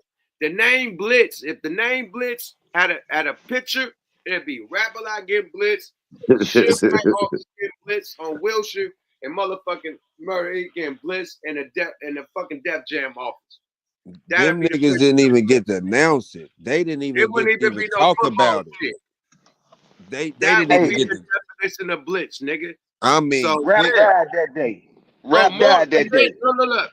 Saying all that to say this, when you do, like, people always say, like, yo, y'all the culture, y'all the wave or whatever, but why y'all don't own most of the, why y'all don't own the record companies? Why y'all don't own this, that, and the third? When you try it, they I don't know, allegedly, they cock block it. But we know it was success. Names, but once you you try to do it, they knock it. They don't let it happen. You right, not forever. They Like find a we way had to undermine it. Tony Draper, Master P. Like we can name like what 5 or 6 good ones. And you know what I mean? And Russell, the main one, Luke. I know. And now if we talking like UMG, the owner. Everybody you name is a partner with them. Yeah, that's what I was about to say. We That's talking what I was about just people about to say. that was trying to not partner with them and create their own shit. And the only two was Russell and Master P, and that was it. That was it. And then because Def Jam is under UMG. Yeah, before, you know what I mean? Def Jam, who they signed to, Priority, and then somebody else after that. Really though, hip hop built a lot of these. Hip hop built Interscope. Without Dr. Dre, wouldn't be no Interscope. Wouldn't be let me ask y'all something. And that's what you talk about, DC and Yuck. The contribution like that on a bigger scale, like that's it right there. Now they reap the benefits from it. You know what I mean? But nigga, I'm gonna tell like you this. Dre did. You know what I mean? Like he reaped the benefits from that deal. But as a whole, that's one that should be more. As in what they trying to claim, like we talking about minuscule shit to me, small shit, like who started hip hop now? Pay the niggas that started the hip hop. That should be the argument. They want to claim Puerto Ricans all that do. We started hip hop. Get the Puerto Rican rappers that y'all know that's Puerto Rican that started it. Start dropping that bread to them. Show some love. Let me ask you this. How you hey man, I'm just asking a real question, man, because I think this argument these days, man, I don't know if it's going nowhere. How do you break this down to figure out? Like when somebody say foundational Black Americans started hip hop, like what's next? So once we find that, right? All right, like is it like a pay scale? Do we what's next? That's what I'm talking about, DC. No, like, it ain't no what next. This is what they trying to take from us, my nigga. Yeah, that's the whole thing. Let's check this out. They took fucking rock and roll from us. They took jazz. They took everything that we made, pop music. You don't see the pattern? Disco, everything that we did, all our dance moves. You can say it right now. Everything a black person make as a dance move, a different race will do it on TikTok, and they get more money than the black creator that created the fucking dance. They go viral. Hey, what if I say this, y'all? The first famous motherfucker was Elvis. But look, they learned that dance from a black person, right? So we are the culture. We are the motherfucking wave. Period. Yeah, I don't think when you say take it, like I don't think Elvis took James Brown moves. No, I think no, Elvis, he didn't. He took Chuck Berry's moves. Whole shit. I mean Chuck Berry. My bad. Hold on. He took two people's shit. Now hold on. I understand that, but I also understand that Hold on. Elvis, hold on. So Elvis came in the game with the move. He didn't get it from the. Fuck no. No, but Elvis, now, to be honest, That now, nigga because I came in there fuck and with Elvis took music, did that everything shit from from black Chuck people. Berry and Little Everything. Richard, He man. took everything from black people. no, Down no, in hold up, Memphis, hold up. Let's be all real. that. I fuck with music. Elvis, he knew what he was doing, but it tweaked this shit to steal that nigga shit. All right. Elvis was an all right little musician, but he you know, that's most of them good at what they do. He But you didn't write need none of that them black songs. piece of, say that He again? didn't write "Don't Be Cruel." He didn't dance. That motherfucking leg and all that shit. He just, like you said, he just tweaked it. He took what he seen from black people, even from him playing the guitar. He started off in blues and everything. You know what I mean? Then they took that and took it. That's Hey, where look, we dog, at what now. I'm saying is, That's where we at now. They tried to. I'm James Brown telling even you, said it. They they ain't gonna taking take it, our shit. Dog, they gonna take what they gonna take. but My they ain't question taking to it. you is, instead of us trying, while we turn the tables on their ass, really I don't think we turning the tables. I think we look good. You know what I'm saying? But I think it's people out here making it look like we getting pimped. It ain't we ain't never really getting no monetization off of hip hop. Okay? Ever. It has always, That's and yeah, getting you pimped. can well, no, hold up. If that's the case, then I think of it looking like this. If a nigga got a record label, Basketball players getting pimped, baseball players getting pimped, actors and actresses is getting Look, pimped. They all that's getting what I'm paid for saying. this. look. What we talking Then about? that Niggas means that work a 9 to 5, they getting pimped. What are we right. talking That about? that means that means everybody knows that yuck. I'm using your shit. Then that means everybody knows they falling for the banana in the tailpipe. Oh well. But Just don't who push it up that what I'm far. saying, No, that's not what's cracking. We talking about literally taking something. This is the last frontier, DC Slim. Like this is the but last dog, thing we they can not. hold on You to. This is keep the last thing saying we can that's hold on to. Right. nah. Look, first of all, And see I'm this. saying, Hold up, like hold me, up. they can't take it. They can't take it anyway. But Listen, dog. Yuck is saying like they're not for every life in this man's breath, him being rapper, we all make music. And I feel him, like, and I'm with him. He's not gonna let nobody take something that he built his shit off of. And I feel Homie. him, like I feel him wholeheartedly. I can't even say, no, Yuck, you got it. No, Yuck's like, no, fuck that. Because Yuck looking at his skin and he looking at it saying, nigga, I'm black. And I'm Hey, not homie. gonna let y'all keep taking nothing that I done, that I built a success off of. And I'm speaking for Yuck. Like I feel it. Listen to what I'm saying, dog. Can you listen to what I'm saying? Listen to what I'm saying. Please stop. First of all, dog, you ain't no victim in this. I ain't no fucking victim in this. Dog, they not taking this. This ain't the last thing I'm holding on to. Hey, dog, I'm gonna need niggas to stop saying that.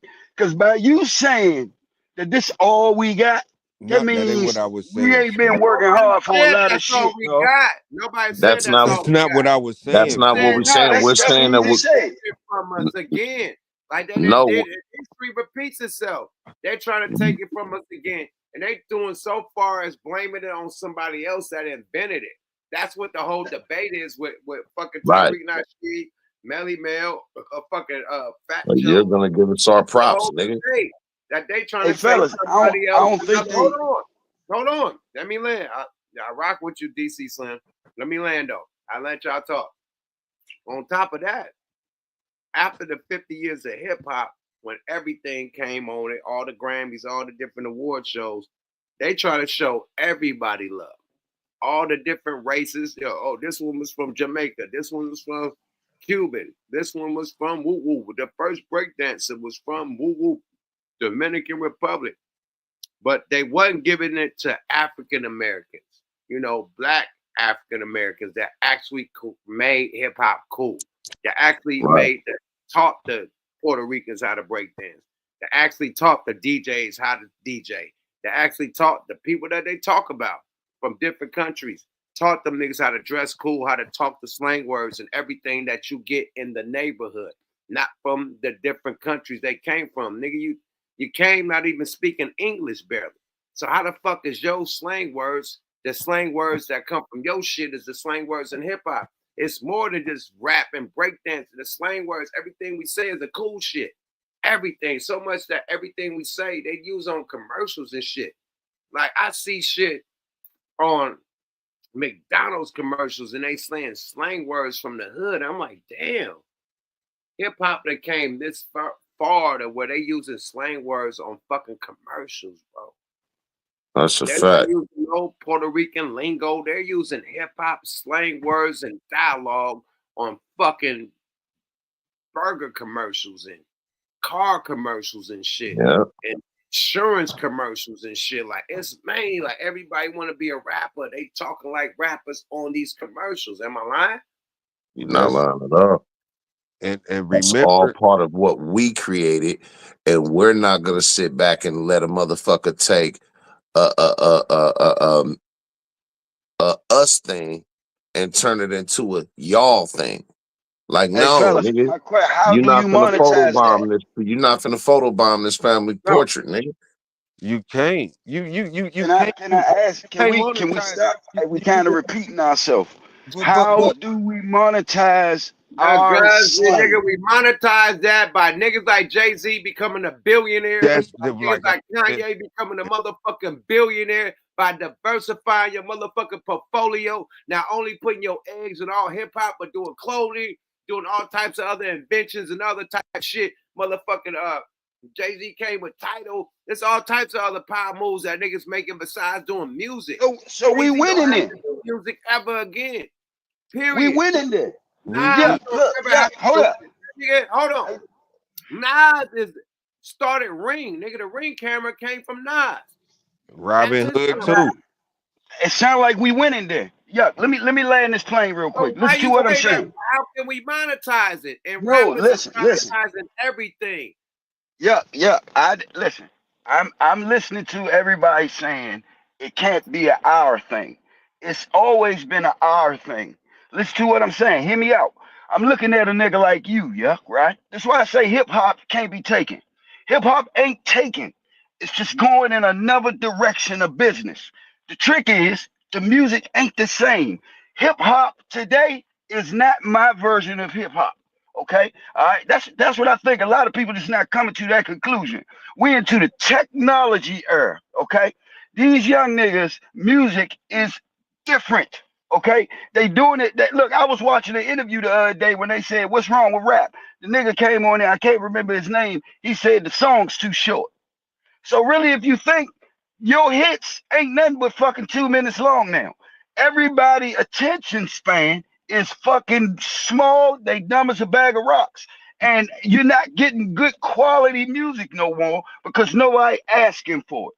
That's what's happening with hip hop. The reason why a lot of the good, great rappers don't even want to touch this shit is because it's like, what I'm gonna do that for? They don't even want to hear good music. I'm gonna debate you with that because the top rappers in the shit is beefing with each other. That's Drake and They Kendrick. definitely addressing These it. niggas taking this shit serious and hitting this shit out the park every time they step it.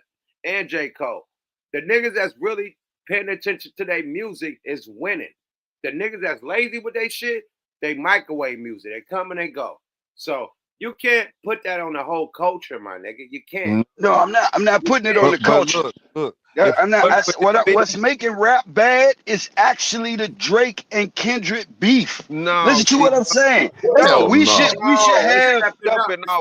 It stepped it up. It made rap real again. Because before this, females ran the game. Females ran the game the last 2 years. Niggas. Okay, let me ask you this. Yeah. Last year. If it take an R&B artist, right? Just think about what I'm saying. If it take to me, I don't really listen to neither one of them. Like I said, I'm an old head, but I like Kendrick. I like Shorty. Shorty be sice. If it take R&B, which I think Drake is more of a hip hop R&B dude, right? If it take a R&B dude and a gangster rap dude, right? Just think about what I'm saying. To be beefing, that's bad. I'm saying the level of competition. Kendrick is fucking destroying this dude. All right, it's not even worth a beef. Okay, you talking about two different things though. We No, I'm talking not about no. Look. I feel what you're saying. Look, Bro, yeah. hold on, Look. Man. The quality has been watered down. Quality been watered down. What me and Yuck is talking about, And quite honestly, if it wasn't for the chicks, hip hop really would be done for, because they did kind of save it and then let Kendrick them come in with this beat. So now it's back to, but we talking about getting back to who is and who ain't. You know what I mean? Who made this? Who didn't? No, that Dog, you'll never know who made this. That's what I'm trying look, to tell you. I don't care. You'll never know the like, nigga let who me look. decided to Let leave the me beat. so let me say this. Let me say this, brethren. Let me say this, brethren. For you to say that the Kendrick Lamar and Drake beef is doing a disservice to hip hop, when at the time before that, and Yuck has pointed this out plenty of times, nigga Afro Pop and Afro Soul was damn near poised to take over all of that shit. So this did hip hop a very big favor. But you gotta remember, now watch this. This gonna really fuck your head up. Drake done hijacked hip hop. Drake ain't fucking hip hop. Drake is a computer rapper. Drake is one of the niggas that is destroying all of this. See, if you could tell me that a nigga could use auto-tune and sing in R&B, he can be at the top over some of the best fucking rappers out here, then I know. See, this is why I'm saying that some people Why not? might think, right? T-Pain.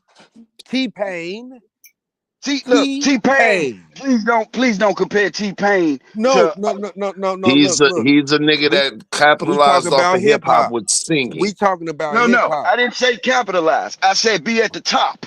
And he T-Pain wasn't at the was. fucking. How can you T-Pain not was be at the number top one and not song. capitalize? Man, no, don't DC. You about to Dog, make me. Come You on, about to man. make my heart cry. Dog, you About to not make my gonna heart compare T-Pain to Drake. cry. Please don't do that. No, we're What not I'm doing that. saying is that they're capitalizing Tell off him, of it. tell him that word. Tell him. Dog, when you say Contrary to if they making the capitalizing, right? most of the least, Drake is the top artist in hip hop.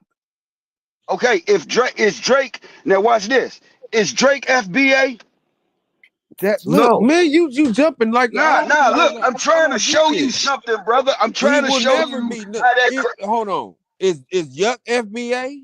Hold up. No. Don't look. I'm trying to show you how that cracker playing games with you. All right.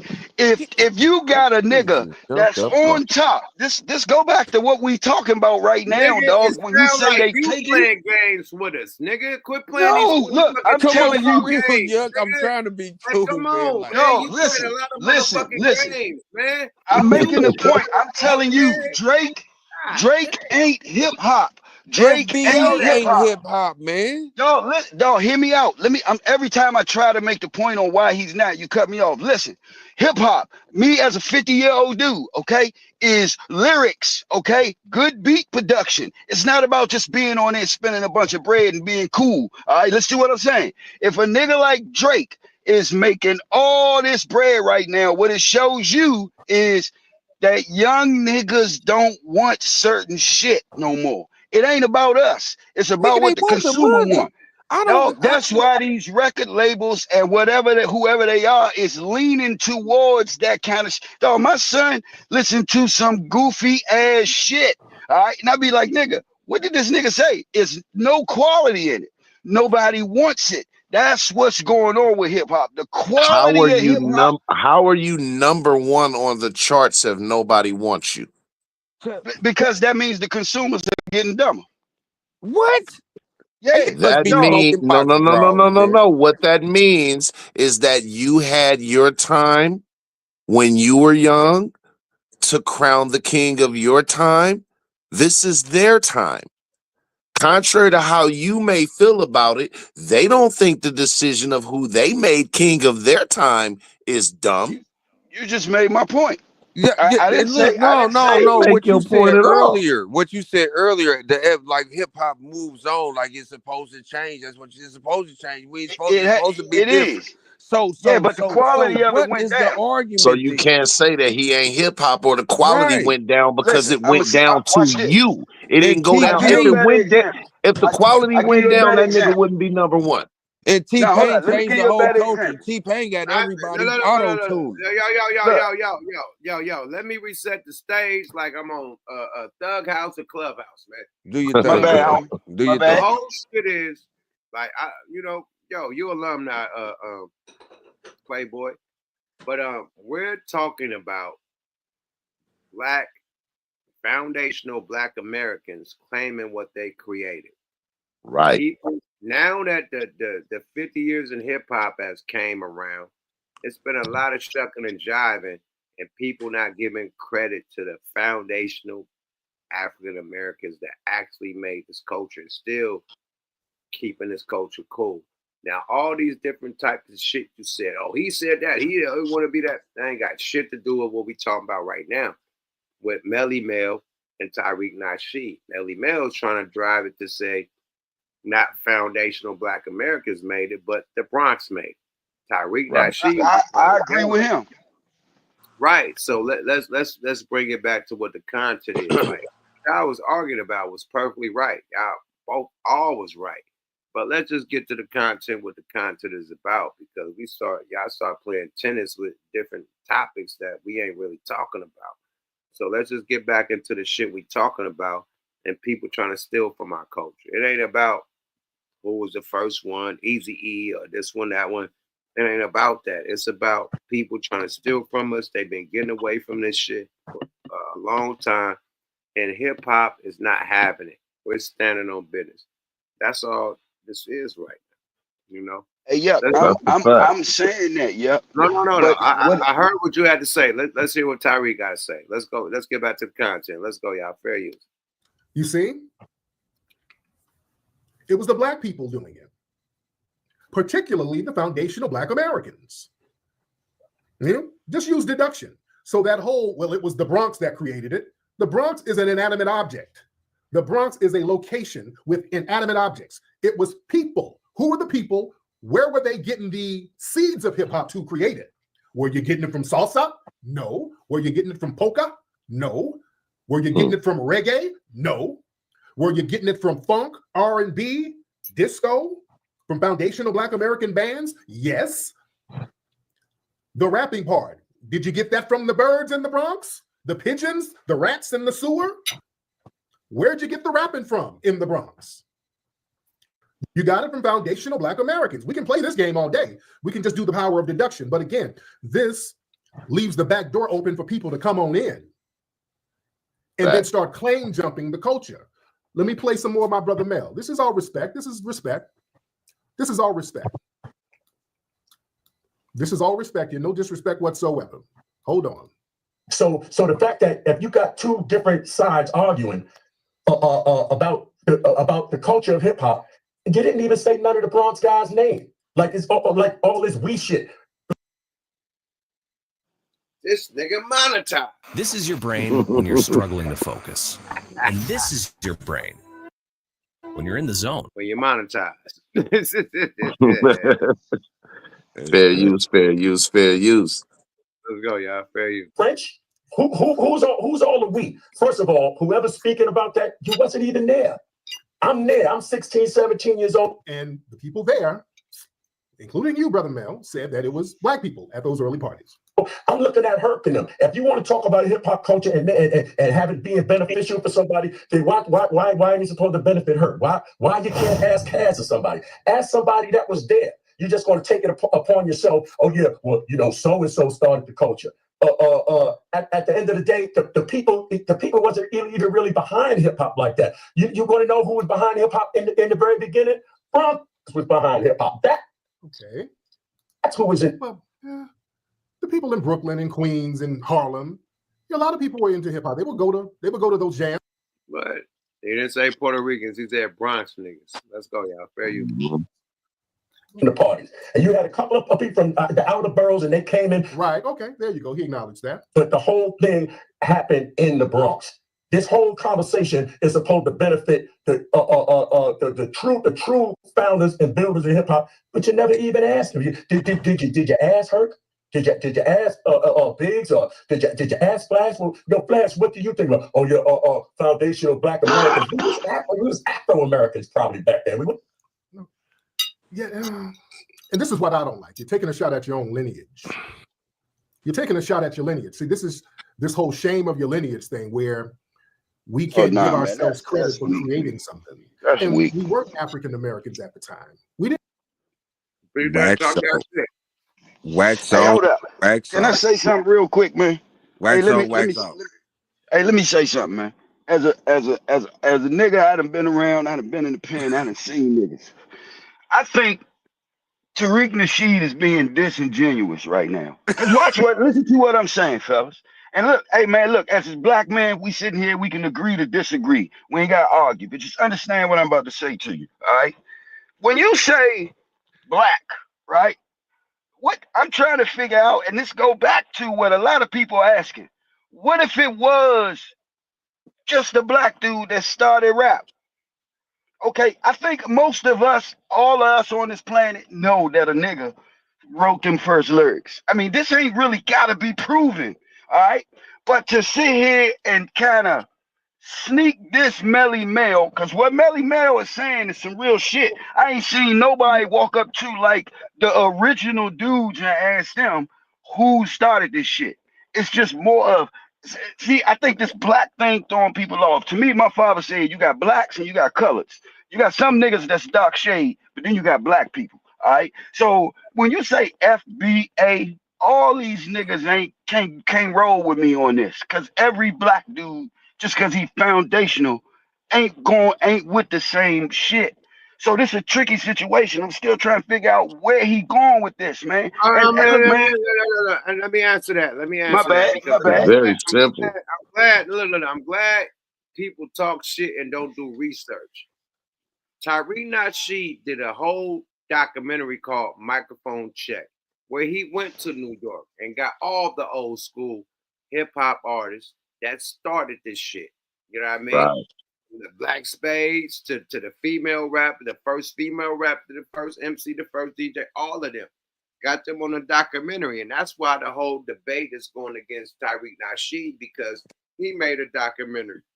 You know what I mean? So that's why. Okay. And I he didn't wasn't know even that. on I shit. didn't know Yeah, that. Yeah, so if you I don't didn't know He know what wasn't that. even on nothing. about, like, if you don't know what you're talking about, how can you speak on it? You on some No, I emotional was asking a question. That wasn't stuff. me saying that was a question. You answered it though. No, it wasn't no You didn't question. It ask was a no question, statement because it GC. wasn't a question. It was a statement because you said that you think that he's being disingenuous. Yeah. Well, he is being disingenuous when he That say ain't a this. question. Okay, How well, hold the up. fuck if he made a documentary Look, with all the Hold old up. school Listen. artists, including that nigga that said something? He got all the old school niggas that really Right. did that really made hip hop and that was at the parks in the Bronx.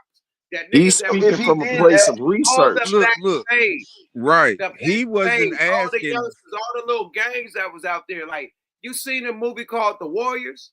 Have you ever oh seen man, that? that's come on. Hey dog, I'm trying to tell Look, you, I've been he here, wasn't man. asking. No. Let me let you know.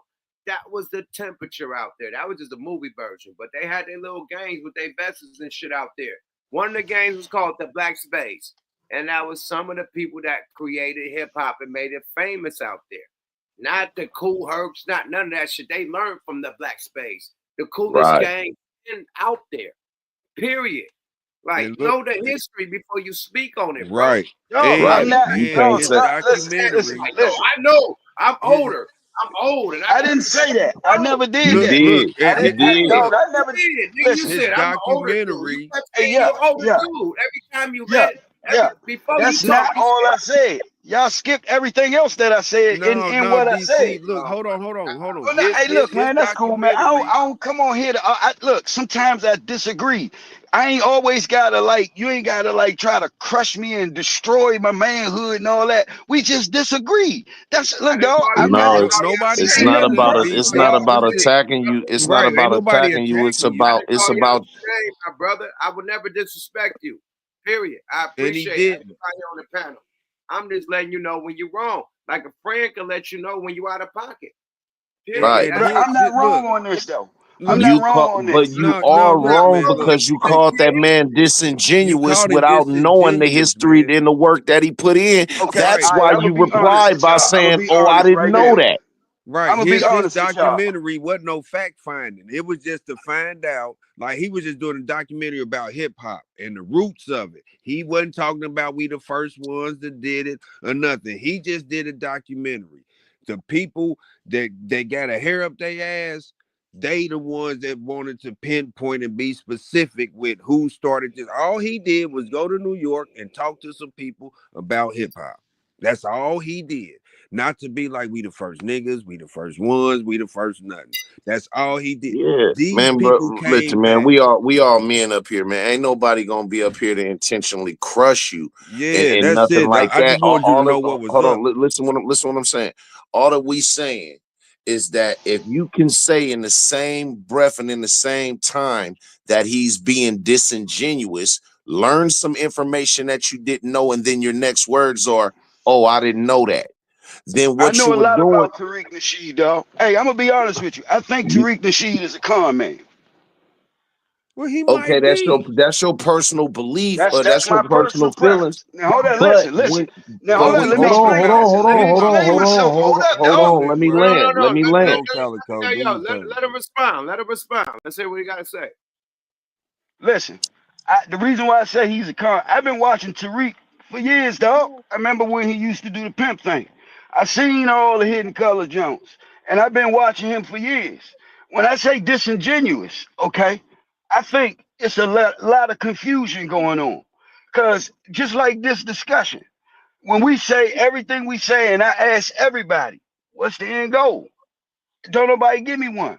So to me, when listen, hold up, a con man, what he do is, him at 50 Cent is the same way. These two niggas love to mooch off the black man's struggles, and they leech to it because they know, man, we get emotional, man, and we love our people like shit. But they sit back just like that big ass diamond piece he got around his neck, right? And he want us to think that, we some love That diamond motherfucking piece ain't got losers. nothing to do with what he talking about. That piece got a lot. If you listen, dog, you can't be driving a Bentley and wearing that kind of necklace and sitting here talking about foundational black Americans. Why not? You fucking with that Jew. You Why fucking with not? that small hat. You live behind them gates. If you live, Okay, I told you, dog. Where's your proof of that? Well, and Hey, then homie, where is he gonna live at? Are you supposed listen. to You be just hold on. You successful just and made the not be hold on. Hold on. successful? Let me just say this. Let me just say this, brother. You sat and just made the statement that you watch this man all the time and you're very familiar with his work. But when we just told you that he made a documentary about talking to these different people from hip hop, you just said, "Oh, I didn't know I that." never saw that one. I had already cut him off by then because he's a pimp.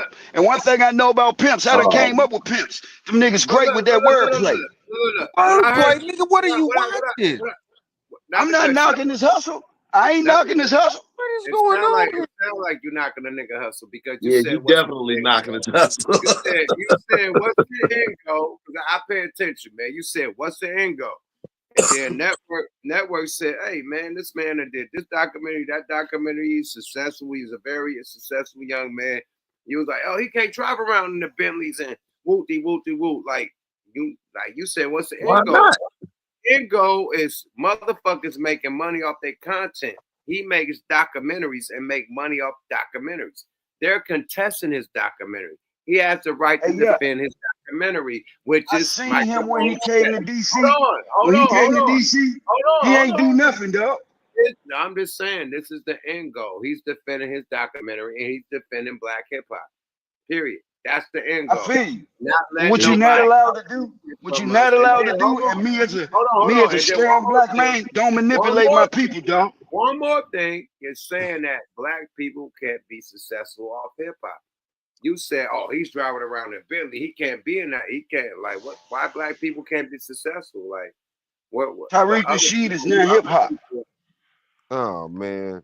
Tariq go in the category. Tariq go in the category where like Al Sharpton and them is. Tariq is not like what Tariq doing right now is the same thing as Umar Johnson. Them niggas not hip hop. What they doing is they sitting around with a YouTube channel and they manipulating the shit out of black people. Come on, man. Check this out. What if I told you that not only that you said he was a P word allegedly, he started off as a hip hop artist. What if I told you that? Hey, I already know about Cosmo Flex. Whether he was successful or Okay, not. so then how is he not hip hop? Listen. He's not hip hop. If you know that this nigga was a rapper before he did any of this, How the fuck he ain't hip hop? And why can't he? And why can't he fact find about it? Why can't he talk about it? I don't give a damn. Today, Tariq Nasheed is not hip hop. What Tariq Nasheed is doing is using his hip hop to push his label. See, this is what a lot of niggas do there. See, that's what 50 doing. That's what we 50 talking about. doing the same thing. Nah. What you doing? Don't coattail off us, Slim. See, that's why I say I love my motherfucking people. I don't like to sit around and watch a bunch of niggas take advantage of them. See, that's why I You say I love ain't your worried about people, but you don't want your people to capitalize off your You people. arguing something else Yo, you ain't my even people, talking about, fam. you can't put make him that and excuse Umar and say we Johnson in ain't the same voice. capitalizing. We Yo, talking you about can't look, say we and not I capitalizing. explained this got people. documentary to you, my nigga. I'm gonna say it one more Joe. time, DC Slim. He did not go to be no political motherfucker. To be, I don't care if he stole from a Well, what kid he or from a doing then? baby. What he All doing? he did, What is he went and doing did a when you say you documentary, my nigga. FBA? Sat and talked to some people. Listen. He sat and talked to some people. Why Then do they we got got all mad. these? Look. Not to cut you off. Why we got all these rules and regulations for the black man? What the fuck Fat Joe doing for us? What the fuck MEL doing for us? Like, You know what Fat Joe said? Why? No. Look, I don't I'm gonna tell you. care. Look, listen to this. Watch this. You know what Fat Joe was saying? What the fuck is Crazy Legs doing for us? Like, let's Listen, be real. Fat Joe was not talking about all foundational black Americans, dog. See, this is what I'm saying. What the fuck? No, you know, listen to what I'm trying to say to y'all, fellas. I'm trying to tell y'all, it's niggas out here that love FBA. I'm trying to tell you, I love that shit, but you know what I don't like? The coattail FBA niggas. The coattail FBA niggas that sitting out here being loud and proud and fucking up the program. Look here. You understand what I'm saying? So what Fat Joe was saying was, hold on, man. When you got like, yo, I'm gonna ask y'all all a question, man. Man, who the fuck do we actually got out here speaking for foundational black Americans? I'll wait. And the second thing, you ready? And now, I got an answer for that. The only answer is the Honorable Louis Farrakhan. Period. That's it.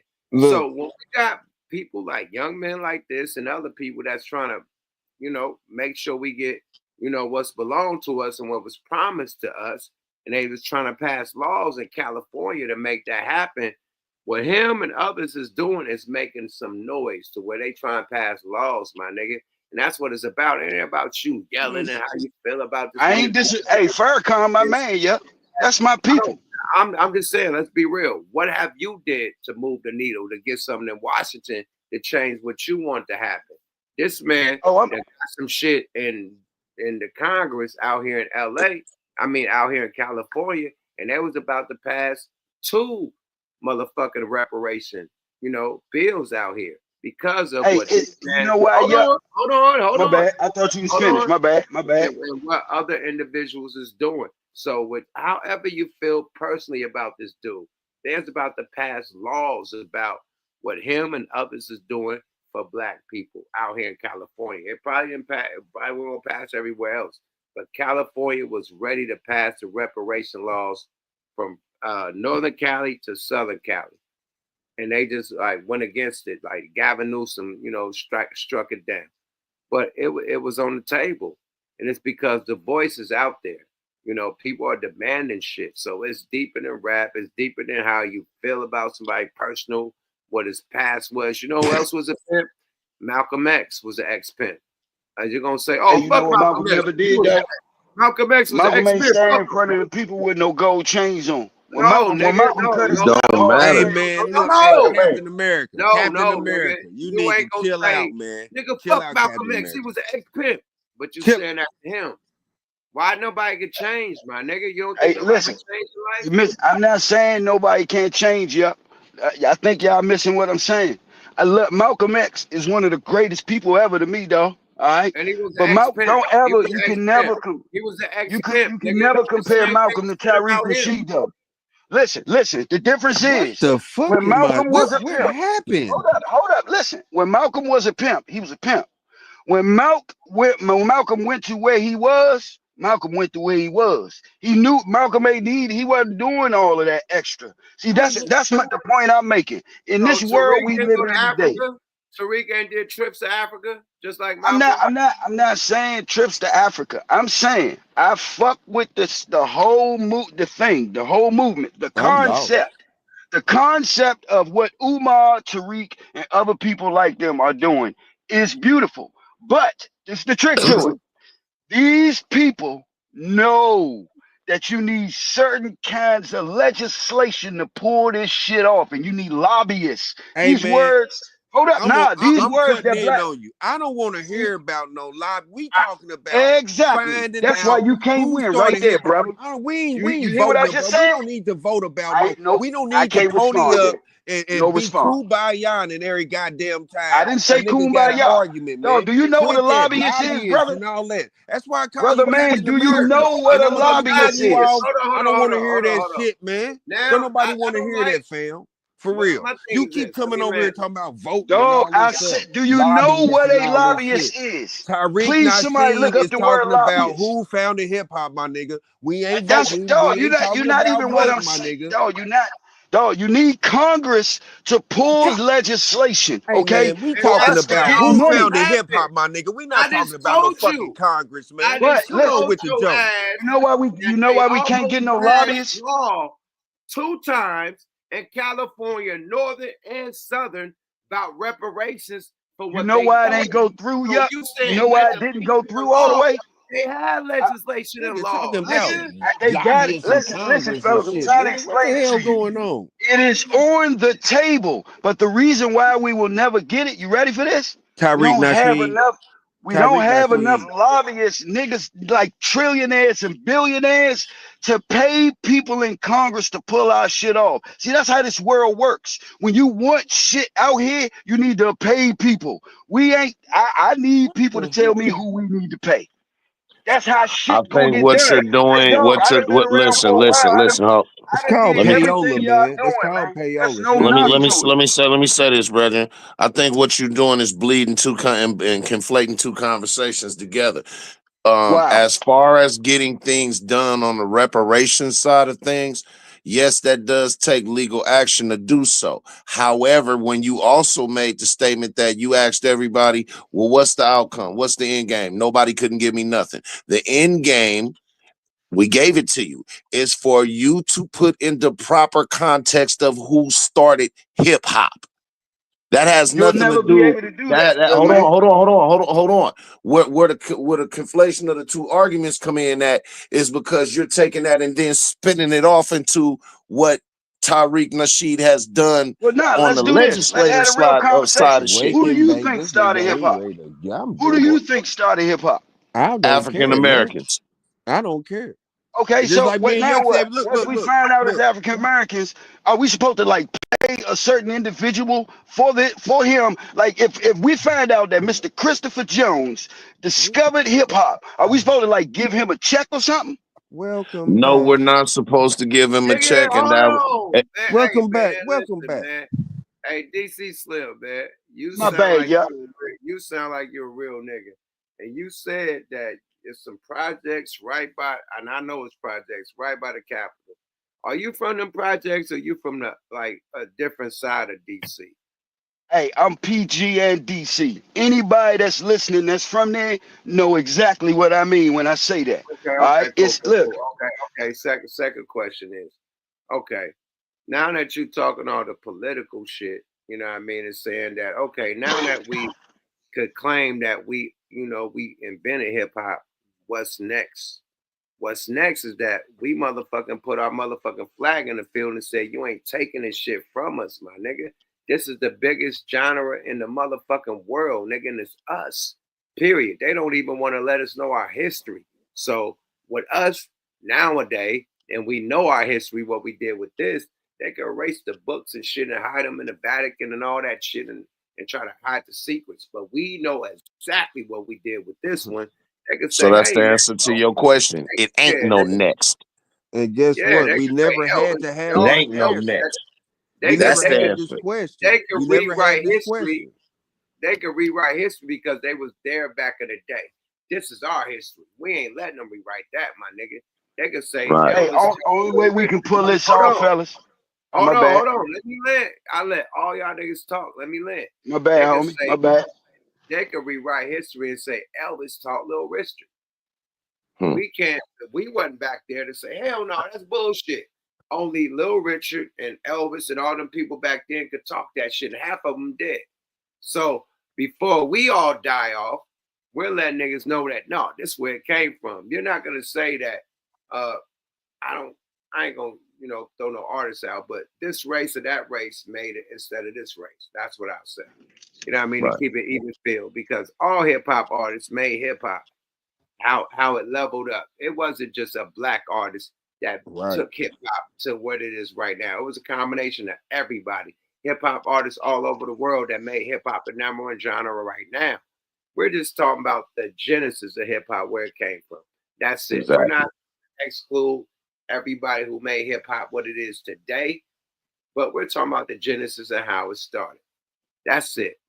You know, it started in the Bronx. We just want our credit, bro. We just want our motherfucking credit. That's it, man. We ain't trying to No, pinpoint and no that's one what Tariq Nasheed was saying, that no, we're not talking about where it started at, because if you're going to use the scapegoat of saying that it's a scapegoat answer of saying that it started in the Bronx, nigga, it didn't start on no light pole or no fucking fire hydrant or no sidewalk, nigga. It started with the people. So okay, then when we get to that, by using the deduction, Once again, like Mel said, who do you ask? Black people Who do you started. ask that question though? But Who to do you piggyback- ask to find that out?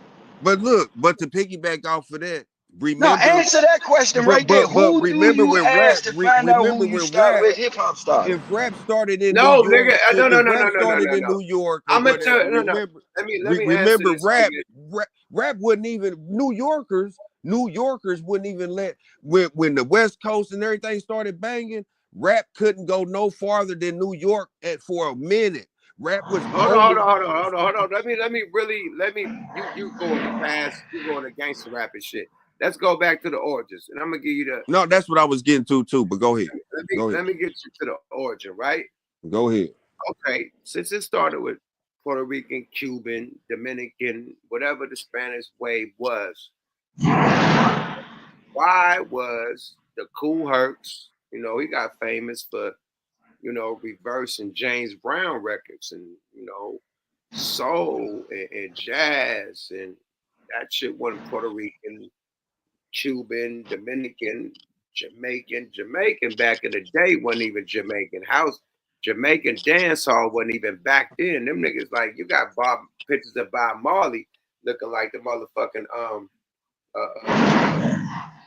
a singing band. Like the Bob Marley and the Wildies, they start off looking like motherfuckers like singing. They had suits on and shit, no dreads, they had afros and shit.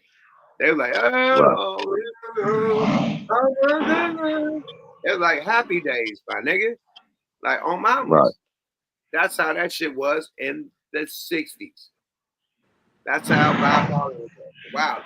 I could pull that shit up right now. He got an afro. They all got to have no dreads. I'm going to keep it a buck. So it wasn't no dance hall, no Jamaican type of dance hall. Boom, boom. None of that shit was popping in the 60s or the fucking 70s. You got to that. It was the culture of the black neighborhoods. That's it. That's it, The culture of the black neighborhoods, man. Disco music was the closest you probably got to some dancehall Jamaican shit. Or DC, mute your mic. You got some background noise, man. Oh, my bad, fellas. My bad. Yeah, at the end of the day, man, like we create the whole fucking wave across this shit, and we just want our credit, my nigga. Like at the end of the day, the Jamaican niggas that make this, the Jamaican niggas came out here and started acting like black Americans, my nigga. The motherfucking Nigerians, whatever they came out here, the other niggas they named, the Islanders, nigga, they came out here and started acting like us. And you like right. Said, they not like us. They not like us. And you came out here and started acting like us because y'all was cornballs when y'all came out here. They was clowning y'all, sicking on y'all, and I had to get with the program because nobody bigger than the motherfucking program. The program is African American hip hop. All the other races, That's just like it. all the other races, look how that's cool right now. If I go out right now, nigga, and I go to a restaurant, nigga, and I pop up and I say, hey, woo, woo, woo for table 2. And it's a white family right there. You know what the white kid gonna say, the little one that's 4 years old? Oh my God, who is that? Oh, you so cool. You got the You got the grill. Oh my God, you got the chain. Right? What the Everything, white nigga, kid gonna say? everything, What the white everything. kid gonna say? Oh my God, Dad, that's a real rap. Oh my God, look at, oh Shaw. Amazed, right? I'm not gonna, my kids are not amazed when they see the Puerto Rican nigga walk through with his family and they got their Puerto Rican swag going on. My God, oh God. Right. He's doing the chamba, the Morocco. Oh my God. The Moringa. He did the Morocco. No, that's not the swag, my nigga. Let's stop playing. You know what with they this say? shit, my nigga. You know what they say? He acting black, dude. Look, whenever we see somebody, all that, man. But my thing is this, and I'm gonna keep saying it. I don't need no label, no Black Lives Matter. This ain't no this and nobody. No Black Lives Matter, no FBA, which stands for whatever. That's cool. But we don't need no label for something that Yuck been in, I've been in, Calico, we done and watched and seen and been a part of. It shaped our life. This whole 50, this is us. From either talking to women, learning about shit, everything else. This is, it don't need no color with me. Because like I said, when it came from New York, them niggas was from New York. And they was claiming it. You know what I mean? When it went to the West Coast, they didn't like went down south, but it's music. Everybody was black. Now they want to be specific. And I'm not with that. Every nigga, this is hip hop. Hip hop ain't got no color. We didn't run Eminem out. We kept him. He didn't break it. You know what I mean? He didn't take it. He's better than some black rappers, but he ain't better than hip hop. And everybody he he always they respected shit, the culture. nigga. Like he's not better than the culture. And what Fuck y'all say Eminem earlier? and Drake, Nobody's man. bigger than the program. Nobody's bigger than the program. Nobody. Nigga. No, I don't expect Eminem to disrespect the culture, but I do expect them to prop his ass up. Now we got people. Eminem can't fuck His with no talent nigga did that I that. can remember. His talent did that. I can't put that on no propping nobody up. His talent They did that. couldn't even try to because they had Name a Vanilla top Ice 10 first. nigga They Eminem had is better Vanilla than. Ice first. They had Vanilla Ice first. Then they had the Beastie Boys before them. We just went through this. That's what And I'm you got saying Drake about now. hip hop. That's what I'm saying You got about Drake hip hop. now. Drake is their boy. Even they know, nigga, Vanilla Ice and Eminem, two of the blackest, whitest rappers we know. So, Nah, them niggas white. Them niggas white. Hey man, they the blackest, whitest rappers we know. I'm See, being I don't do that I'm right being there. funny, Niggas my gotta nigga. stop doing that. My point is this, my nigga. You can't take the black from that. You know what I mean? A white rapper can rap all that shit, but guess what, nigga? He rapping black music. He's rapping us. You know what I mean? And they I rapping can't it relate good. to Eminem at all. Anything Eminem say, I've never liked Eminem. I don't even know why niggas Your give him so personal much credit. feelings. My thing is Listen, this. hold I don't on. care Let if me you like look. it or not. But what you do like is this hip hop culture, nigga. I don't care who's doing it. And What you have to understand as a rapper. Take it from us. Ain't nobody gonna take it, my Hold nigga. on. Let me say this right quick. As a rapper, with rapping being one of the, if not the foremost forefront voice of the culture of hip hop, as a rapper, Eminem cannot be denied. Regardless if you love him or hate him, you have to look at what he's done and accomplished was not Man, you only saying manufactured. that because he was Hold attached to on. Drake. Let me land. The reason why I say it's not manufactured because you can't give somebody talent like that. Man, he ain't got that nigga Eminem can't fuck with me. He can't fuck with a lot of niggas. You only saying that because he was attached to Dr. Dre. If No, that I'm nigga not. wasn't I'm with saying Dre no. and Snoop, Playboy. Now you're going off into. Hold on. Now you're going off into thinking for me. You going off into thinking for me now. Hold on. Did that nigga just say Eminem can't fuck with him? Yeah, he said that's what I thought I heard. Now I gotta hear. I always got. I got 16 on deck whenever a nigga rap. You ain't better than Yuck, nigga. You ain't even better than here me. we go. He You said ain't better than me. Eminem. Let's hear 16, my nigga. I'm gonna give you the stage, man. Let's go. You say you better. Okay, right now. I'm gonna just tell you my plight. No, talk that sass, nigga. Talk that sass. I got you. Talk got that you, dog. fast. See, look, see, Slim, I done grew up with thorough niggas who been in this game, dog. I could tell you some stories, but I won't tell you no names. These niggas kidnap them bodies for ransom price of Bugattis, snatch you out Maseratis and go and flip you for rides. Niggas cooking that water and some been slanging that coke. Niggas pushing that Molly and some been slanging that dro. These niggas murk you in fed cases for ratting you show. That prosecution witness missing, he ain't show up for coke. These niggas kill you for sport. They'll find your ass in the trash can. No witnesses to testify, so now you're a free man. My niggas done did it. You niggas wishing you live it. Anybody can get it. You can get two and you fit it. Count up that cheddar and split it. Break down that product and ship it. No telling how I'm gonna get it. Go pay big homie a visit. These niggas rich guerrilla convicts. Straight gangsters. Thug niggas. Villains. Dope boys. This life takers. Holla at me, M. And that's your 16 for M? Yeah, M don't M if M won't be M gonna go out there and start talking about space creatures and lunching out off Molly. He gonna buy No, the shit that we he's a sell. lyricist. He's a lyricist. I ain't gonna say what that white man gonna say, but salute to you, Captain America. You're right. Don't quit your day job, as they would say. But hey, look, hold on. Let me give you my plight on rap. Hold up, yeah. Hey, look, yeah, give me the screen real quick, yeah. He will fall on you. I ain't gonna Hey, even rap. Calico, alone, you got something for it, man? You know, Hey, yeah. I got another one for you, man. I got something for you for rap. Let me tell you my plight on rap. Look, I'm it's like waking, this. babe. Go ahead, nigga. It's like this. Fuck it. Here we go. Wait. Fuck a rap nigga. A dick in the booty fake trap nigga. A 6-chain wearing yay talking rat nigga. Make you want to smack niggas. They all lame. Fucking swaggerlicious punks in tight jeans with pretty names. Man, that's a damn shame. You need to paint your face, clown. These entertainment chumps, man, I don't even fuck around. They got their pants down and loud colors what they wear. Some fruity gangsta-licious RuPaul millionaires. Yeah, you a dope boy. A 50,000 killer. A fake boss nigga and a fake mob nigga. Sucker got his money right. So he don't go to court, but drop them names like they buckets. Now they snitching in sport. Slim, you ain't ready for that life, so shut the fuck up and rap. Keep them G's out your mouth and get your bitch ass slapped. It's like that.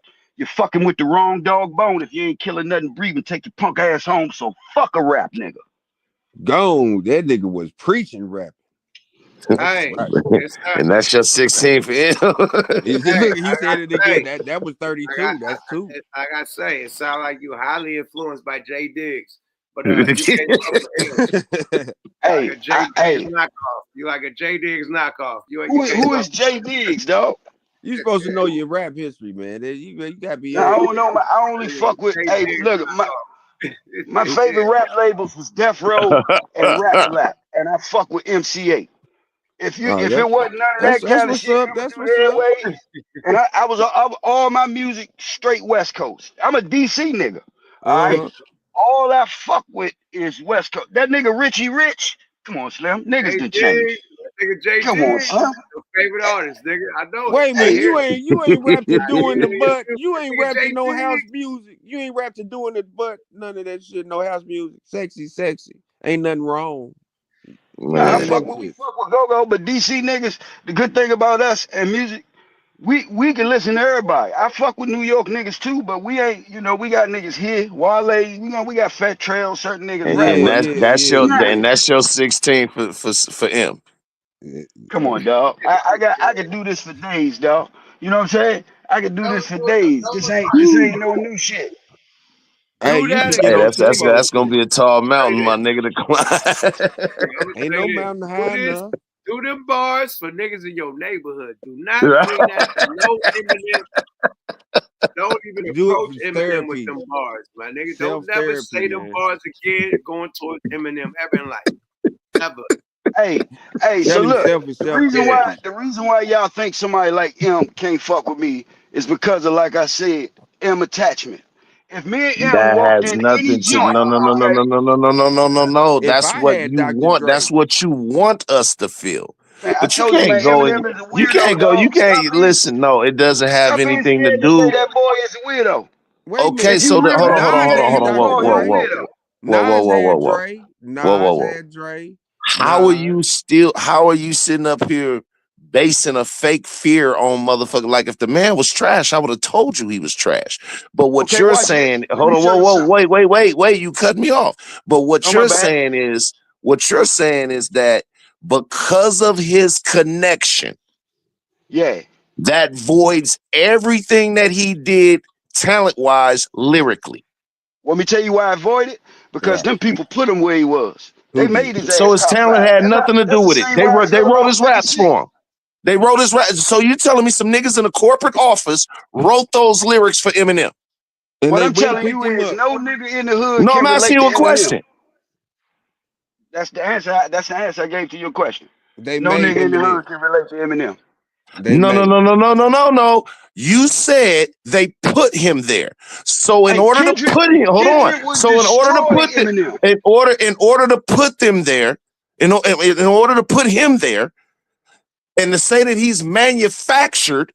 He is manufactured. Same Okay, thing as Drake. so then who wrote his lyrics?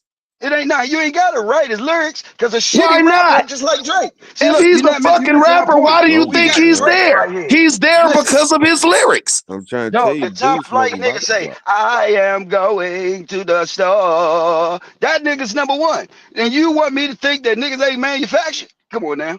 I Come on, don't man. want I I was don't born want that you to night, think not I last don't night. want you to think anything. You think whatever you want for yourself. The only thing when it comes to thinking, I don't want you to do is think for me. What I'm telling you is that man's talent put him where he is. You Okay, can't who is manufacture that. Eminem better than? See, I judge greatness by saying if I'm gonna say a nigga great, I gotta compare him. So is Eminem better than Corrupt? No. Are we Is going Eminem better than? Is he on better what than Kendrick? on what You going level, by sir? opinion, On man. lyrics. Nope. You going by Beanie opinion, Siegel? man.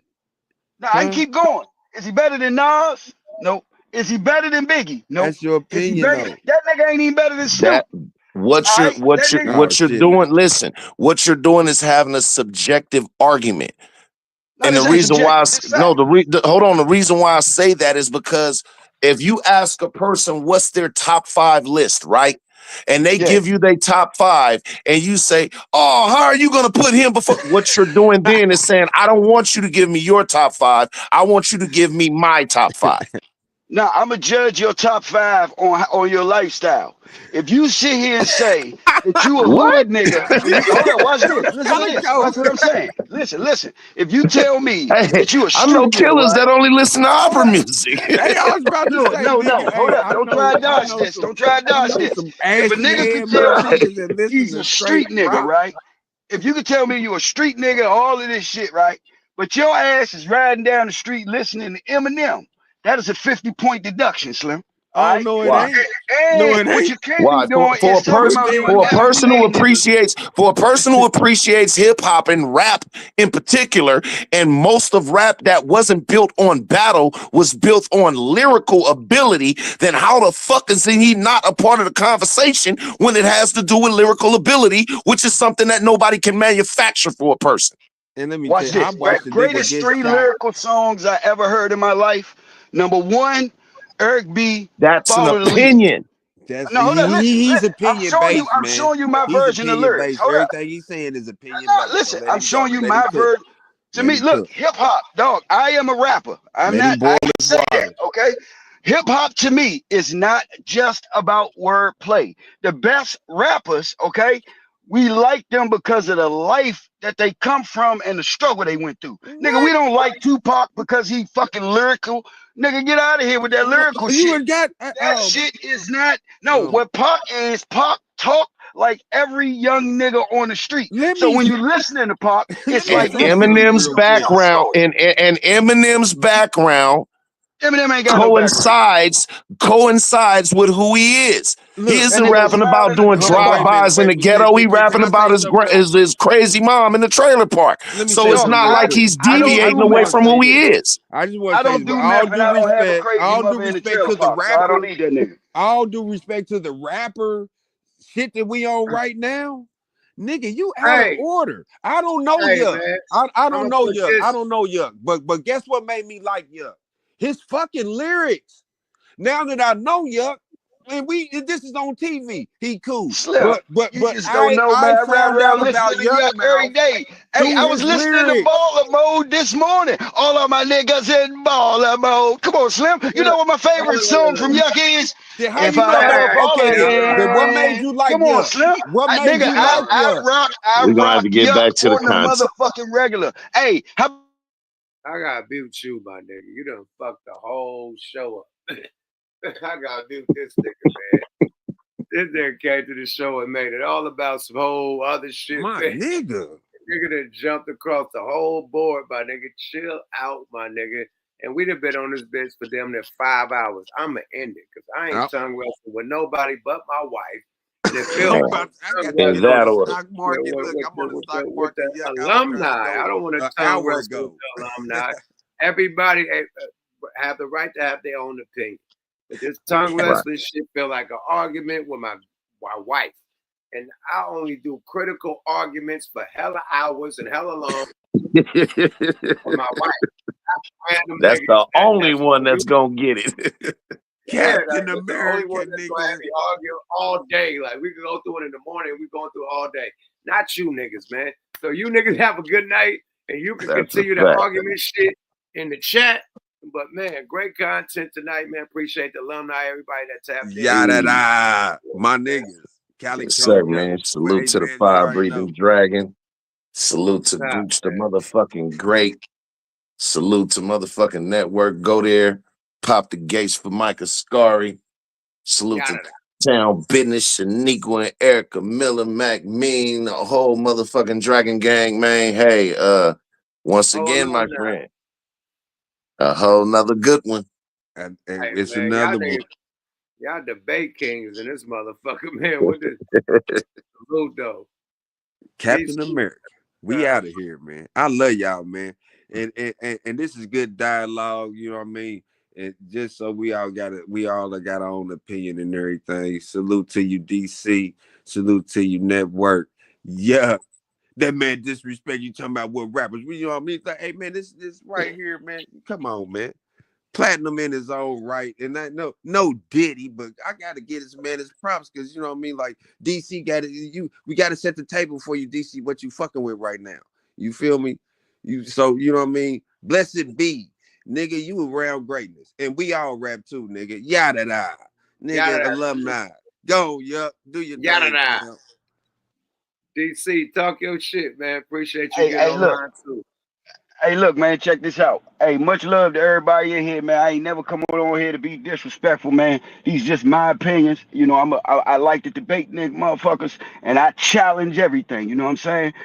So you know, it ain't nothing personal, but I got some pimp shit for you on the way out, yeah. Hey, check this out. This is a lesson for all y'all niggas that like to simp, right? Never check the pimp. Take a peek at your hoe. See, if I call her number, then it's telling you so. She might be looking at you smiling when you say who it is, but never worry, I ain't here to take your girl or your ears. So don't get mad. Just ask her if she calling a cab, or do I got to come and get her? Can you tell her, my man? Are you the boyfriend? I know a lot about you. She tell me about that little dick and stupid shit that you do.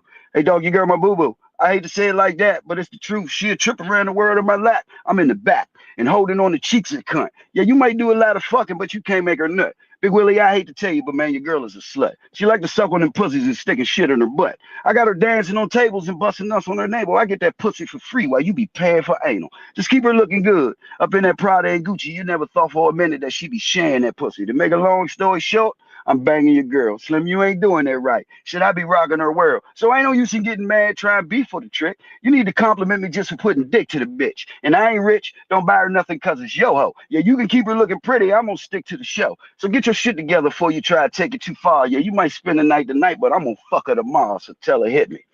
Hey, yeah. Best show on YouTube. Be That was easy, my Ism. nigga. That was Ism. I rock with that one, man. No Frank Ocean, no Diddy Bop, but I rock with Hey, that man. Jay Diggs Jr. I rock Hey, with man, that. your boy got lyrics to sell if anybody need them. I still think Jay Diggs is your ghostwriter. Man, who is Jay Diggs, man? I don't know who that is, man. I'm fucking with you, man. You got bars, though, man. That was some dope shit. I'm playing with you, my nigga. Good night, Dynamite. I'm out this Hey, bitch. man. All right. Be easy, homie. Yada. How you feel Peace. about Trump being in Washington today, nigga? How you feel about that before you get up out of here? Hey, you already know, man. That's my nigga right there. You know what I'm saying? That's my nigga. I ain't with all that white and black shit, man. I'm here to get the money. My color's green. You know, I fuck with people in my neighborhood, not people all from the world. Like, you know, so I can only stand for people in DC. I can't pull for people in Mississippi and Arkansas. So, you know, I need my money fixed. Just put it like that. Hey, like you spoke for us all. We need our money fixed. On that note, Yeah. man, thanks for tapping in, my nigga. Appreciate you. Peace. Hey, yada da. The other night at What the Fuck Weekly, and it's been a what the fuck night all night, man. Motherfuckers been debating and rapping and shit. It's been a wild ass night, Dynamite. Cash App alert, special requests and shit going down, man. The chat going crazy and shit. Man, salute to the whole motherfucking alumni that tap in, man. Definitely network. Definitely goddamn MJG. Definitely DC Slim, man. You know, and all y'all, man. Y'all alumni too, man. You know, the real motherfucking movers and shakers that always tap in when we go live on Yuck Mouth TV. You feel me? Teamwork made the dream work. Shanique with my sis, always holding it down like 4 flat tires. I see it. See you in the building, sis. Erica Miller, everybody in the building. Miles doing a job. You feel me? Salute to everybody tapping in from all around the world, little boys and girls. You know what I mean? Hey, great night. You know what I mean? Great content, and it was hella long. Take your ass to sleep. That's what I'm about to do. Good night, Dynamite. Salute to the new president. Salute to Tariq Nasheed. Salute to MEL. Shit, salute to Drake and Kendrick, man. Great content. We out this bitch. Yuck Mouth TV, subscribe to your guy. Salute to the chat. Salute to the nation. Salute to y'all. We out this bitch. Yada. All right.